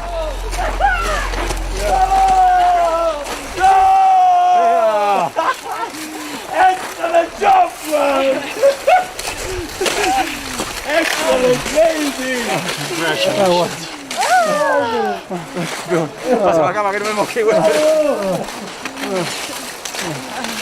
Annabelle and Andronico receive a hero's welcome from their team manager, Rodrigo. You did it! I knew! Oh my God. I made it. Oh my God. Oh. Excellent. Very well done. Marvelous. You made it. Thank you. People climb Everest so they can stare death in the face. When death stares back, it either scares the life out of them or it makes them realize everything they have to live for. Yesterday, 3 things happened. One, my oldest boy graduated in America, in Boston. And it was his birthday. Yeah. And the other 2 small ones, it's also their birthday. So 3 kids with birthday. One graduating in Baptist College. I keep saying to myself, I am not in his graduation, my first kid, and that's the word. I mean, it was difficult.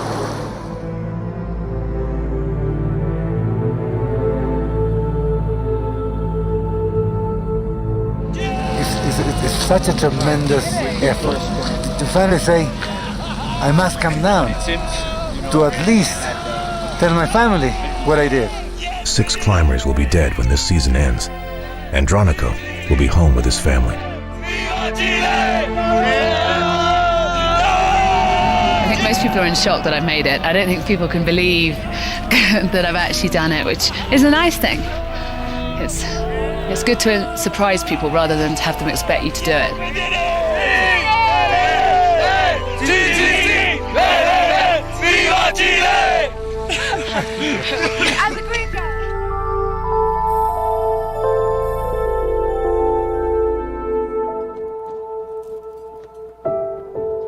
Alone in a tent, 8,000 meters above sea level, Will Cross administers himself a shot of insulin. He's exhausted, but ready to go for the summit. Now feeling pretty good after a long day hauling up. Well, it's showtime. Now we gotta get out there and do it. Hope the weather holds. Hope the oxygen holds. Hope our bodies hold. And that's about it, really. Now we gotta do it.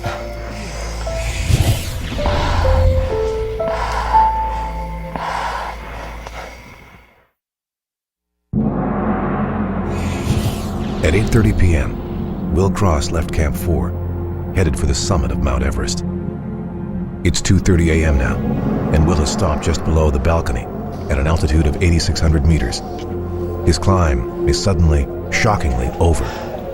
Trusting an untested oxygen system has cost him everything. Problems with the oxygen.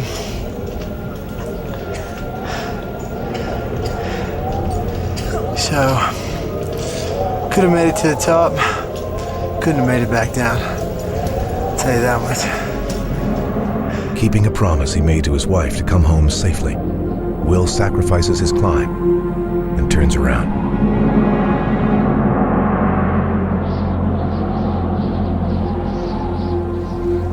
In the morning, Hector leaves Camp 4 headed back down to Camp 2. It's going to be a tougher climb than he had planned on because yesterday he gave away all of his remaining oxygen. I'm tired, for sure. It's not the kind of fatigue in which you feel it from going fast or slow. You just can feel that your body has burned down to the last calorie.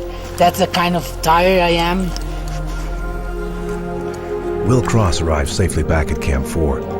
It's painful to think that if his oxygen system hadn't failed, he'd be approaching the south summit right now. Failure comes in many forms on Everest. It's what keeps this mountain so intriguing. Yeah, that's the name of the game. You win some, you lose some. Didn't summit today.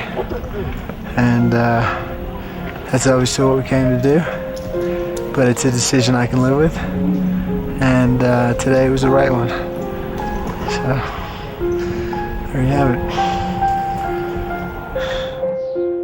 God, you know, what you have to go through just to get as far as he did shows that, you know, he's got great endurance, great strength, good heart, you know, strong mind. So I'm really proud of him.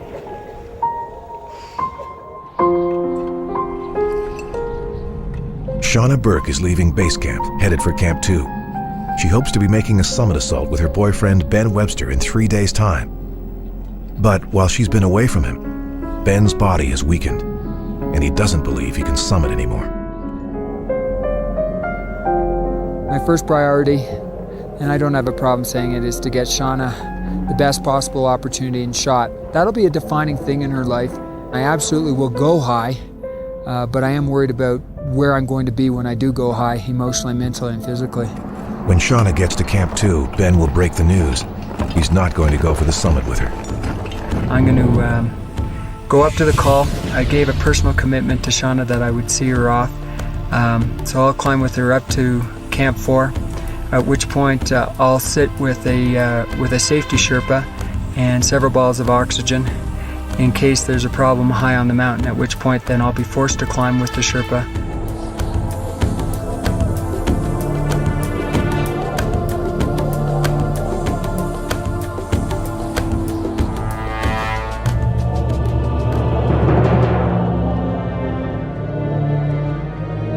Since they summited 2 days ago, Andrew and Hector have been reluctant to celebrate. Walking safely into base camp, Hector is ready for a party. When I reach the summit, I never feel the kind of relief or even excitement that I feel when I'm done with the icefall. Definitely, until you're not like here at base camp, you don't feel like that relief and that excitement of having summited and all of that. Hey, Lhakpa. Thank you. Tonight, the Sherpas are partying in the kitchen tent. This beer-fueled bash is their toast to a job well done.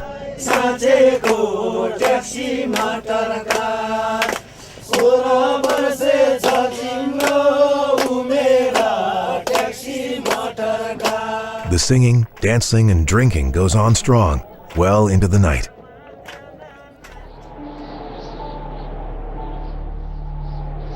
Today is May 20th. After being away from his wife Amy for over 2 months, Will Cross is about to reunite with her. He's descending down through the last section of the icefall. Will! With so many stories to tell, he doesn't know where to start.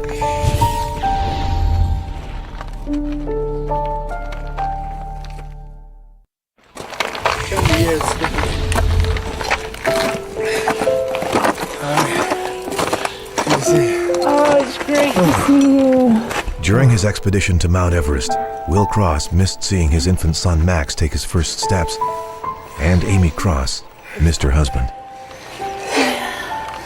I love you. I know it's so hard. You're awesome. Oh, you did such a great job. I love you so much. Thank you for coming back down to me.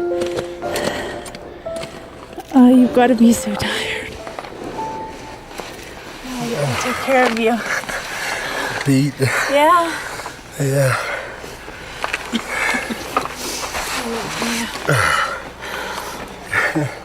You look great. Well, that's good. I feel like dirt. Can I take your pack for you? No, it's okay. Gotta get my spikes off and eat some food and take some insulin. Yeah, I brought it for you. Okay, great.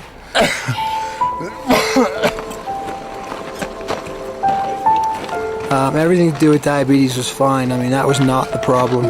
Plenty of guys up there who didn't get as far as we did and who are just as tired as we are who don't have diabetes. So I think in terms of that, it was fine.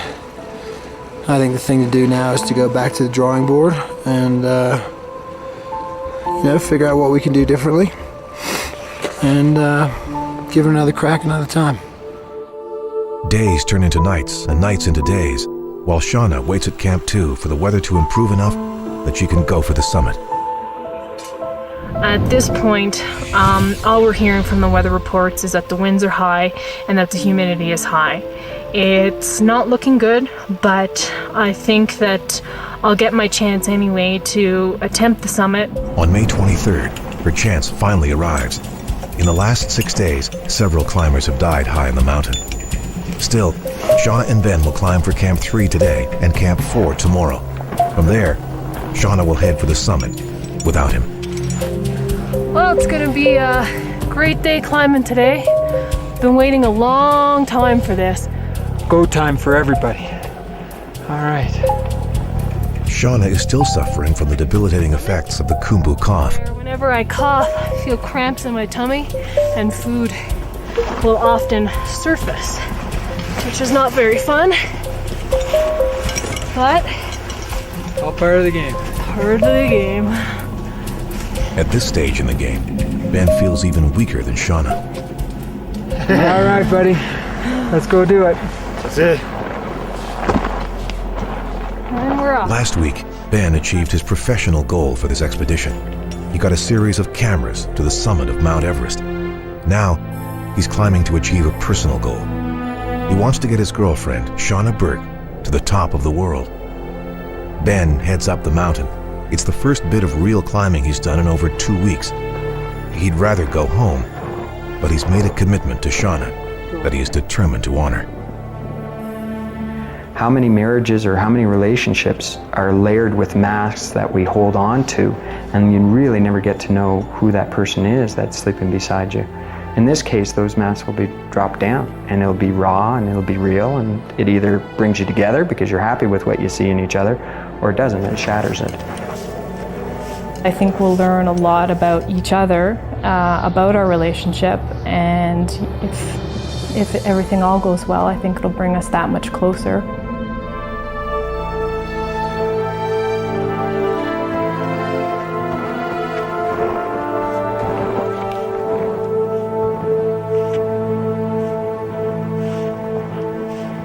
Ben has been at 6,500 meters altitude for the last 2 weeks. Coordinating the expedition from that high for that long has robbed him of his strength. Halfway up the Lhotse face, just 2 hours into his climb, Ben is slowing down, stalling, fading.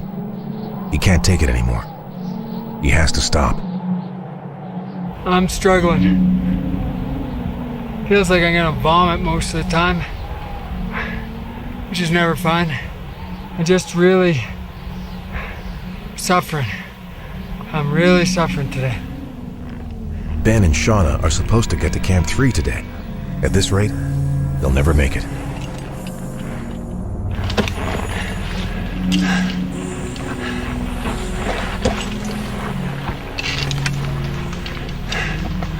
All right, here's the situation.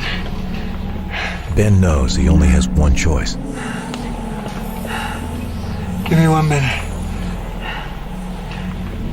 Ben is going to turn back. I honestly believed that I could get to Camp 3, get on oxygen, and get to the call tomorrow to support Shauna and her bid. But I had no idea that I was this toast. I'm absolutely fried. I'm having a terrible climb. An absolutely awful effort today. I've never felt like this. I got nothing. I almost feel hollow in my body. I got nothing left. Less than nothing. All right, guys, that's it. I'm sorry, baby. Yeah, I know, I love you too. You're gonna do this. I'll talk to you on the radio. Love you, baby. G'day, Ben. Andrew here. How you going? Over the radio, Andrew and the team learn that Ben is retreating. So, absolutely, I'm descending. I'm going to send Shauna off. I can only tell you on a personal level, I can't even begin to tell you the sorrow I feel having made the commitment to her, to get her to the call and to be there during her push, and now to realize that I won't be because I'm not strong enough. I gotta let Shauna go on her own, which is heart-wrenching for me. But B, accepting the fact that I didn't do what I had set out to do. Anyway, Ben out. I'll talk to you on the radio, and I'm sorry, love. Ben doesn't feel like he's abandoning his climb. He feels like he's abandoning Shauna. I'll miss him tremendously on the climb up.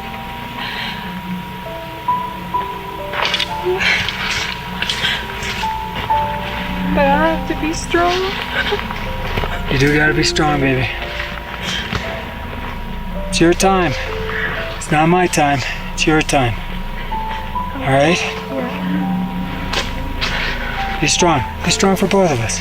It's your time now. Okay. Ben comes down the mountain. Shauna goes strongly up the mountain.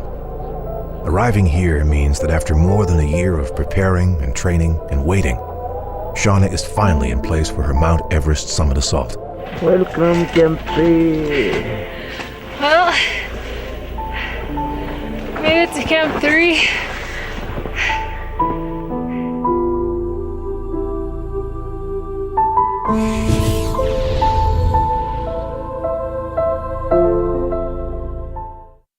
This is Shauna's last gasp. Climbing season closes in 6 days. Her summit must come now or never. It's May 24th. As Ben arrives dejectedly back at Basecamp, Shauna is slogging her way up to Camp 4. With every step Shauna takes, she climbs higher than she's ever been in her life. The great new challenge. Not an easy climb. The oxygen helps a lot. Even though Shauna is doing fine without him, Ben feels guilty for leaving her on the mountain. I pouted for 20 minutes, accepted the fact that I failed, and that'll leave scar tissue, and I'll have time to deal with it with a bottle of whiskey 3 or 6 months from now. Someone from the team has to be at Camp 2 in case something goes wrong up high. Hector volunteers to go. Shauna arrives at Camp 4 and discovers it's still an active village.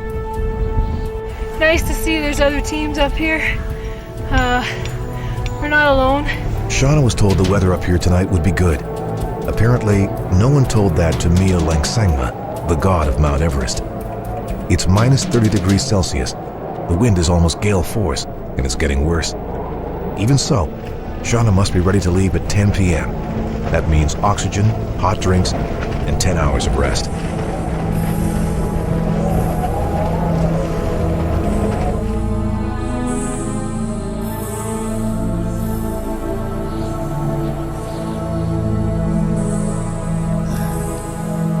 Basecamp to South Call, over.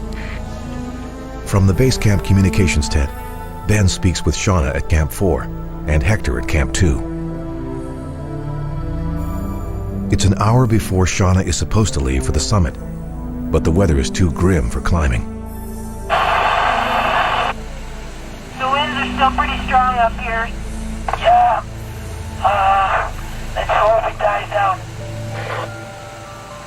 Hi, Hector. I hear you got bad weather there. We got here to wait from.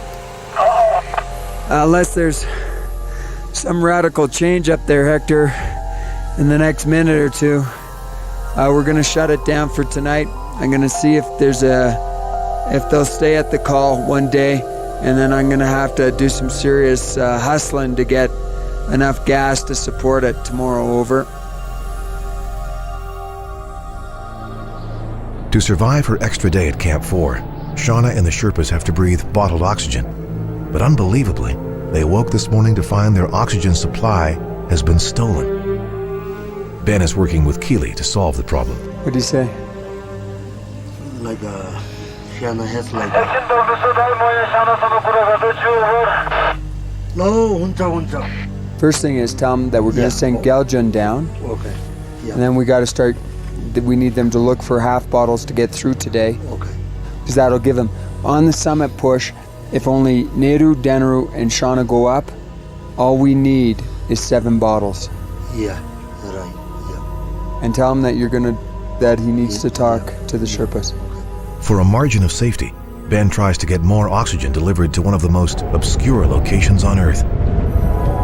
I know it's tough, bud, but this is you just gotta roll with this and believe in your heart of hearts that you're gonna get your shot. That the weather will come good late tonight and you'll get your shot, over.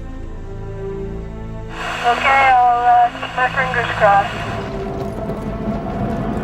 The Sherpas sift through used oxygen bottles that have been left behind as litter, setting aside any that still contain gas. They'll use this pile today while they rest, and tonight, they'll take their remaining full bottles to the summit, if the wind dies down.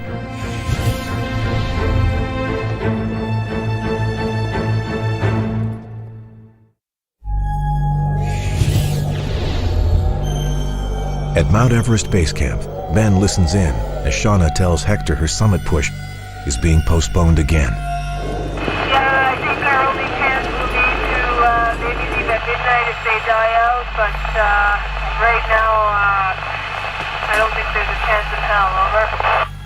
Camp 4, this is Base Camp, over. Yeah, hi, Ben, over. I'm sorry to hear about the situation, Shauna. I just heard from Guy Cotter, and his people were saying the same thing, that it's high winds still up there. We're pretty roped down here, over.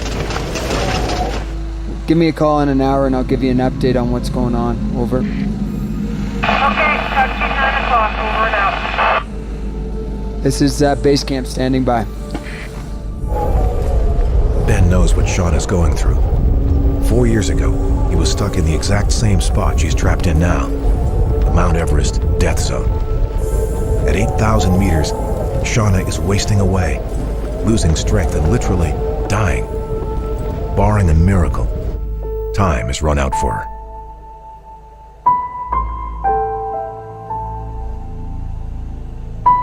Bring him down. I was pretty much committed to bringing him down.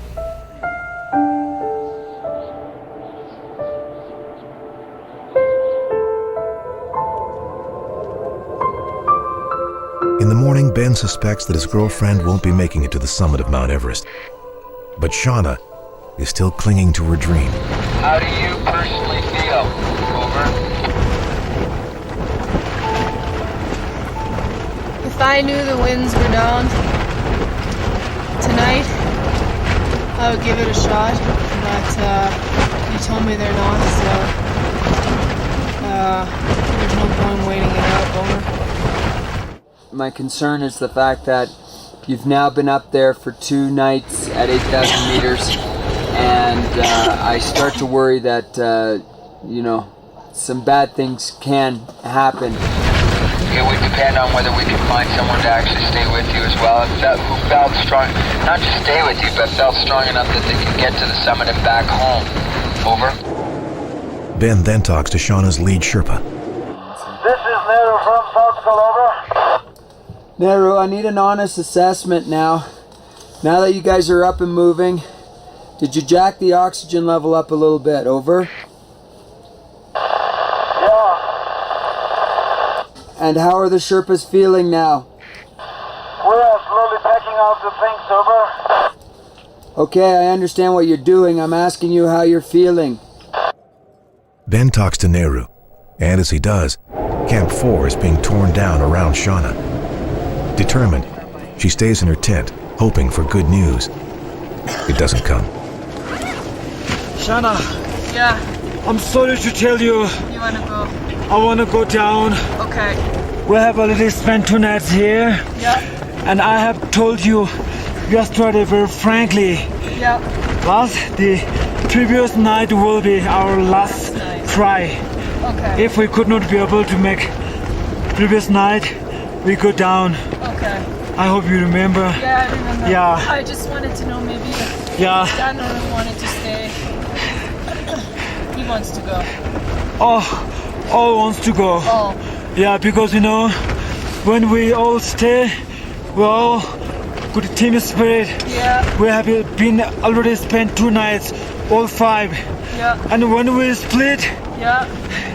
feel very bad.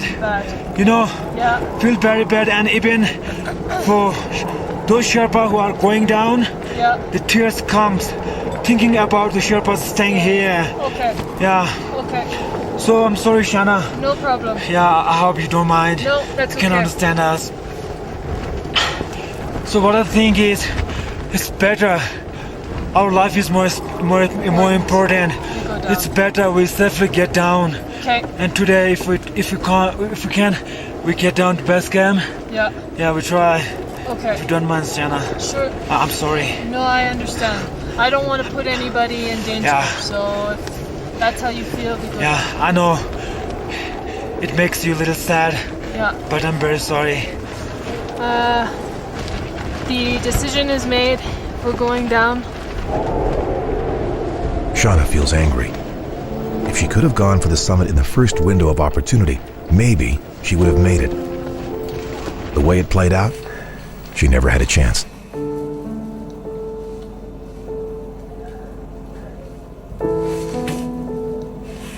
Well, I have no idea what to say to her.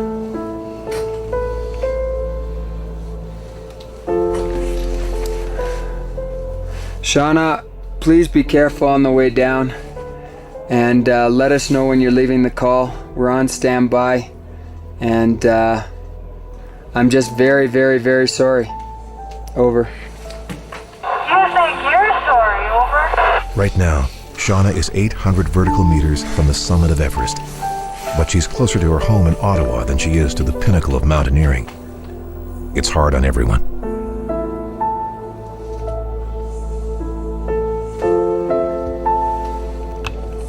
Ben,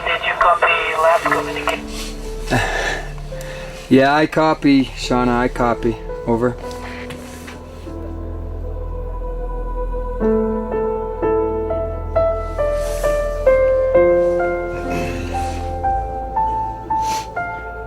Everest. It's more than just a mountain. It's a massive philosophical question. Why on earth do people risk life and limb to get here? Some climbers come for ego. Some come for beauty. And some come so they can squeeze every last drop out of life. This mountain knows the world's greatest joy and the saddest heartbreak. They say that ultimately Mount Everest is climbed for one reason, because it's there. Climbers may come and climbers may go, but Mount Everest will always be there. When this mountain ends, life goes on. So what do people do when they're done climbing Everest?